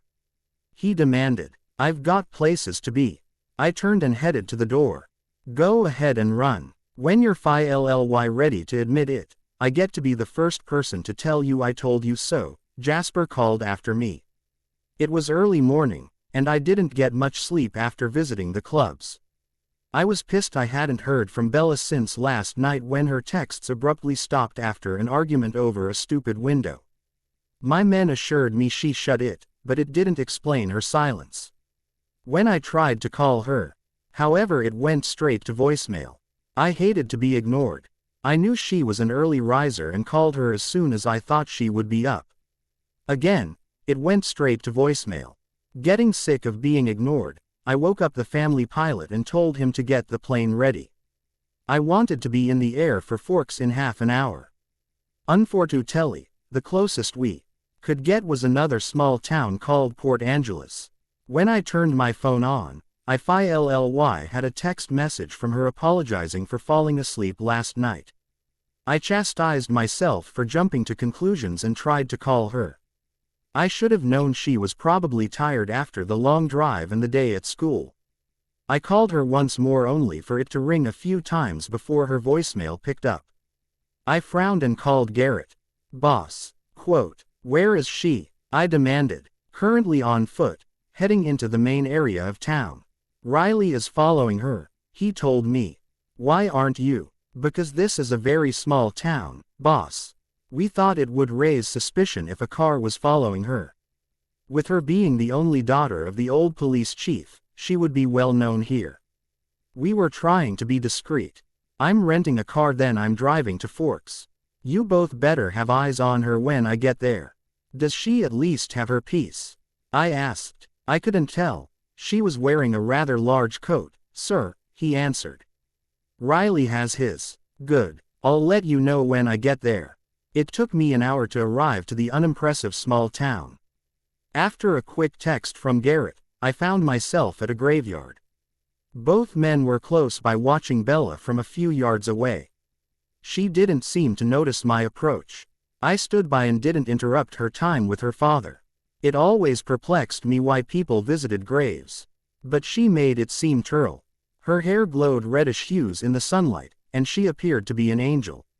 After a while, she stood and kissed her fingertips before touching it to the stone. Bye, Dad, I love you. I hope after everything I told you, you're not disappointed in me, she said. I know I'm disappointed that you don't know how to answer a phone, I sped at her from behind. She jumped and spun around, clutching her chest. That's it. You're getting a bell. Excuse me, why would I need a bell? I retorted. You're always sneaking up on me. What are you doing here anyways? She asked. I don't like being ignored. I've been trying to call you for hours, I told her. I fell asleep last night, and I texted you first thing this morning, she explained, but I felt she had been keeping something from me. And I called you not much later and you didn't answer, I pointed out. Maybe my ringer is still off. I shut it off when I sleep. She started to pat her sides, then her face turned red. And she bit her lip. Shoot, I think I left it at the house. Speaking of leaving things at the house, do you have your piece? I asked. My what? Oh, the gun. No, I left it at the house too. This is Forks. Contrary to what you believe, it's a peaceful town. She had a hurt look on her face, and I realized I might have gone too far last night with my comment about her father. I didn't mean to upset you. But you have to take your safety more seriously, I said in a calmer voice. I know you didn't mean to, but it still hurt. Please, don't bring up how he died again. It will always be a sensitive topic. She blinked back a chair, looking at his grave. I won't, I promised. It secretively made me happy. Never talking about her father meant I could keep the truth about his death hidden. She stepped forward and kissed my cheek. Thank you for cleaning up the graves and for the bushes. I glanced at the graves and shook my head. I can't take credit for that. Huh, then who did? She questioned. My guess would be my aunt. She knew you were coming here, and she does something similar to my grandparents' graves every spring, I mentioned. I guess I owed her the kiss then. Bella's eyes were lighter. All your kisses belong to me. I used my fingers to tilt her head up, then kissed her. My stomach made a loud rumbling sound. Bella pulled away from me and smirked. You haven't eaten today, have you? She accused. I was in a rush, I said. I'm sure Bert and Ernie could have told you I was fine. She grabbed my hand and started heading for the road. Come on, I'll bring you to the diner to eat. Fair warning, Mike was the golden boy around here. Newton was from Forks. I was pissed that Jasper didn't warn me. Yes. Didn't it show up in your research? Bella paused her steps. His parents own the sporting goods store in town. We were never really friends in high school. But at my father's funeral he was really supportive. It wasn't long after that we started dating, she said awkwardly. I see, I said curtly. Sorry, I know the past relationship talk isn't fun. But I thought you should be warned before we ran into anyone, she said apologetically. Don't apologize. It is what it is. If it would make things less awkward, we can grab something to go and head to the airport. Our plane is ready to go. You flew here. She laughed and shook her head. Mostly. They wouldn't let me land in Forks. I drove here from Port Angeles, I explained. She looked highly amused. We could grab something to go, but I need to go say hi to my father's friend. They were like family. They live in La Push. Her eyes widened and her free hand raised to her mouth. Oh, I think I know where Mike is hiding out. La Push has a bunch of cabins they rent out to people escaping the city. Interesting. We can pass the information on to the detectives. What were their Mies? I should have asked you before, I told her. It was Yorkie and Marks. Are they dirty cops or something? They were definitely playing good cop, bad cop, she asked. I don't know, but I'm going to have Jasper look into them. If you see them again, call me, I insisted. I will. Are they the reason my security detail doubled? She asked. The corner of her mouth lifted. It's not funny, but yes. Go wait in the car and I want to make a quick call to Jasper. Then we can run your errands. We can be in Mexico before too late tonight. I instructed her. We can't. I don't have enough clothes with me, she told me. I fail to see how that's an issue. I winked at her. She smacked my arm playfully. I don't do nude beaches.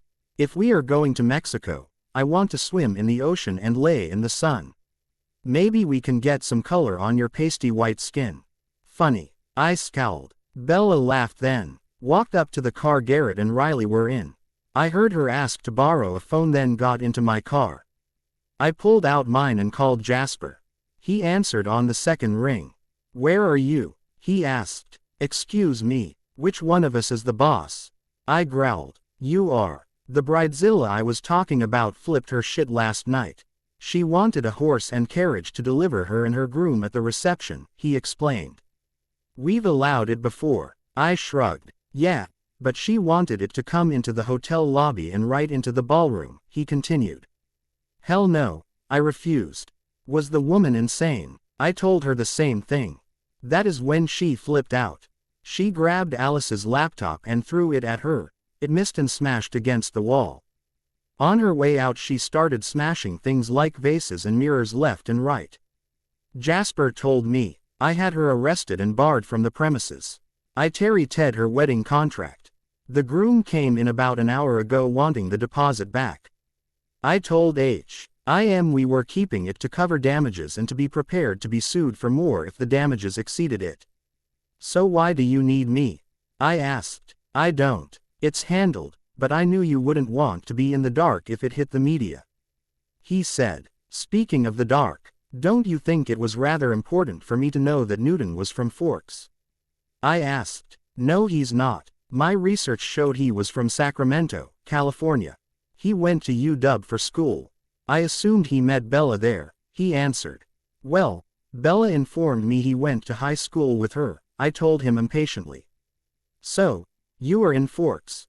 Focus. I was getting irritated. The only thing I can think of is either Liam or my father changed his background.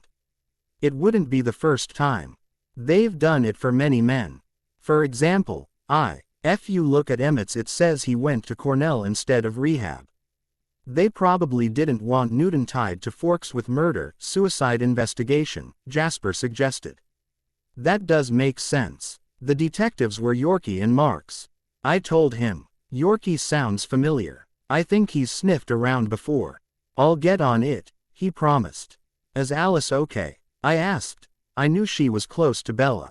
Shook up but fine. She was the one who actually tackled the bridezilla to the ground to stop her rampage. He snickered. Maybe we gave her a job on the wrong team. Sounds like she would be a better fit for security, I joked. She is a fireball, that's for sure. I'm leaving for Mexico tonight. I only want a call if there's an emergency, I ordered. Yes, sir. Hopefully, you'll be in a better mood when you get back, he joked. I hung up on him and got into the car. Bella placed a phone on the dash and looked at me. I borrowed Riley's phone and ordered our food for pickup. That was more than a minute, she commented. I hope you turn your phone off when we're in Mexico. Speaking of that, I don't have my passport with me. I have it. Sorry. Jasper had to inform me of a work issue. Apparently, a bridezilla pitched a fit last night. Your friend, Alice, got a laptop thrown at her. Was she hurt? Bella immediately reached for her phone. Shit, that's not mine. She was well enough to tackle He bride who was wreaking havoc on my hotel. Apparently, the bride was having a hissy that she couldn't have a horse inside the hotel, I scoffed. She sounds crazy. Bella nodded absent-mindedly. Edward, who is Maria to Jasper? I was caught off guard. She's his wife. Shit, Bella mumbled, not looking happy. I groaned inwardly, connecting the dots. Are they sleeping together? She side-eyed me then ducked her head, nodding. I hit the steering wheel in frustration. Fuck. I told him to keep it in his pants. I rubbed my face and tugged my hair. This wasn't how I wanted to start off our vacation. She should know. Both of them. Bella chewed her lip. Jasper and Maria have an open marriage. It was arranged, and Maria is gay, so neither care if the other sleeps with other people, I explained. That doesn't mean Alice wouldn't care. Why don't they get a divorce? Bella asked. I told you before, divorces aren't allowed in the family, I answered. Well, that's stupid. Why should both be miserable? She frowned. She then shifted in her seat, so she was on her knees, and she wrapped her arms around my neck. You know, when you're the boss you could change the rules. Can't you? It wouldn't be that simple, my bride. We have business with Maria's father. He won't be on board. In fact, I know him well enough that he'd kill his own daughter for being gay, if he found out, I said softly. Bella froze and her eyes studied me for a moment. She sat back on her heels, letting go slowly so her hands brushed my shoulders. Oh, I still need to tell Alice. Tell her when we get back. I didn't care if Jasper got pissed. He disobeyed me and so be it. Wait a week. I don't know. Bella pondered, looking unsure. Please. I will admit it's a selfish thing to ask. But I want this week to be no drama. Which we can't do if our phones are blowing up every few minutes. It is selfish but okay. It can wait a week, I guess, Bella reluctantly agreed. Thank you. I kissed her lightly then started the car. I ordered ahead so our food should be ready by now, she informed me. Okay. Tell me where I'm going, I told her. The day hadn't gone as I wanted. If I had my way, we would have been on a plane a couple hours ago. But instead, Bella brought me to a small reservation, and to a house that resembled more of a shack, where I met William Black and his son, Jacob. It didn't escape my notice. Jacob seemed to have a thing for my bride. William had been apologetic for them not being there for her wedding. He was having a bad couple of days, adjusting to his new diabetic medicine, and Jacob was his only caretaker. Jacob offered to find Mike and beat the crap out of him and wasn't happy to hear that I had handled it. Both seemed weary of our sudden relationship, more so the younger than the elder. By the time we returned to her father's house I was exhausted. It was another small house, but inside was a relaxed atmosphere that appeared lived in. I now understood Bella's quip about not being able to sit on my furniture. The couch here looked like it had been bought and used before Bella was born. Family photos were everywhere. I was glancing at a photo of a young Bella with missing teeth, holding a fish and a trophy, with her father standing next to her with a proud grin when Bella came downstairs wearing stretch pants and a comfortable-looking long-sleeve top. I had a few Umari things left over from college days that still fit. I think my bikini top shrunk, but I doubt you'd complain, she teased, dropping a duffel bag at the bottom of the steps. I told you, you could forego clothes. I've rented a house with a secluded beach. I winked at her and grabbed her bag. And are those two going to be there? She jutted her head toward the outside where Garrett and Riley were waiting.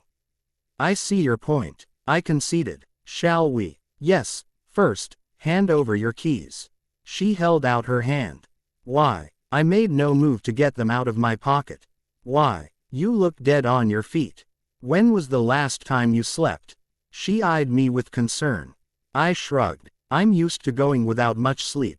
Bella came up to me and threw her arms around my neck. You need to start taking better care of yourself. She started peppering my face with kisses and palmed my erection. While I was distracted, her other hand slipped into my pocket and grabbed my keys. She stepped back from me and jangled the keys. Give them back, I demanded. No, Bella refused. You could barely keep your eyes open during the short 20-minute drive. Were you even aware you crossed over the line several times? I did not. I shook my head. My bride huffed and stormed out of the house. I followed her, also getting irritated. I didn't like being told what to do and being tricked into it. Bella walked straight up to Garrett and Riley. You both were in the car behind us. How many times did Edward go over the line? She asked. Garrett looked uncomfortable. Don't drag them into this, ISPPED. You won't listen to me. So maybe you listen to unbiased opinions. She glared at me, then turned back to them with the same no-nonsense look. How many times, Riley? I counted at least 3 times, he admitted. It was 4, Garrett mumbled. Thank you, she told them before turning to me. See, you almost fell asleep at the wheel. Bella handed the rental keys to Riley. Edward's not driving, and don't give him the keys. Bella went over to her car and got in and started it up. I scowled in her direction before turning back to my men. Give me the keys back, I ordered. I don't think I should do that. Riley looked reluctant. Did you forget who the boss was? ISPPED. Technically, you both are. And if she's right, then you shouldn't be driving, he pointed out. Unbelievable. I stormed to her car, tossing her bag in the back before getting in and slamming the door. Did you have to embarrass me in front of my men? She flinched and gripped the wheel. It wasn't my intention to embarrass you. I'm just concerned you'd get us into an accident. You scared me on the way back, and the fact that you're oblivious and stubborn is concerning. I'm fine. I crossed my arms over my chest. And you think I'm difficult? Sorry I cared and embarrassed you. She pulled out of the driveway. We rode in silence, and I closed my eyes for a moment, and the next thing I knew we were at the airport. I looked around in confusion and realized I'd fallen asleep before we even left her town. I glanced at her, and my bride had red-rimmed eyes and what looked like dry tears on her cheeks. I fell asleep, I admitted. You did, she nodded, not looking at me. Were you crying because of me, my bride? I asked softly. Allergies, she lied. Liar. I'm sorry. I guess I'm an irritable bear when I'm overtired. You were right, I shouldn't have been driving. And I certainly shouldn't have SPPED at you, I apologized, reaching for her hand. I didn't mean to embarrass you, she repeated. I know. Can we have a do-over? I don't want to start our honeymoon upset with each other, I asked. I would like that very much. She turned to face me. I leaned in to kiss her and ran my thumb over her cheeks. I hated that I had made her cry. Hopefully, the rest of the week would go smoothly. I got out of the car then grabbed her bag from the back. She met me at the front of the car. Taking her hand, I led her to the runway. What am I supposed to do about my car? She asked, looking behind her. I will have someone come and get it to drive it back to Seattle, I told her. She stopped short and stared at the plane. I can drive back to Seattle to catch our plane to Mexico there. This is our plane to Mexico. Have you flown before, my bride? I sensed that she was nervous about the smaller plane. A few times, but obviously those planes were much bigger, Eddie. She bit her lip nervously. And here I thought you had given up on that me. I scowled. Not a chance, she smirked. The pilot used to fly for the military. I promise he's very safe and has never crashed, I told her. She nodded. Okay, let's do this. Phone. She held out her hand. Why do you need my phone? Didn't you grab yours? I took it out of my pocket and handed it to her. I did, but this is our honeymoon, so it should be phones off so work can't bother you every few minutes. I watched as she powered down my phone. I do have one meeting I need to go to when we are there, I told her. Bella looked less than pleased. And when were you going to tell me? Or were you just going to sneak out of bed at night and hope I didn't notice? I was going to wait until we got there so you wouldn't refuse to come. It's not like I have a choice. My father ordered it and I have to meet with another head of the family. Maria's father, in fact, so you cannot go, I told her. She huffed a bit. Just the one meeting, nothing else you're hiding from me. One meeting, however, you do need to stay at the place we're renting. And you will have guards with you. I'm bringing Aditio El men to protect us, I told her. I thought they were technically family. You can't trust them. Bella gave me a wary look. I don't trust anyone, except a very select few, I told her. Well, I hope I'm one. She gave me a small smile before going back to her car. At first, I thought she was leaving, until I noticed she opened the passenger door. She rustled around inside for a moment before pulling out the box with the gun I gave her. She walked back to me and tucked it under her arm. I was pleased to see she was taking this seriously. Sounds like I should make sure to keep this with me, she stated. Yes, thank you, and you should wear the necklace I bought you. I have it in my bags. I took the box from her and tucked it under my arm. Her eyes rolled suspiciously. Why, is it a tracking device or something? Yes, I admitted. Her eyes widened slightly, and her jaw ticked. Before she could say anything, I continued. Most of the family has a tracker somehow on them. Mine, Jasper, and Emmett's are injected into us, hidden beneath our tattoos. My parents have their rings. I'm not sure what Peter and Charlotte have. But I do know they have something. Bella took a deep breath and looked away for a brief moment before turning back to me. You should have told me. I would have worn it if you were honest about it. Why do you have it injected into you? She gave me a bewildered expression. Jasper thought of it when he took his mother's dog to the vet and put an ID tag in, I explained. I thought it was genius since we could never lose it and it would be hard to take from us. Bella looked amused by the idea, so I waited for a dog tag jokes. Shouldn't I get something more permanent then? I didn't think you'd agree to it, I admitted. Plus it made it too permanent. I probably would have been weirded out if you mentioned it the first few days. And I would have been pissed if you did while I was sleeping, like getting my handprint. But if it's safer, I'd do it. She shrugged. Then we will look into it when we get home, I agreed. I do have one condition though, she said. If you can track me, then I want to be able to track you. Your tracker would only be turned on in case of an emergency. If something happened to me, it would fall to Jasper or Emmett to help me, I explained. Fine, she conceded. Boss, we need to board soon so we don't lose our slot, Garrett informed me. Coming. I led Bella to the plane. After we landed, Bella quickly changed into a dress with straps. It was tight around the chest but loose around the waist. I wanted to immediately head to the place where we were staying, but Bella insisted on finding something to eat first. We both PPED on the plane and were feeling wide awake. We found a small restaurant where we had our first meal. I had to translate a bit for Bella since she claimed her high school Spanish class didn't prepare her for this. Afterwards, she dragged me to an outside vendor and purchased tiny sombreros that could fit in the palm of my hand for kids. She was FILLY content for us to drive to our home for the week. Wow, this is beautiful. How many bedrooms is this one? Bella asked, looking up at the small mansion on the beach. 6 bedrooms. So it is smaller, I admitted. Still bigger than my father's. She snorted, then opened her door, not waiting for me to get it for her. Hold on, my bride. We need to make sure it's safe, I warned her. Bella raised an eyebrow but didn't say anything. I had sent 2 of my men ahead, Sam and Paul, to check things out. They walked down the path to greet us. Everything looks good, boss, Sam said. Good, I nodded. Bella wasted no time grabbing her bag and running ahead of me into the house. I followed behind and found her in the kitchen. Look, it has a patio where we can eat outside, Bella commented. I see. You know you were supposed to wait for me to carry you over the threshold or some shit like that.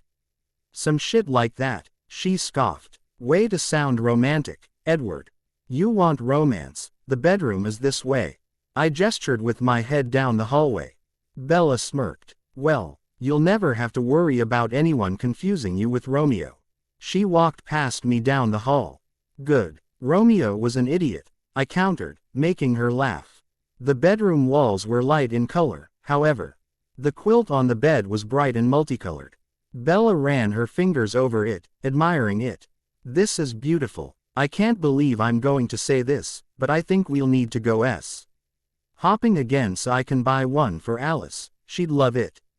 Maybe one for us too. I don't think I have ever met anyone so reluctant to spend money more than you. Even my Aunt Esme will splurge, I teased. Bella shrugged. I guess it was just how I was raised. We never had a lot of money, so when it came to buying things, it was items we needed, not for pleasure, and it just stuck. Bad habit to break, I guess. I wouldn't say it's a bad habit. But if there's something you want, get it without feeling guilty. I placed the bags down. When I turned, she was standing at the glass doors, looking out at the ocean. I walked up behind her and grabbed her by the hips and placed a kiss below her ear. She leaned her head back against my shoulder. A buzzing in my pants interrupted us. Bella stiffened, then turned in my arms. I had routinely turned on my phone when we had landed. She reached into my pocket and pulled out my phone. After glancing at the screen, she frowned, then held down the button, shutting it off. She walked to the bed and placed the phone in the drawer in the nightstand, slamming it shut. It was your mother. Any objections? She sat on the bed with a bounce. Not at all. I grinned wildly at her, then joined her. Late into the week, I went to my meeting with Sam and Garrett as backup. We pulled up to the villa situated on a cliff, overlooking the ocean. Once through the gate, we pulled around a semicircle driveway. Outside, Santiago was waiting with 3 of his men on the steps. I got out of the car and walked up to him with my hand out. Santiago, it has been a long time, I greeted him. It has, Edward. I believe this is your first trip here. He shook my hand. Second, actually. I believe you were on your honeymoon the last time I was here, I commented. Ah, yes. Please, come in. Your men are welcome to either come in or stay here. Whatever you're comfortable with. I do ask for a peaceful meeting. My children and wife are here, and I wish any firearms to be left in your car. As you can see, we are URMED as well. He spun around, showing he was telling the truth. Fair enough, I agreed. I unholstered my gun and handed it to Sam. Garrett, come inside with me. Sam, stay here with the car. Yes, boss, they both responded right away. The inside of his home was warm and inviting. It reminded me a lot of my aunt and uncle's house. There was evidence of a family living here with a few scattered toys lying about and pictures on the wall. I could hear the sound of children's laughter from somewhere in the house. As if on cue, two small children, a boy and a girl, came running into the room. The little girl grabbed Santiago's legs and he bent down to pick her up in his arms. ¿Qué pasa, niños? He asked. Papa, ven a jugar. The little girl begged him to play. No, hija, es tu hora de dormir. He told them it was time for bed. The kids all pouted. He chuckled and tweaked his daughter's braid. Mañana iremos a la playa. I understood he promised to take them to the beach, making them very happy. They were now full of smiles and looked excited. For a brief moment, I envisioned a life with Bella and my children with me being around. Lo siento, Santiago. His wife, Rita, appeared at the doorway holding another small boy and was heavily pregnant. No problema, mi amor. Buenos noches, niños. He set his daughter on her feet. They scurried to their mother and disappeared down the hall. Santiago led me in the opposite direction. He led me into a small office. Garrett remained on the outside with his men. Sorry about the interruption. We had hoped they would be asleep before you arrived, he apologized, taking his seat. It's quite all right. Your family has expanded over the years, I commented. Family is everything to me. What's the use of fortune if we have nothing to spend it on? Perhaps soon you too will know the joy of children. You're married? No, true. We're here on our honeymoon, I told him. And you interrupted it to see me, I am honored. He looked amused. He opened a box and offered me a cigar. My father was rather insistent. Although I thought I was meeting with Diego. I took a cigar. I regret to inform you that my father passed over the winter. I'm now head of the familia, he told me, frowning slightly. I wondered if he missed his father at all. My condolences. I didn't know, I said. We kept it quiet until things settled down. It was a heart attack. Years of unhealthy eating and love of the bottle caught up with him. Santiago shrugged. I asked for you specifically, because I knew you too will soon be head of the Masson family. It's time to plan our future. Before the year is out, I will take over. Isabella and I will have a public wedding soon. Not long after, my father will step down, I informed him. Bueno. I hope business will remain the same if not better without the old men. See, he asked. I agree. We've been happy with our arrangement. I nodded. One thing, you have a rat. A man med Michael Newton was here about a month ago. Acted like he was in charge and how leadership will change, he warned. We already took care of him. Do you know if he was working alone? I questioned. He didn't say. You should be careful, he insisted. We will be. I appreciate the warning, I agreed. We are almost like family. I take threats seriously. Speaking of family, when will my sister Maria and Jasper have babes of their own? I suppose they're waiting for the right time and are in no rush, I said cautiously. I have 4, and my other siblings have a dozen between them. All except Maria, and I think I know why. He paused, eyeing me. You'll have to fill me in. I stayed evasive. Either you're a good and loyal friend, or you're, how do you say, ignorant. I know my sister prefers women. I recall my father trying to beat it out of her and my mother crying.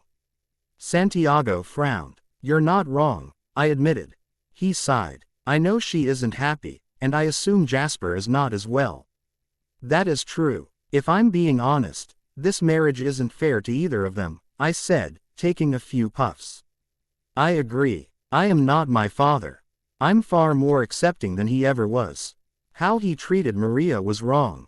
I wish her to be happy like I am with Rita. My father thought love would make a person weak, but I couldn't disagree more. Love makes us stronger and gives us something worth fighting for. He smiled sadly before puffing on his cigar. Then you would be in agreement to allow them to divorce without losing our arrangements. So they can both choose for themselves, I suggested. Santiago thought it over. As long as I deal with you, then we have a deal. I'm not a fan of your father. He doesn't know how to treat a woman right. From the reports I got this week, you treat your wife well. You had us watched. I frowned. See, wouldn't you do the same if I visited you? He shrugged. I probably would. Are we agreed? We will let Maria and Jasper know after I take control. I asked. Agreed. Now get back to your bride. I'm sure if she's like my Rita, she is unhappy to be left alone on your vacation. He smiled at me. You're not wrong. It was good to see you. I put out my cigar, then stood and held out my hand to him. I was glad this was short and sweet. He shook my hand, then held up one finger for me to wait. He went to his bar in his office and pulled out a bottle of tequila. He held it out to me. For you and your bride, I'll be looking forward to meeting her one day. Thank you. I accepted the bottle. A short while later, I pulled up to the house. I was happy that it was early enough that my bride would still be awake. After checking in with Riley and Paul, I went to our bedroom. When I walked in the room, it was freezing with the AC blasting. Bella was curled up in bed. She had appeared to have been reading before she fell asleep with a book in hand. I went to her side of the bed and removed the book. She shifted under the sheets, then her nose wrinkled. You stink, she grumbled. I missed you too, I joked as I sat on the edge of the bed. No way are you getting in this bed smelling like that. She rolled over, bringing the sheet over her nose. I'll go shower, I promised. Care to join me? I rubbed her thigh up and down. She shook her head. Too comfy. I stood but looked down at her in concern. Are you okay? It's rather early even for you. Just tired. All the running around and the hot sun has worn me out. She yawned. I nodded and headed to the bathroom. I found it rather funny. If anything, this week had started to make me feel well rested. I couldn't remember a time since I was a kid that I felt so relaxed. We spent most of the time on the beach, swimming and exploring the sand. A couple of nights we went to dinner and then dancing. A few times, Bella insisted on cooking so we could enjoy our alone time. But then maybe it was the insatiable and uninterrupted sex we were able to have daily. By the time I was showered and back in the room, Bella was curled on her side and looked fast asleep. I climbed in on my side and settled against my pillow. Like drawn to me by a magnet, Bella cuddled into my side, laying her head on my chest. I ran my hand up and down her side as my cock stirred. There was a part of me that wanted to wake her up for sex. But lying here just holding her felt comfortable and good.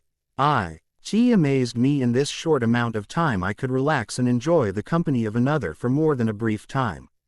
I looked forward to seeing her every day. And that scared me. We will continue in next part.